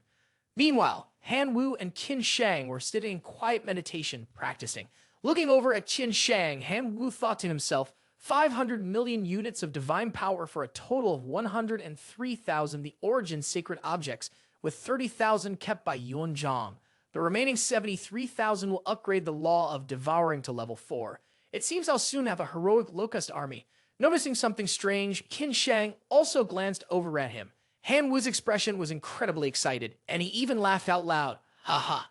Confused, Qin Shang asked, "What are you thinking that's making your mouth water like that?" Suddenly, Uncle Zhang rushed over to the two of them in a panic, shouting loudly, "This is bad. This is really bad." Seeing the panic-stricken expression on his face, Qin Shang anxiously asked, "Uncle Zhang, what happened?" Uncle Zhang immediately responded, "The true god of the Xu family has brought Si Gang and Tu Tai here. The Lu family sent me to warn you, saying you too should escape quickly." At that moment, a man's voice could be heard from inside the house. Based on the warning from the formation, they would arrive in less than 10 minutes. The true god of the Chu family had no other reason to come, and it was most likely related to the marriage alliance. Qin Shang's father, angered, spoke up, "Now that the ancestor has the true god to rescue us, we might not have to keep our promise for this marriage alliance anymore." Hearing this, the head of the Qin family sighed and slowly explained, "Old Six, you're thinking too simply. The true god of the Chu family is no ordinary person. If they knew the actual situation, wouldn't they use it as an excuse to stir up trouble and shake the Qin family to its core?" Upon hearing this, Qin Shang's father immediately became furious, turning to him and saying, "Then let's not tell them the actual situation. We'll continue to delay until the ancestor returns." Old Third also looked at him and spoke up, "It's easy to say, but do you think the true god of the Chu family is an idiot? He came personally this time, so he must have already calculated everything." Old Fifth sighed at this moment and slowly spoke. "Right now, the family doesn't have a true god to watch over us. If the true god of the Chu family really wants a marriage alliance, it's best to agree to it. Otherwise, once the true god gets angry, all the tens of millions of people in the Qin family mansion will face disaster." Qin Shang's father immediately placed his hand on his chest and loudly spoke to everyone. "Ridiculous! If we agree to him, how will I explain it to my son-in-law? Don't forget it was the true god invited by my son-in-law who came to rescue Ancestor. He is the true benefactor of our Qin family." Old Third immediately scolded him, though it was just out of desperation. "Old Six, do you want the entire Qin family mansion to be dragged down because of your daughter?" He then pointed at the man's face and shouted, Old third, I've put up with you for a long time now. What do you mean my daughter is dragging us down? Explain yourself. The boss, hearing this, immediately scolded both of them. Hayes, you two are already parents. Can you grow up a bit? He then slowly spoke to everyone, outlining his plan. We can't offend either of them, so let's organize a martial arts competition to choose a son-in-law. The winner will take Qin Shang. Upon hearing this, the three of them immediately became flustered, and her father angrily said, Do you guys treat Xiao Shang like merchandise? Old Fifth gave a thumbs up in agreement. I think Big Brother's idea is great. That way, the Qin family won't offend anyone. Old Third also chimed in, Old Sixth, don't hesitate anymore. This is the only way to preserve the Qin family now. At this moment, a stern voice rang out, startling everyone and throwing them into confusion. The juniors of the Qin family, why isn't anyone here to welcome this true god? The boss led the group out to greet him. Shu Ancestor, your esteemed presence brightens this humble home. Shu Ancestor loudly commanded everyone, stop the nonsense. This time, this war god has come to arrange a wedding for my grandson before setting off to rescue your true god. You all should hurry and bring Qin Shang here. The boss immediately stepped forward and spoke to the elder. Shu Ancestor, the girl's friend has already invited the true god to rescue my true god. I hope Shu Ancestor can be merciful and leave a way out for her. Upon hearing this, the elder's face darkened with rage. He yelled and cursed. A mere demigod dares to defy this true god. Do you think I won't lose my temper? A massive surge of light appeared at the scene, radiating immense power. The boss and the others, seeing his anger, immediately knelt and begged, Please, Shu Ancestor, retract your divine powers. Suddenly, Qin Shang rushed in and shouted, Stop! Don't destroy my home. Tu Ti then pointed at Han Wu, who was running toward them, and said, Brother, that person is Han Wu's Sea Gang. Upon hearing this, Shu Ancestor nodded, Good, he won't survive today. After that, Shu Ancestor slowly stepped forward and challenged Qin Shang, Kid, if you want the true god to spare the Qin family, then go and obediently organize a wedding with my grandson. This true god will not treat your family unfairly. Hearing this, he immediately retorted with insults. Who would want to organize a wedding with your grandson? Dream on. Old Third immediately ran up to intervene and then turned around to say, Old Sixth, advise your daughter, don't provoke Shu Ancestor any further. The boss also meekly spoke up, Shu Ancestor, please don't be angry. The girl doesn't know any better. When my ancestor returns, he will surely teach her a proper lesson. Shu Ancestor looked at Han Wu in anger and said, This is the benefactor of the Qin family, yet you all claim that this young one is here to destroy the fate between our two families. If you don't give this true god a proper explanation today, don't even think about leaving alive. Han Wu remained calm and explained, I'm just here to help my friend. There's no need to explain to the true god of the Xu family. Is there a rule in the divine realm that forbids others from helping the Qin family? Immediately after, Tu Tai scolded him, Han Wu, you're very bold, daring to disrespect my grandfather. Han Wu laughed in response, I'm just speaking fairly. Am I being disrespectful to your grandfather? Is the true god of the Xu family so petty? Sea Gang angrily stared at him and then cursed, Han Wu, right? If you know what's good for you, leave now, and Xu family will treat this matter as if it never happened. But if you stay here and don't leave, I will consider it as you provoking the Xu family. He smiled and looked directly into his eyes, seemingly unafraid, and casually spoke. What if I provoke the Xu family? I'm not going anywhere. Immediately, the man used 2 fingers, preparing to unleash his strength and charge at him. You're brave. Well then, today you will die here. At that moment, Qin and Shang's father jumped in and tried to stop them. Wait, you two. Shu Ancestor intervened and spoke. This is a battle where my grandson is defending the honor of the Xu family. The Qin family should think carefully before deciding whether to act or not. At that point, the man rushed toward Han Wu with incredible speed and activated his divine power, surprising him.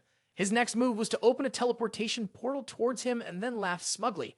Does your divine realm still have uncharted wild lands? Truly backward. Hundreds of soulless suits of armor appear right in front of him. The Quyen Clan member, an R-word soldier from the Quyen Clan rank, a transcendent being with the Quyen Clan's innate abilities, equipped with armored divine power, and the Quyen Clan's magical creations, could freely alter his form, along with his iron armor. Seeing this scene, he fell into deep thought, considering what to do next. The armored soldier, clad in heavy iron armor, could freely alter his form, combining offense and defense, much stronger than the iron-skinned human of Tu Tai. Sagang stood there, arms spread wide, then shouted an order. Armored soldier, crush all the non-humans, show them to me. At that moment, Han Wu immediately summoned a locust human and challenged, speaking out loud, Come here. The two sides rushed into battle fiercely. At this time, a locust human charged forward and attacked an armored soldier. It drew its sword and charged straight at him. The armored soldier quickly jumped aside, narrowly avoiding the strike. Another locust took the opportunity to leap up and stomp hard on an armored soldier on the other side. Saigang glared at him, grinding his teeth in anger. I've underestimated you, but no matter how strong you are, you'll still be limited by this. He raised his hand and shouted loudly, Armored Divine Soldier deploy. A gigantic arm appeared in the air. Immediately after, Gang, with a proud smile, looked at Hanwoo. He had summoned the Armored Divine Soldier. The gaze of the Armored Divine Soldier was extremely fierce as it brandished its sword and charged straight toward the locusts. The locusts, upon seeing this, were stunned and bewildered. With a single swing, the Armored Divine Soldier immediately severed one of the locusts' arms. Hanwoo, seeing this, was instantly stunned, his eyes wide and his mouth agape. This was the high-ranking Locust Lord of the Grasshopper Troop, who had consumed the fruit of intelligence and had boundless potential for the future. Saigang saw his opponent's attitude and immediately chuckled with satisfaction. Clearly the Lord of Life could not withstand even a single blow. The Quyen Clan's locusts were truly trash. Immediately after, he broke into a perplexing smile and spoke. Are locusts really that weak? Fine, then I'll show you the terror of the locusts. He initiated the mutation guidance.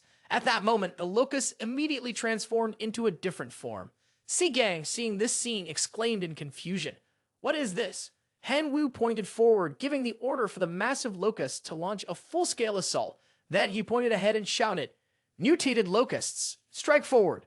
Upon hearing his command, they immediately charged forward. He sensed the situation was critical and instantly ordered the weapons to be retracted, forming a protective armor.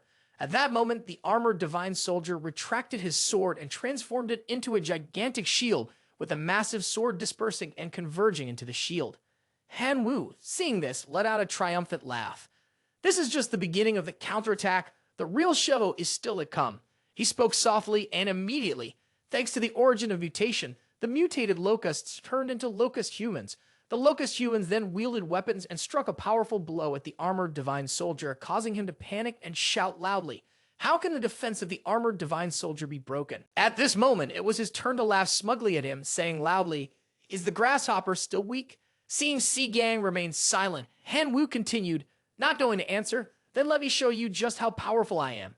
He immediately threw a core shard towards a locust human with the severed arm and ordered, I'll give you 1,000 poison attribute core shards. Go avenge yourself. Soon after, a greenish aura surrounded the locust human, signaling the activation of the chemical barrier. Instantly, the arm of the locust human was restored. Upon seeing this, it stood in confusion as the system displayed that it had gained the power of a corrosive poison. Having regained its arm, the locust human immediately charged towards the armored divine soldier, using its strength to attack. However, there was a protective barrier. Despite that, the barrier was slowly being destroyed. Gang, seeing this, was taken aback and panicked, shouting, What the hell is this? Retreat! Retreat to the divine realm! Hanwoo glanced at him, then smiled. My territory is a place where you can come and go as you please. Seeing Hanwoo's attitude, Gang immediately became fearful. What? What do you want to do? Looking at the figures standing behind Hanwoo, his fear intensified. The four great lords. Gang collapsed onto the ground, continuously retreating while stammering. Why are there such monsters? At this moment, the door to the divine realm suddenly shifted in a strange manner. The black dragon Anpus appeared before Gang, causing him to tremble and repeat his earlier words. Why are there such monsters? On this side, Lord Nu Mo was attacking with great fervor, and another lord was attacking just as fiercely. The skeleton lord stood there, commanding the soulless skeletons and summoning the skull knights. Gang immediately clutched his head, terrified, and shouted loudly, I'm not fighting anymore. I'm not fighting anymore. I'll withdraw from your divine realm. Please stop. Hanwoo looked at him and angrily cursed. Has your invasion come to an end? Then it's my turn. The entire Quyen Clan is invading Gang's divine realm. Gang glanced behind him, anxiously thinking, This is bad. I can't wait any longer. If I can't stop his Quyen Clan, my divine realm will be counterattacked. He gritted his teeth, thought something to himself, then raised his hand and commanded loudly, Close the teleportation gate immediately.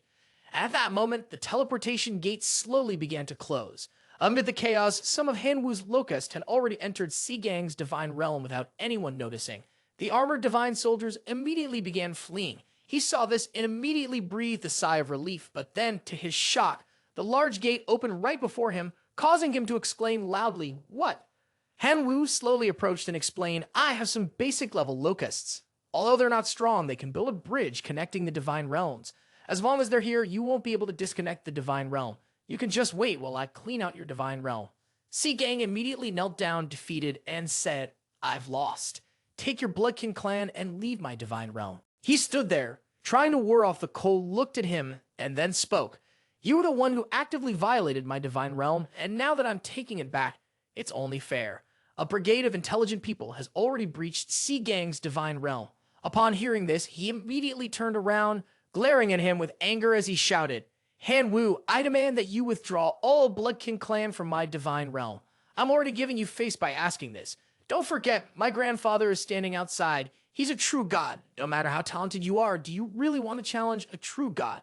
Han Wu responded with a tone of slight disdain. Do you think I'm a fool? If I sever the divine realm, do you expect your grandfather to directly use his divine power to annihilate me? You're just a bargaining chip for me. As long as I hold you, your grandfather won't dare kill me. Si Gang immediately changed his tone, pleading, Spare me, I promise I won't let my grandfather hunt you down. Han Wu raised his hand to his mouth, signaling him to stop. Don't say that. My locusts are heading toward your core essence divine realm right now. Then, Han Wu immediately smiled smugly. Ah, found it. At this point, an hour had passed. Su Ancestor, circling and deep in thought, muttered, Why is it taking so long? Could something have happened? The feeling of anxiety was growing, so he decided to check the virtual screen. Old Third immediately turned to the boss and said, Boss, let's go check it out. At once, everyone's eyes widened in shock. The scene switched to a large screen, showing Si Gang hovering in the air with an extremely displeased expression, while the armored divine soldiers were being dragged away by the locusts. Old Third exclaimed with a hint of joy, What is going on here? The boss quickly explained, The core essence divine realm of Si Gang is now in Xiao Han's hands. At that moment, Locust Human was standing, 1 foot placed on the core essence divine realm of Si Gang. Su Ancestor, using an illusory form, entered and angrily shouted, Xiao Han, quickly release the core essence divine realm of my grandson, the true god. Han Wu, upon hearing this, turned around in surprise to look at the old man. Are you trying to scare me? I'm not impressed at all. He then opened his mouth and called for the Bloodkin clan. Immediately, he turned to them and ordered increase the speed of exterminating the armored divine soldiers. The old man immediately looked at him, furious, and cursed. What do you want, so that you'll release Si Gang? Han Wu raised his hands in front of him and smiled at the old man. The true god of the Xu family must be mistaken. What should be discussed now is what I want to do to make you spare me. Shu Ancestor gritted his teeth and silently swore to himself, All right, little brat. Once Si Gang is free, I'll torment you for 3 days and 3 nights before killing you. Suddenly, at this moment, Han Wu sensed the aura of a true god descending. Seeing this, Han Wu immediately became cheerful and announced, Yongzhong has returned. Another true god has joined. It seems Qin Ancestor has returned as well. The Qin family members, seeing this on the screen, immediately rejoiced and loudly proclaimed, The Ancestor is back. The boss of the Qin family raised his hand in a respectful gesture, then smiled and asked, Su Ancestor, today is the joyous day when our ancestor returns. The Qin family will hold a grand banquet. Why doesn't Shu Ancestor stay and have a few drinks with us?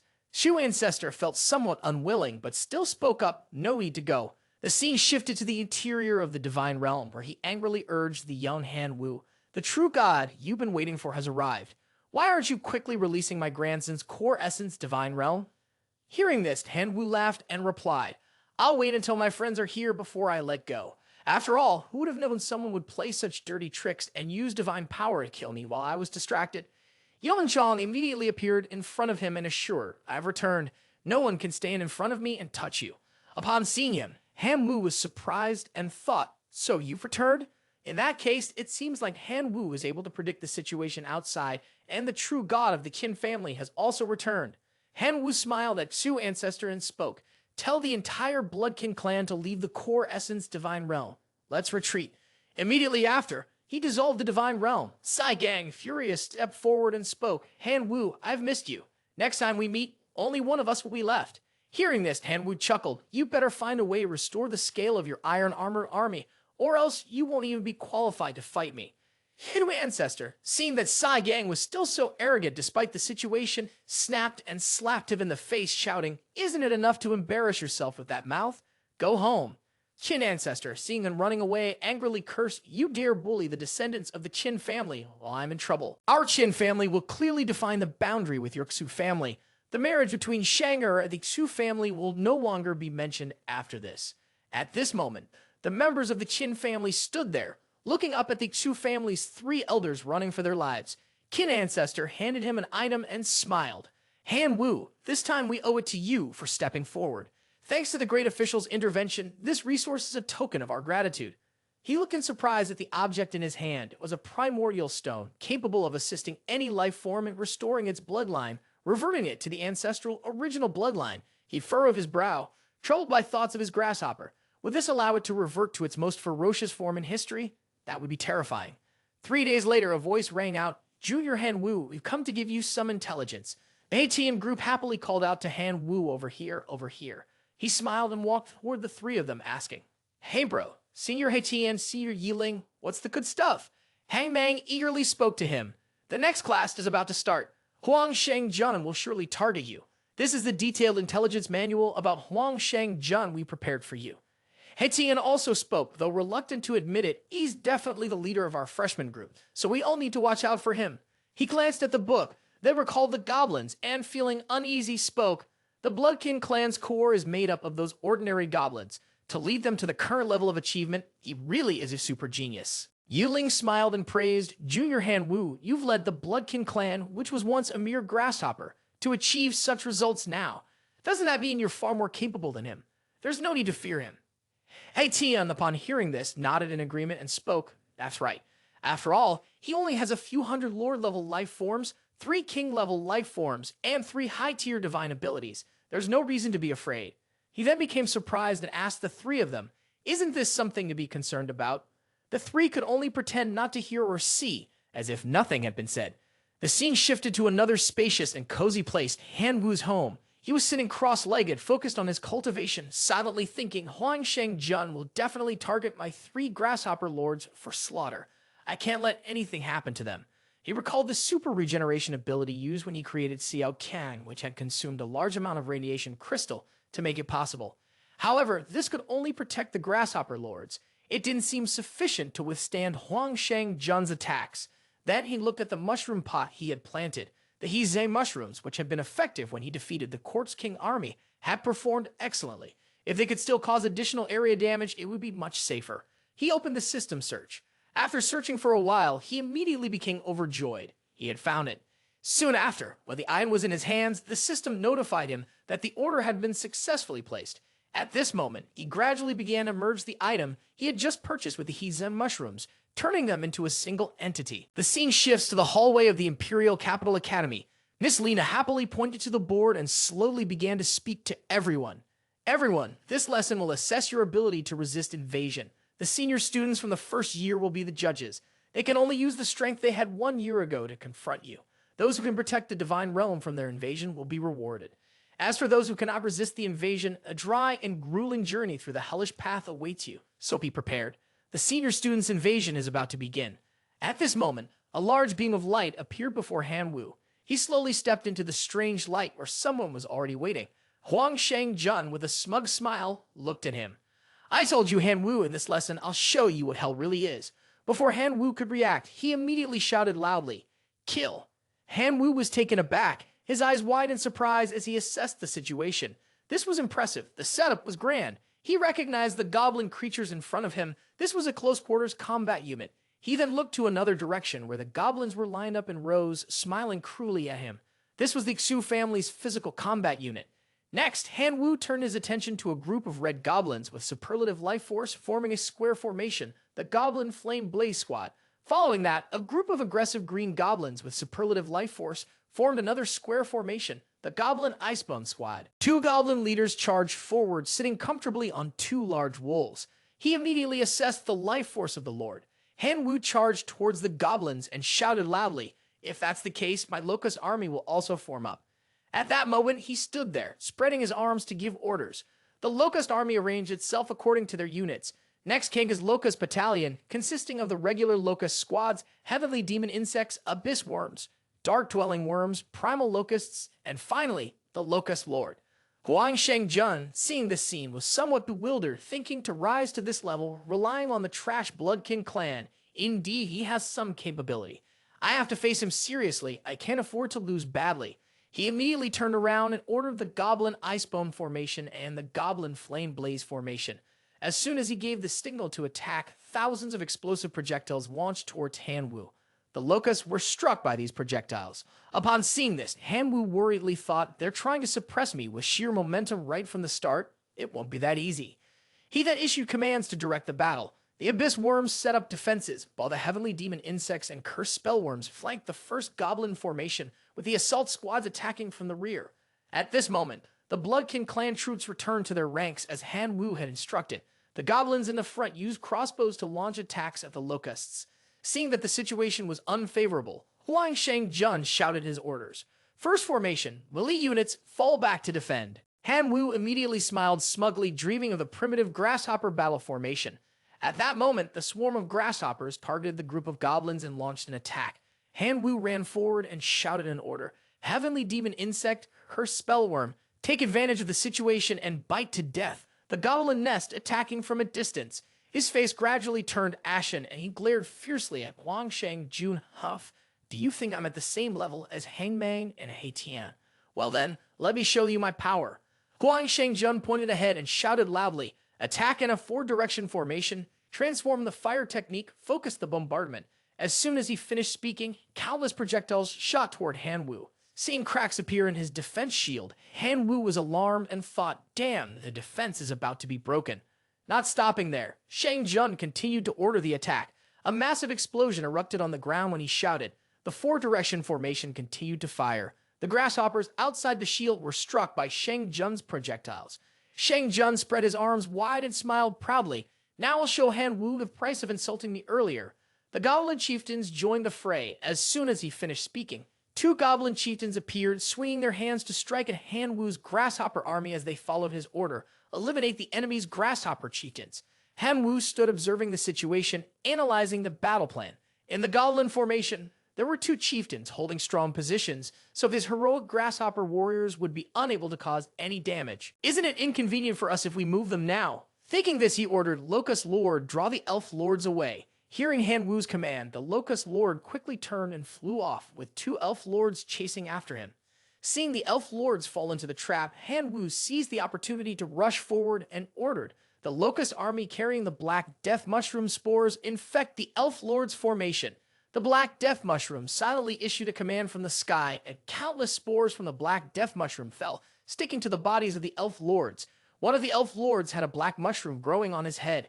Shengjun saw the situation and widened his eyes, shouting, "What is this?" Hanwoo smirked, watching the elf lords pulling the black mushroom off their heads. He thought to himself, the time is almost right. It's about to get interesting.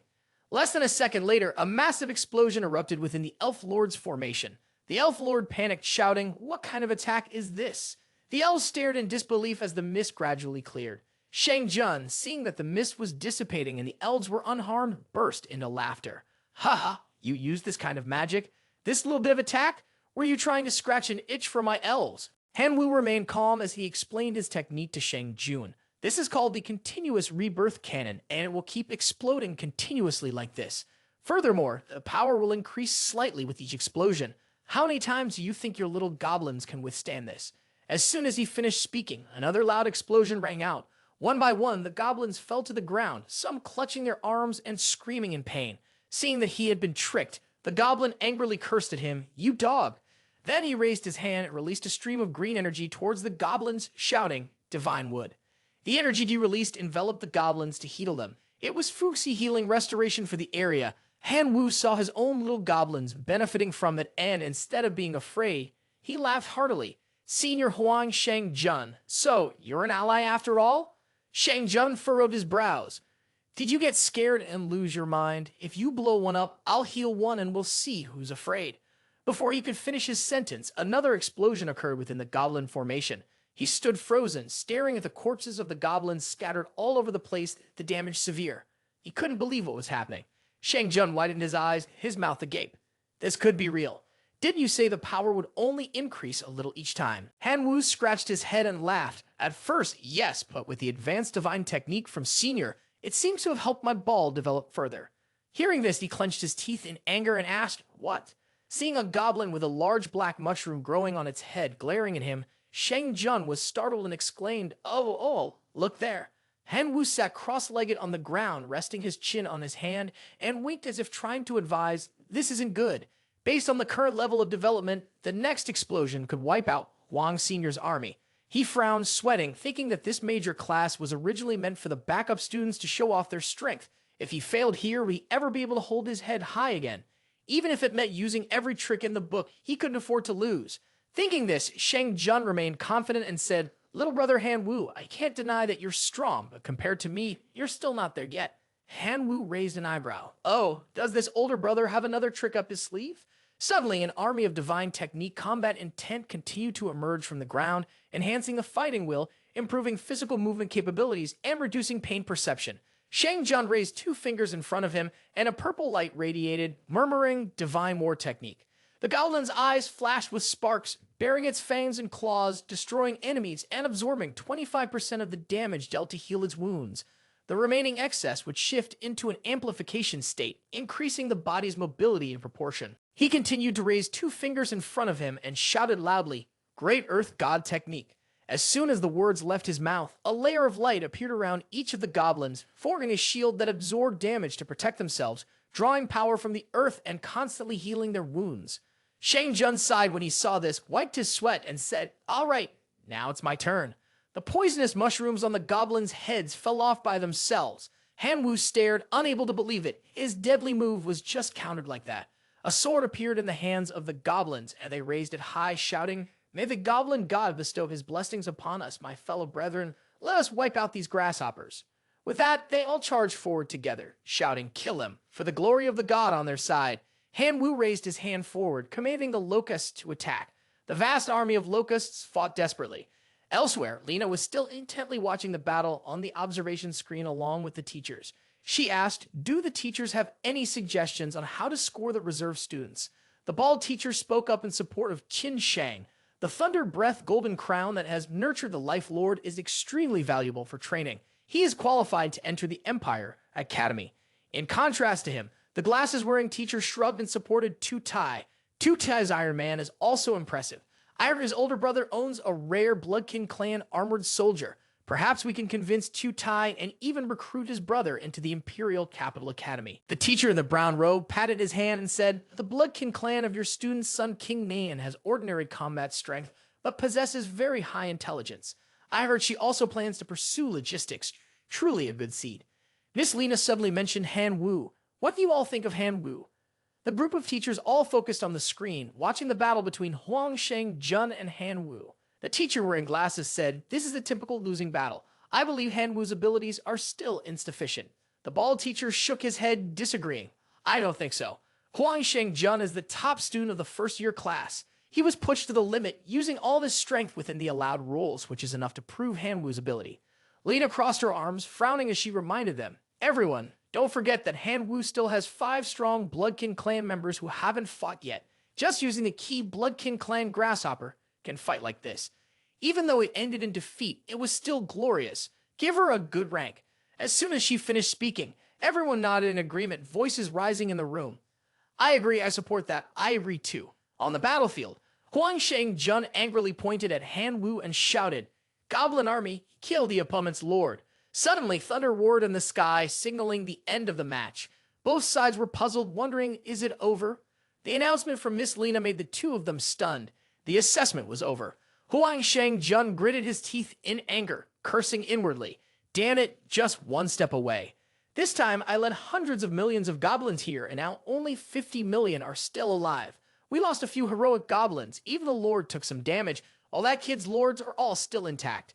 This is a big loss." Lena stood at the podium, with the students below.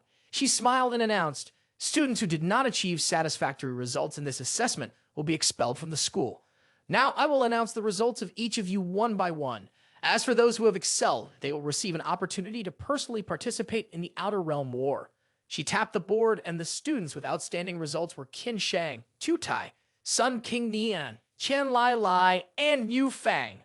Han Wu sat below, feeling downhearted. He was sure his results would be poor this time. Could he really be expelled? After all, he had lost terribly.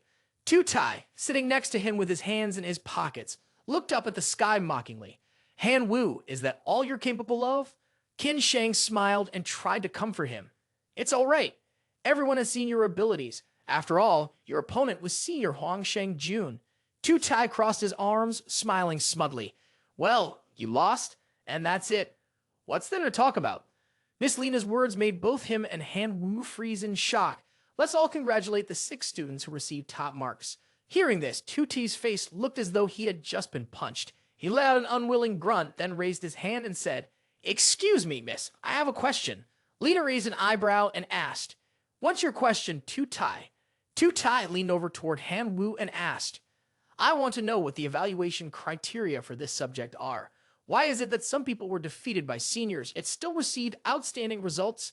Miss Lena smiled and explained, "The results of all the students in this class were assessed by me and several official teachers from the Imperial Capital Academy. Although Han Wu lost in the battle with Huang Sheng Jun, his performance was highly praised by all the teachers. That's why the teachers agreed to give him a good grade." After that, her gaze, filled with murderous intent, fixed on him. "Tu Tai, are you satisfied with this answer?" Tu Tai shivered and shook her head. "I have no further comments," she replied. Miss Lena, satisfied, slammed her hand on the table. "Then it's settled. 6 students will receive a good evaluation with just 1 day of preparation. The day after, Empire Academy will take you all to the Outer Realms for the most authentic Outer Realm battle." With that, she decisively left, slamming the door shut. The impact had shattered the table into pieces. Tu Tai broke into a cold sweat. Miss Lena is terrifying. This table was made from a millennium-old ancient tree. The guy sitting next to her hunched over, clearly not surprised by the battle goddess's demeanor specially designed for invasions. He stood up quickly and left with a cold snort. "Huff, Han Wu, don't celebrate too soon. Let's just wait and see." Sun King Nian rushed over laughing. "Hey bro, here's some street gossip. It seems like Tu Tai and Senior Huang Sheng Jun have teamed up, figuring out how to deal with you. You better be careful." He then turned and waved goodbye. "I've got to go find my rich lady friend now. Good luck." Qin Shang stood next to him, speaking coldly. "Impressed, huh? Well, you should go too." Han Wu, hearing this, turned his head and pouted. "I can't stand those who rely on others, not using their own abilities." Qin Shang shot him a cold glance, his hand icy. Meanwhile, outside, Hang Mang poked his head in and waved to his subordinates.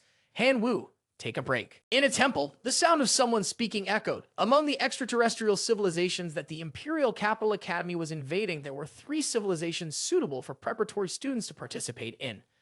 Aitingen said, "They are in order: the civilization of pictographs, the civilization of totems, and the civilization of biogenesis. There are a few things we can't conveniently disclose, but we have this for you."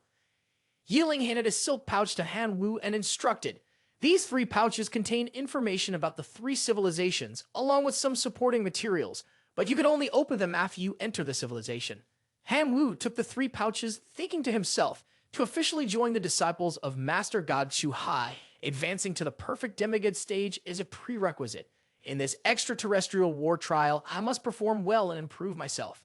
The group of Yiling cheered, holding glittering balls, encouraging Han Wu, "Do your best, senior."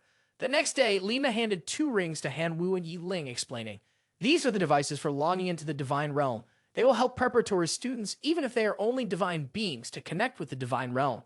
Everyone else is waiting on the rooftop. Let's head out." Soon, the group moved quickly to the space vessel. Just like that, the space vessel flew into the universe through a dimensional rift.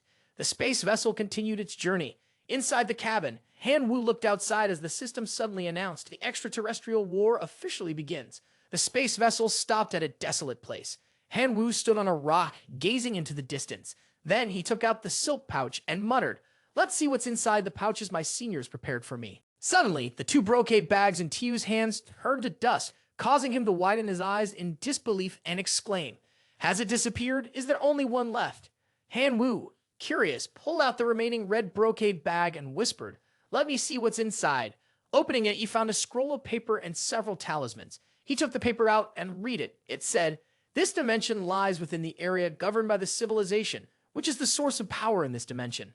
The civilization's records of talismans stated that the world contains a total of 26 basic talismans. These talismans are arranged in combinations that have billions of possibilities. Among these billions of combinations, those that can produce stable effects are called the language of talismans.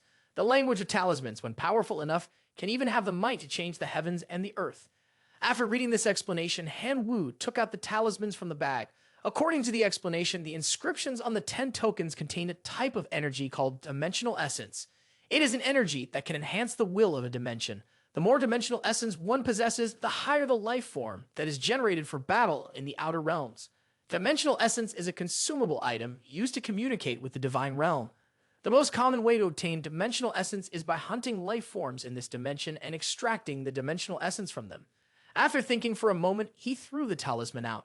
Thus, the 5 Xiao Kang were released into the field. Han Wu's eyes were sharp and cold, and the massacre began. 1 hour later, he sat on the ground, laughing joyfully. After an hour, he had accumulated 0.5 units of dimensional essence. What's the point of fighting now? It seemed he needed to increase the amount. Seeing that he still had talismans left, Han Wu directly summoned the locusts to attack. He still had 5 talismans, so he summoned 50 primordial locusts. He looked down at the base of the cliff, carefully aiming at the target, and called out, "My children, let's go!" Upon hearing the command, the Locust Legion flew straight down below and took over the base. On the other side, Tu Tai, holding a box in his hand, said with satisfaction, "The treasures in senior brother Huang Sheng Jun's possession are indeed plentiful. The energy of this iron-clawed Demonkin has surpassed that of a life lord. It should be enough to successfully destroy Han Wu." Taking a bag of nylon from his pocket, inside was a black string. According to senior brother Huang Sheng Jun, all he had to do was insert a strand of Han Wu's hair, and the iron-clawed Demonkin would be able to identify Han Wu as the target and eliminate him. Tu Tai directly placed the string into the box. After doing so, a layer of purple light covered the box, leaving him stunned. He handed the box to his subordinate and ordered, "Smash that porcelain jar." As soon as the command was given, the subordinate grabbed it and smashed it on the ground. The box shattered and thick smoke appeared. From the purple haze, a gigantic demon appeared, exactly the Demonkin. Upon seeing Tu Tai's subordinate before him, the demon immediately used both hands to tear him apart, causing the subordinate to exclaim in excitement, "So brutal! Han Wu, your apocalypse has arrived." "Don't listen to the nonsense of Tu Tai," the demon muttered as it quickly turned and left, growling. "The enemy who imprisoned O for thousands of years needs blood to cleanse." On the other side, Han Wu had successfully fought off the pack of wolves, holding 10 of their core units in his hands. He closed his eyes and thought, "It's time to improve myself and unlock the Black Dragon transformation." He then took out the rune from his hand and used 5 more units to summon the 5 Xiao Kan. The army was complete, and Xiao Kan took to the field. As soon as he finished speaking, a pair of gigantic wolf paws slammed into the ground, followed by a red-eyed wolf with a seal on its forehead. Han Wu gave the order, and Xiao Kang rushed into the forest, a terrifying roar echoing through the area. Langwine Cave was a vast cavern located within a rocky mountain. Inside the cave, there was a scroll, a fang, and 4 stones with markings. Han Wu was stunned when he saw them and exclaimed, this is curious." Han Wu picked them up to examine and gasped. It was the language of runes. Han Wu sat down on the ground and began arranging the stones he had just collected, laying out each rune symbol he had gathered. System notification. Rune of the beast language, wild type, low level. Effects on the body: increases strength by 10%, defense by 20%, and healing speed by 20%. Effects on blade type weapons: 20% chance to cause bleeding, increases attack speed by 15%, and grants 10% life seal effect. After everything was arranged, Han Wu Lin quickly took off the clothes he was wearing. Feeling the change in his body, he silently thought, "The primal instincts are being unleashed within me." He tried circulating his internal energy, and his body felt noticeably different, with 2 primitive grasshoppers inside him. Suddenly, a noise from outside made Han Wu frown and wonder what's going on. Without hesitation, he transformed into a dragon and charged outside. As soon as his feet touched the ground, Han Wu called for his subordinates. A cat suddenly appeared, jumping directly onto Xiao Kang's body, attacking and crying out, "Cat!" It used its sharp claws to slice Han Wu's subordinates in half, executing the move Colonel 8 Segment. Han Wu furrowed his brow. The cat demon lord is killing Xiao Kang's life force. He ordered his subordinates to charge forward and kill. The cat demon showed no fear, leaping in and using the horizontal strike to tear apart the Xiao Kan. Even Han Wu was struck, but to its surprise, Han Wu's legs quickly regenerated. The cat demon gritted its teeth, glaring at him, and swiped its claws toward Han Wu, angrily crying, "Cat." Suddenly, Han Wu's momentum surged, and he growled, "You're right on time." The cat demon, moving at its fastest speed, swiped its claws toward Han Wu and cried out, "Cat!" Han Wu clenched his fists, his eyes shining brightly, and red energy swirled around him.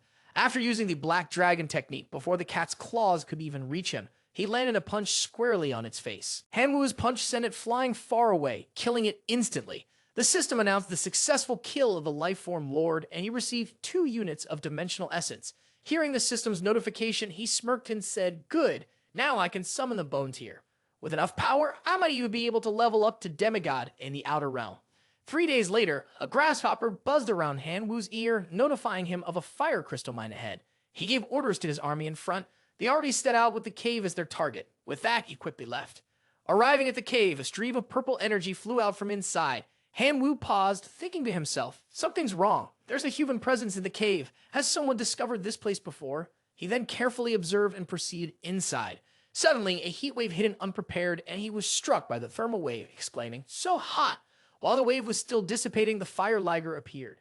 Hanwoo was startled. This is bad. He immediately transformed into a dragon, his body radiating a red aura as he shouted, "Come here, lion, come here." The fire liger, mid-charge toward him, suddenly screeched to a halt, leaving Hanwoo confused. It turned out that a girl behind it was pulling its tail, making it break into a cold sweat. The girl yanked hard on the fire liger's tail, causing it immense pain, and then shouted, "Where do you think you're going?" Terrified, it tried to flee, but couldn't, letting out a roar that seemed to say, "Don't come any closer." Hanwoo, seeing her, asked suspiciously, "Are you New Fang?" New Fang ignored him, still holding onto the tail of the fire lion, even though it had shed strange tears. "This is my territory. Get out of here." He was not afraid when he heard this and even taunted her. "Let's not talk about whether this is your territory or not for now. Even if it is, if I want to take it, I will. Do you think you have the right to say no?" New Fang was struck by this, making the fire lion lying on the ground, and immediately charged at Hanwoo, shouting, "Are you looking down on me? If you don't leave, you'll die here." Hanwoo stood still, his body exuding a green aura. Death's great blessing, plant fusion. Shadow vine demon, plant fusion. Vines began to sprout from Hanwoo's body. New Fang frowned, unable to hold back her surprise, and exclaimed, "What kind of technique is this?" He drew his sword and replied, "A technique to take your life." New Fang gritted her teeth and threw a punch, aiming directly at where he stood, but Hanwoo quickly vanished, using the technique * crawling shadow fin *. Her punch missed, crashing into the ground instead. New Fang stared wide-eyed in shock, not expecting him to dodge her strike. In the blink of an eye, Hanwoo reappeared behind New Fang. He said, "Next time, I'll aim straight for your neck." Hearing this, she lifted her head, glaring at him in silence, cold sweat beading on her face. After a long pause, New Fang turned her head and admitted, "You've won. I can't fight you here. The fire lion in this cave belongs to you." Hanwoo sheathed his black sword. "What do I need the fire lion for? It's just a lord class creature. Killing it won't yield much dimensional essence. What I want is the entire fire ore mine." She thought for a moment, then stood up and nodded. "All right, this fire lion belongs to me, and in the future, we can cooperate." Hanwoo turned and left, waving his hand, commanding, "Quyen Clan, bring in the bones to mine the Fire Star Stone." Suddenly, the sky darkened with thick clouds and demonic energy surged in. A stream of dark air shot out from the cave entrance. New Fang frowned and turned to ask, "Is this also your Quyen Clan? You're still in the mood to joke while I'm about to piss myself." A pair of red feet with sharp claws appeared. It was an iron-clawed demonkin. It was holding a skull in its hand. Without a word, upon seeing Hanwoo, immediately swung its iron-clawed arm and attacked him, shouting, "The scent of the enemy, I will wash away my shame with your blood." Hanwoo saw this and grew larger, using the golden dragon grass technique, a plant fusion. 2 dragons appeared behind him, opening their mouths and charging at the demonkin. The golden dragon's earth breath knocked the iron-clawed demonkin away. The iron-clawed demonkin, seeing its attack being thwarted, coldly laughed in anger. "Ha! Golden dragon break, supreme iron-clawed demonkin attack," and the pants on its body were torn apart. Hanwoo was not to be outdone, using his technique, crawling shadow fin. Beside him, New Fang clasped his hands in front of him, saying, "Iron Claw Fireball Melt." Hanwoo furrowed his brow and thought, "The fire attribute can suppress this demon. Then I shall summon the Red Furnace Dwarf Divine Mace." He used the enchanted talisman to summon the Red Furnace Dwarf. Hanwoo pointed ahead and commanded, "Divine Mace, crush this demon to dust." Divine Mace frowned, his cold eyes responding, "As you command, Lord Shenming." With that, he gripped his weapon, exuding a violet aura, ready to strike. The iron-clawed demonkin sneered, shooting diamond-shaped arrows at Divine Mace, shouting, "Die." From behind Divine Mace, Several snakes sprouted, their mouths wide open, intercepting the iron-clawed Demonkin's attack. The Demonkin was too slow to defend and was torn apart by the snakes, its body half devoured. It now begged for mercy and fear.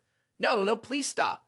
Divine Mace paid no heed to its pleas, lifting his mace and bringing it down with the snakes. The moment the mace struck, an explosion rang out, thick smoke billowing, obscuring what was happening inside.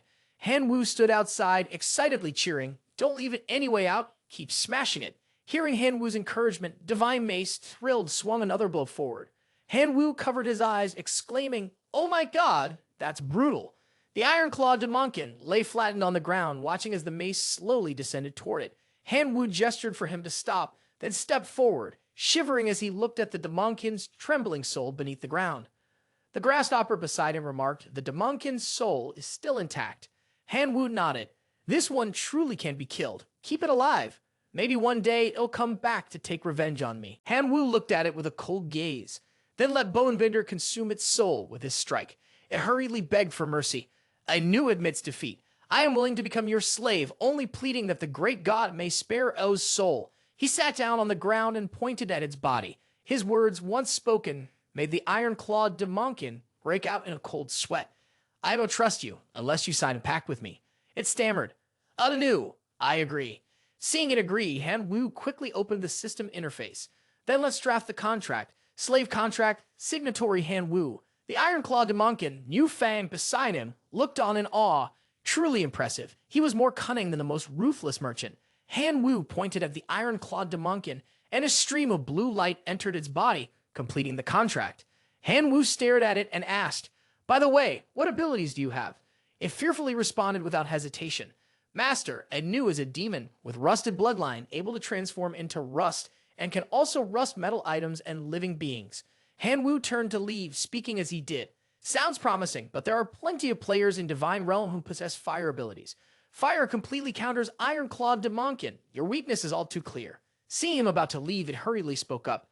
"If the master doesn't mind, Anu can be your weapon. With my rusted bloodline, I can rust all weapons I come into contact with." Han Wu stopped, pondering, and seemed satisfied. "This will do. Let's proceed as you suggested." Hearing a master's approval, it sighed in relief. Phew! With that, he drew his sword and plunged it into its soul. The soul immediately entered the sword. Han Wu cheerfully slung the sword over his shoulder. It seemed that his combat power had increased several-fold, and he was now more certain of his potential to ascend to the perfect demigod. Next, he planned to slaughter even more to increase his dimensional essence and expand his forces. Several days later, in a vast forest in a clearing, a man wearing a green cloak was hiding in a corner, observing the situation with surprise. "My god, is this an undead legion?" He marveled at the overwhelming number of undead legion. An undead legion of this scale, numbering 500,000. I must report this to the city lord immediately. With that thought, the man in the green cloak hurriedly left, heading back to the city to report.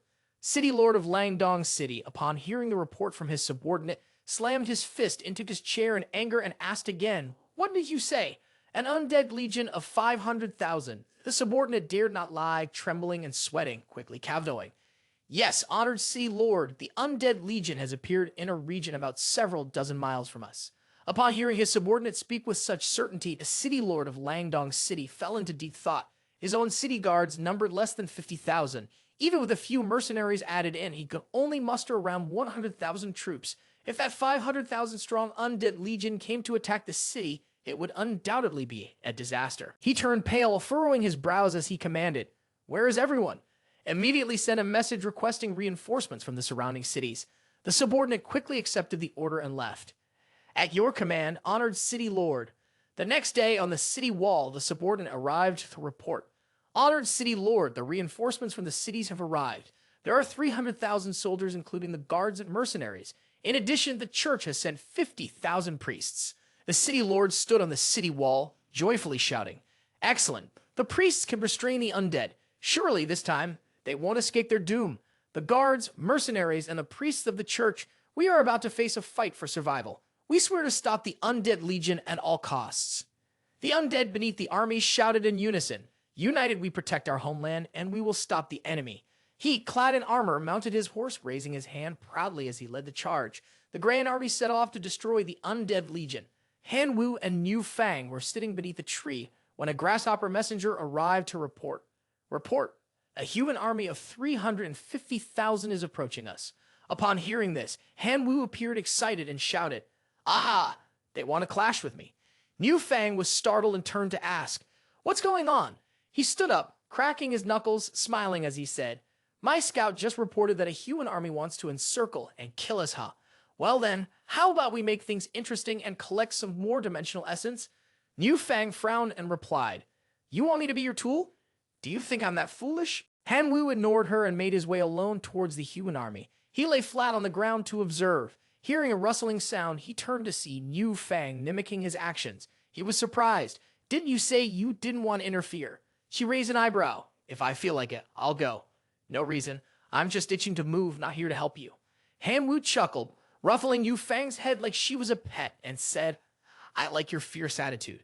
She irritatedly swatted his hand away, snapping, "Don't touch me. They're almost here." In the distance, a group of mounted soldiers appeared, a cloud of dust rising behind them. They moved in perfect formation. Sensing the right moment, Han Wu suddenly stood up and shouted, "Skeleton Legion, ambush!" A soldier, noticing the ambush, began to shout orders in panic. "Defend, defend." The remaining soldiers' faces went pale as they cried out, "We've been ambushed. Oh my God, I just want to go home." In the distance, skulls and sharp claws charged toward them. The Skeleton Legion, controlled by the Bonebender, clashed wildly with the soldiers. The general of Langdong City, seeing the situation was dire, furrowed his brow and barked, "Holy Cleric, purify." At his command, the Holy Cleric released a surge of green energy. The energy enveloped the Skeleton Legion, and they were consumed by the power. Seeing the situation was not good, Han Wu shouted out, "This is bad. The Holy Cleric is restraining the skeleton soldiers. We need to deal with them first." Niu Fang, moving at top speed from behind, darted forward and zipped past Han Wu. Seeing this, he also transformed, his voice filled with excitement. "Oh, I won't lose to you." She charged towards a group of holy clerics emitting green energy, knocking them over. Afterward, Han Wu also struck with a slash, cutting them in half. The two stood back to back, and he shouted an order. "All forces attack." The Skeleton Legion, following the command, immediately launched a full assault on the human legion. A soldier, panting and hurrying, rushed to inform the city lord, stammering as he spoke, "Honored city lord, we've been completely routed. The undead legion has." The city lord, upon hearing the news, hurried to the castle balcony to observe the situation. Seeing his soldiers being slaughtered, he immediately shouted, "We're done for, it's over. Everyone retreat." A few hours later, Han Wu, looking exhausted, spoke. 350,000 skeleton soldiers sacrificed for just a few thousand dimensional essences. Such a waste, but the opposite for you. Niu Fang, hugging her cheeks in delight, replied, "We've struck it rich. This time we've really struck it rich." Han Wu quickly dampened her joy. "You've only gone this far. Among the spoils there are the official seals. We'll split those." Open the system panel to check the situation. The low-level force effect interacts with the body, enhancing muscle strength with a 40% increase in strength. It interacts with mace-type equipment, adding the shattering effect. Lesser Blaze interacts with the body, granting the understanding of a fire magic type. Fire attribute resistance increases by 20%, and the density of the fire attribute increases by 15%. It interacts with staff-type equipment, adding the fireball skill, increasing the power of fire magic by 20%. It interacts with armor-type equipment, adding the fire shield skill, reducing fire magic damage by 30%. Intermediate level shield effect interacts with armor-type equipment, adding the shield of light skill. The durability of the armor increases by 50%. Han Wu stroked his chin and thought, "I still have 4 empty slots for runes. These levels are too low to be used for the Quyen Clan." She stood next to him, weighing the options, then chose Fireball. "I want this one." After selecting Fireball, Niu Fang's body was enveloped in a red light. She happily said, "I'm one step closer to becoming a Life Force Sovereign." Han Wu, thank you. Hearing this, Han Wu happily responded, "It's nothing." Niu Fang placed her hand on her hip, smiling as she thought, "Humph, this kid, Henry Qin Shang, likes you."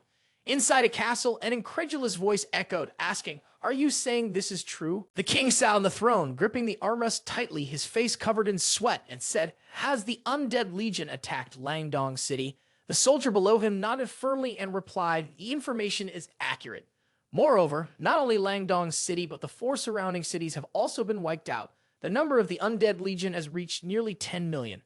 Upon hearing the soldier's report, the king stood up abruptly and shouted, "Summon the Grand Archbishop and the kings of Jingling, Niu Turen, and Langren." In the conference room, the king gathered his officials to discuss a strategy. They were astonished and exclaimed, "Is the undead legion really that frenzied?" Lai Ren, sitting nearby, offered his suggestion. "We must unite to fight against this enemy army. My Lang Ren forces are already prepared for battle." The Queen of Jingling nodded and said, "My Jingling army is also ready." The king furrowed his brow and responded, "The allied forces of our four kingdoms, along with the Holy Cleric army from the Order, will join forces to encircle and destroy these undead." In the princess's room, she and son King Nian were affectionately close. The princess sat on his lap and said, "My father's main alliance will be with the clergy, the elves, New Tu Ren, and Lang Ren to jointly deal with the undead army." King Nian opened his eyes, his lips close to her chest, and asked, "Is that so?" In his mind, he was already planning how to defeat Han Wu, the invader controlling the skulls. Who else could it be besides Han Wu? Han Wu, who had only invaded a few days ago, had already become such a powerful force that it required an alliance of four kingdoms to resist.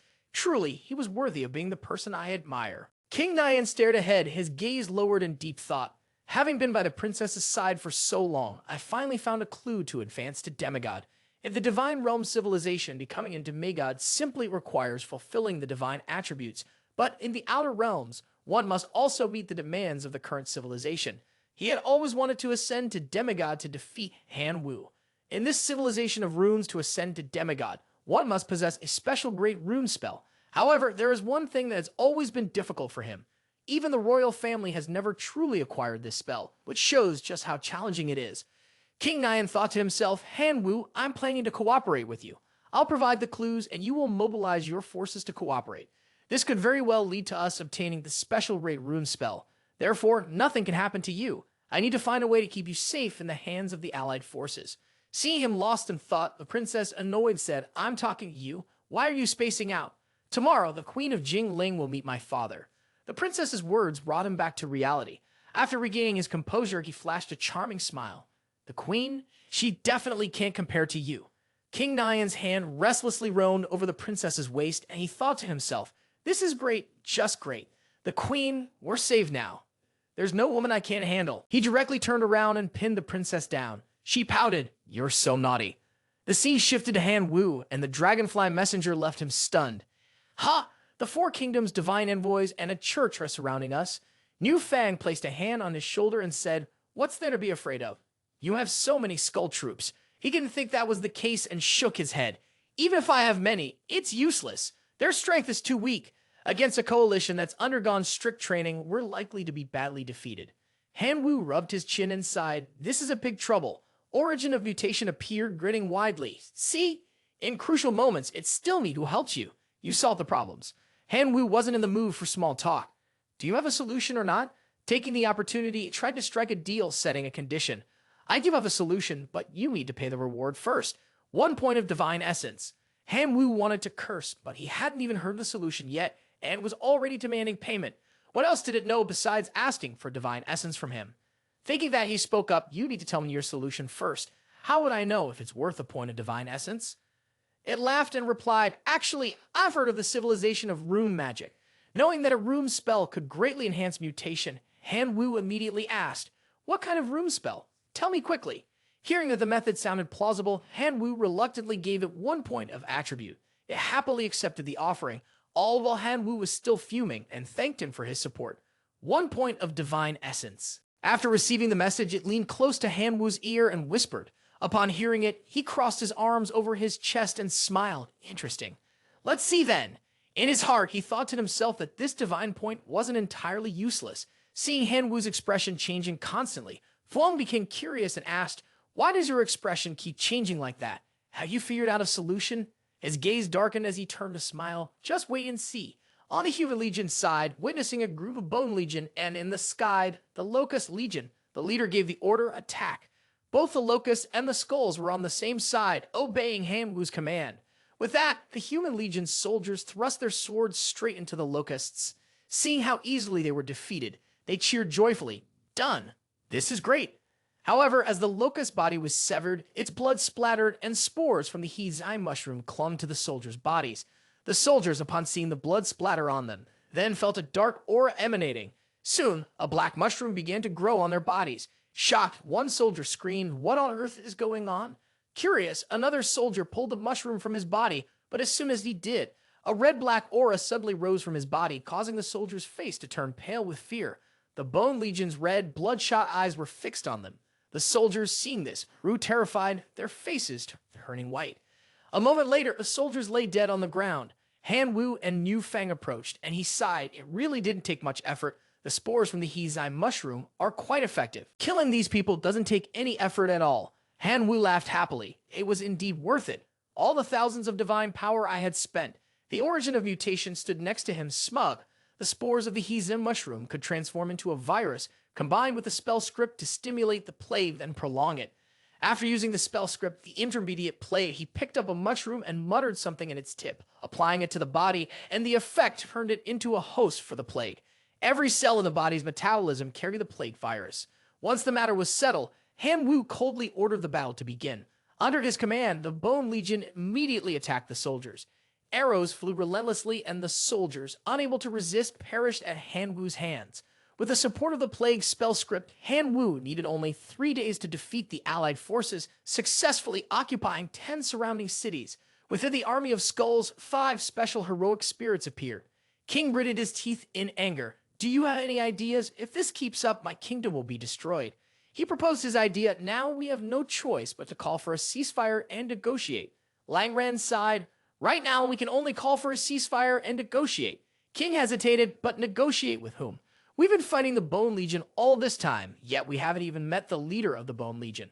Suddenly, the sound of murmuring came from outside. The door opened, and in came King Nian, the princess, and Queen Jingling. As King Nian stepped in, he immediately said, Your Majesty, how should I handle the negotiations? Lei Ren looked at King Nian in confusion. You've never been to the battlefield, and yet you want to negotiate with the person behind the Essence Blossom Legion? The king, seeing his fair complexion, looked down on him, thinking a delicate young man like him has no business here. King Nian didn't get angry. Instead, he smiled confidently. The princess stepped forward and said, Father, I believe he can handle it. When he saw the princess siding with him, he gained more confidence and spoke up, Your Majesty, could it be that you don't trust your own daughter? Queen Jingling spoke with great conviction. She can prove that he is smarter than anyone else here. Both I and the human princess agree to let him try. The king, finally lowering his voice, said, In any case, we have no other choice. Let's let him try. The undead military domain, the king entrusted the responsibility of negotiations to him. King Nian went alone to the undead military domain and saw Han Wu sitting not far away. Han Wu, sensing a gaze fixed on him, turned around and called out, Is that you? King Nian jumped down beside him, put his arm around his shoulder, and asked, How come you're also in the Outer Realms? King Nian smiled and replied, It's a long story. We'll talk about it another time. Right now, as a representative of the alliance of 4 kingdoms and 1 faith, I've come to negotiate a ceasefire with you. Han Wu raised an eyebrow and said, You're dragging me into this again. You want to stop the war, but it depends on how much they're willing to pay. He nodded and replied, Of course you set the price. He winked, and gold, silver, and jewels were given, but he also needed the most valuable kind of enchanted words, not the ordinary ones. Furthermore, enchanted stones were required, starting from a 5-figure sum. King Nian rubbed his fingers together in negotiation. Then, I required a human king to compensate with 2 sets of enchanted words, one of which must be of a high level, along with 200,000 enchanted stones. In his heart, he thought, The princess has been with me for so long, and she has trusted me with important matters. She deserves some respect. As he spoke, King Nian's gaze grew cold. The Jingling tribe's contributions should be doubled, and the Lang Ren, Niu, 2 Ren, and the religious order all needed to double their contributions as well. It turned out he was playing both sides, not only in bed with the princess, but also with the queen of the Jingling tribe. King Nian thought, now that he's with the queen, he couldn't let her suffer too much. He would make sure these things were divided equally later. Han Wu happily threw his arm around his shoulder. All right, thank you for making the trip. I won't let you suffer a loss. King Nian smiled and said, No need to be so polite. The reason I've integrated with humanity is to search for clues on becoming a demigod in the civilization of enchantment. This body of mine finally has some traces now. As he spoke, he leaned close to Han Wu's ear and said, As long as we find the ancient divine ruins, you will agree to this plan too. All right, let's work together, King Nian said, noticing the negotiations had been settled, and he indicated that he was about to leave. Then I'll go back first to inform them of the terms. Once they've dealt with their issues, we will meet again, Han Wu nodded. All right, and while you're at it, tell them that if they don't comply, I wouldn't mind leading the Monster Legion to crush their city and turn all their allies into immortal souls. Back at the king's castle, Niu Tu Ren, upon hearing about the negotiations, said, "We don't even have that many high-level theft runes. How can we make compensation?" King Nian raised an eyebrow and smiled, replying, "If we don't have high-level theft runes, but can substitute with information about the ancient divine ruins, or if that's not possible, we can use divine power as compensation." Queen Jingling, sitting beside him, draped her arm over his shoulder and said, "The compensation from the Jingling tribe exceeded my expectations. Why is humanity's compensation so small?" King Nian responded, "Because so many humans have been turned into monster spirits, and the queen doesn't want the Jingling tribe to end up the same way." On his left, the princess, sitting close to King Nian, added, "My father said he has no objections and that everything will be decided by you." With a charming expression, he asked, "Was the negotiation smooth?" "Didn't embarrass you, did I? Won't the princess give you a reward?" She blushed and shyly replied, "Of course I will." Before he could finish his sentence, the door suddenly opened. The person who entered was none other than the Divine King. He angrily shouted, "This is a robbery, and yet you all agree so easily. The order of righteousness will never bow before the wind spirit creatures." Hearing this, King Nian shrugged and casually replied, "Whatever." Niu, Tu Ren, and Lang Ren shared the same thought. Let the order fight another battle. If they truly win, we won't have to pay compensation, and we can annihilate the army together. If they lose, we can pay the compensation later. The Guangming port beneath the main city was filled with skeleton legions, all in battle-ready formation. Standing on the city wall, the Divine King frowned and thought. In the past, when the allied forces fought together, although a large number of holy clerics were dispatched, the core forces of the order were never engaged. Now I have summoned all of the elite holy clerics to join the holy war, along with my 3 elite legions. The leaders of these legions possessed combat power, close to that of demigods, and they have never faced defeat. Previously, when the two sides clashed, the result of that battle was crucial for the order, and the outcome is still uncertain. At Han Wu's residence, there were places where radiant crystal stones had sprouted. He looked around, and all the structures here were built from radiant crystals, with light energy flowing everywhere, highly effective at suppressing the undead. Dressed in a black cloak, he observed the human soldiers, thinking to himself, the Pope really did provide information about the elite legions ahead of time. Han Wu clicked his tongue, thinking, the combat power is truly impressive. He rubbed his chin and muttered to himself, right now, Wang Ming is like a solid block of steel. Luckily, I only ordered the troops to surround it, not to launch a reckless attack. To break through a city, first you need to find a crack. So what should I do about the Wang Ming port? Then, from within his body, he took out a purple crystal. That's it. No hesitation. Han Wu immediately put the crystal in his mouth and swallowed it. Instantly, green plant stems sprouted from the ground. This was the ability, unlocking jealousy. Han Wu closed his eyes, and in front of him appeared a shadow vine demon, surrounded by plant tendrils. He gripped it tightly, thinking to himself. As soon as he held it, Han Wu swung his arm backward, summoning the crawling shadow fin. He opened his palm to look at the shadow vine demon, pleased. Very good. The shadow vine demon is beyond my expectations. Han Wu leaped forward, swinging the shadow vine demon, covered in sharp thorns, as he prepared to deal with the holy clerics. The holy clerics, upon hearing the noise, turned around to look. Who's there? Stop. He raised his sword to the sky, the shadow vine demon looming behind him. Without saying a word, he swung both his sword and the shadow vine demon at the holy clerics. The 2 holy clerics, unprepared, stood dumbfounded, ready to take the blow. One of them was pierced through the wrist by the shadow vine demon. Ah, a black vapor flew out from the wound. The other cleric, seeing his comrade injured, quickly shouted, "Purify him." He held his injured arm, shaking his head in desperation. It's useless. Seeing the commotion, the soldiers nearby rushed over and found the holy cleric wounded, shouting for orders. Another soldier, unafraid of death, leaped high and swung his spear toward Han Wu with a powerful thrust, aiming to see where he would run. The axe blade sliced through the air, heading straight for him. Han Wu stood still, offering no defense. However, as the axe blade was about to land, his figure vanished, and the strike hit the ground, shattering the earth beneath it. The soldier was confused. Clearly, he had hit his target, so why was there no result? Before he could react, Han Wu reappeared beside him and slashed across his abdomen with his sword. The soldier took the full brunt of the strike, clutching his wound with both hands, then used his strength to leap backward. At the same time, he swung his spear toward Han Wu, gritting his teeth and cursing, "Damn you." Once again, the axe blade at the tip of the spear flew toward Han Wu. He stood motionless, only glancing at the soldier from the corner of his eye. It was unclear when, but his figure was no longer in front of the soldier and had instead appeared behind him. Without hesitation, Han Wu raised his sword and dealt a fatal blow to the soldier's back. The soldier collapsed to the ground, still clutching his abdominal wound. Han Wu turned and looked at the remaining soldiers, smiling. It's just you left now. The soldier stood his ground, unfazed by the death of his comrade. His body emitted a golden aura. Han Wu recognized the golden light as holy light, and in his heart he cried out, "No!" The holy light on the soldier suppressed the aura of the undead. As Han Wu stood momentarily stunned, two holy clerics behind him raised their hands toward him, forming a shield of energy. Now's our chance. Quickly capture him. Han Wu turned around and charged straight towards the two holy clerics, without hesitation, swinging his sword to sever their throats. Can't deal with him? Then surely we could deal with you lot? But before he could leave, a soldier glowing with holy light rushed towards him to attack. Behind him were two more holy clerics. It was unclear how much time had passed, but a purple aura suddenly rose from a nearby building, and beneath it lay countless corpses of holy clerics.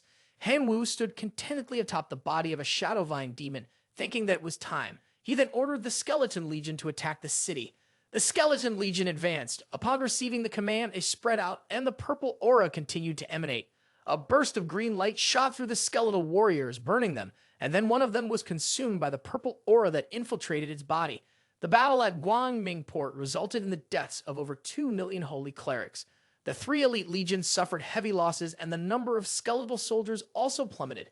15 million skeleton soldiers were lost forever. Seeing the severe losses of his forces, the Divine King felt disheartened. How could this happen? The damage was too great. He reflected, blaming himself. Was it my fault?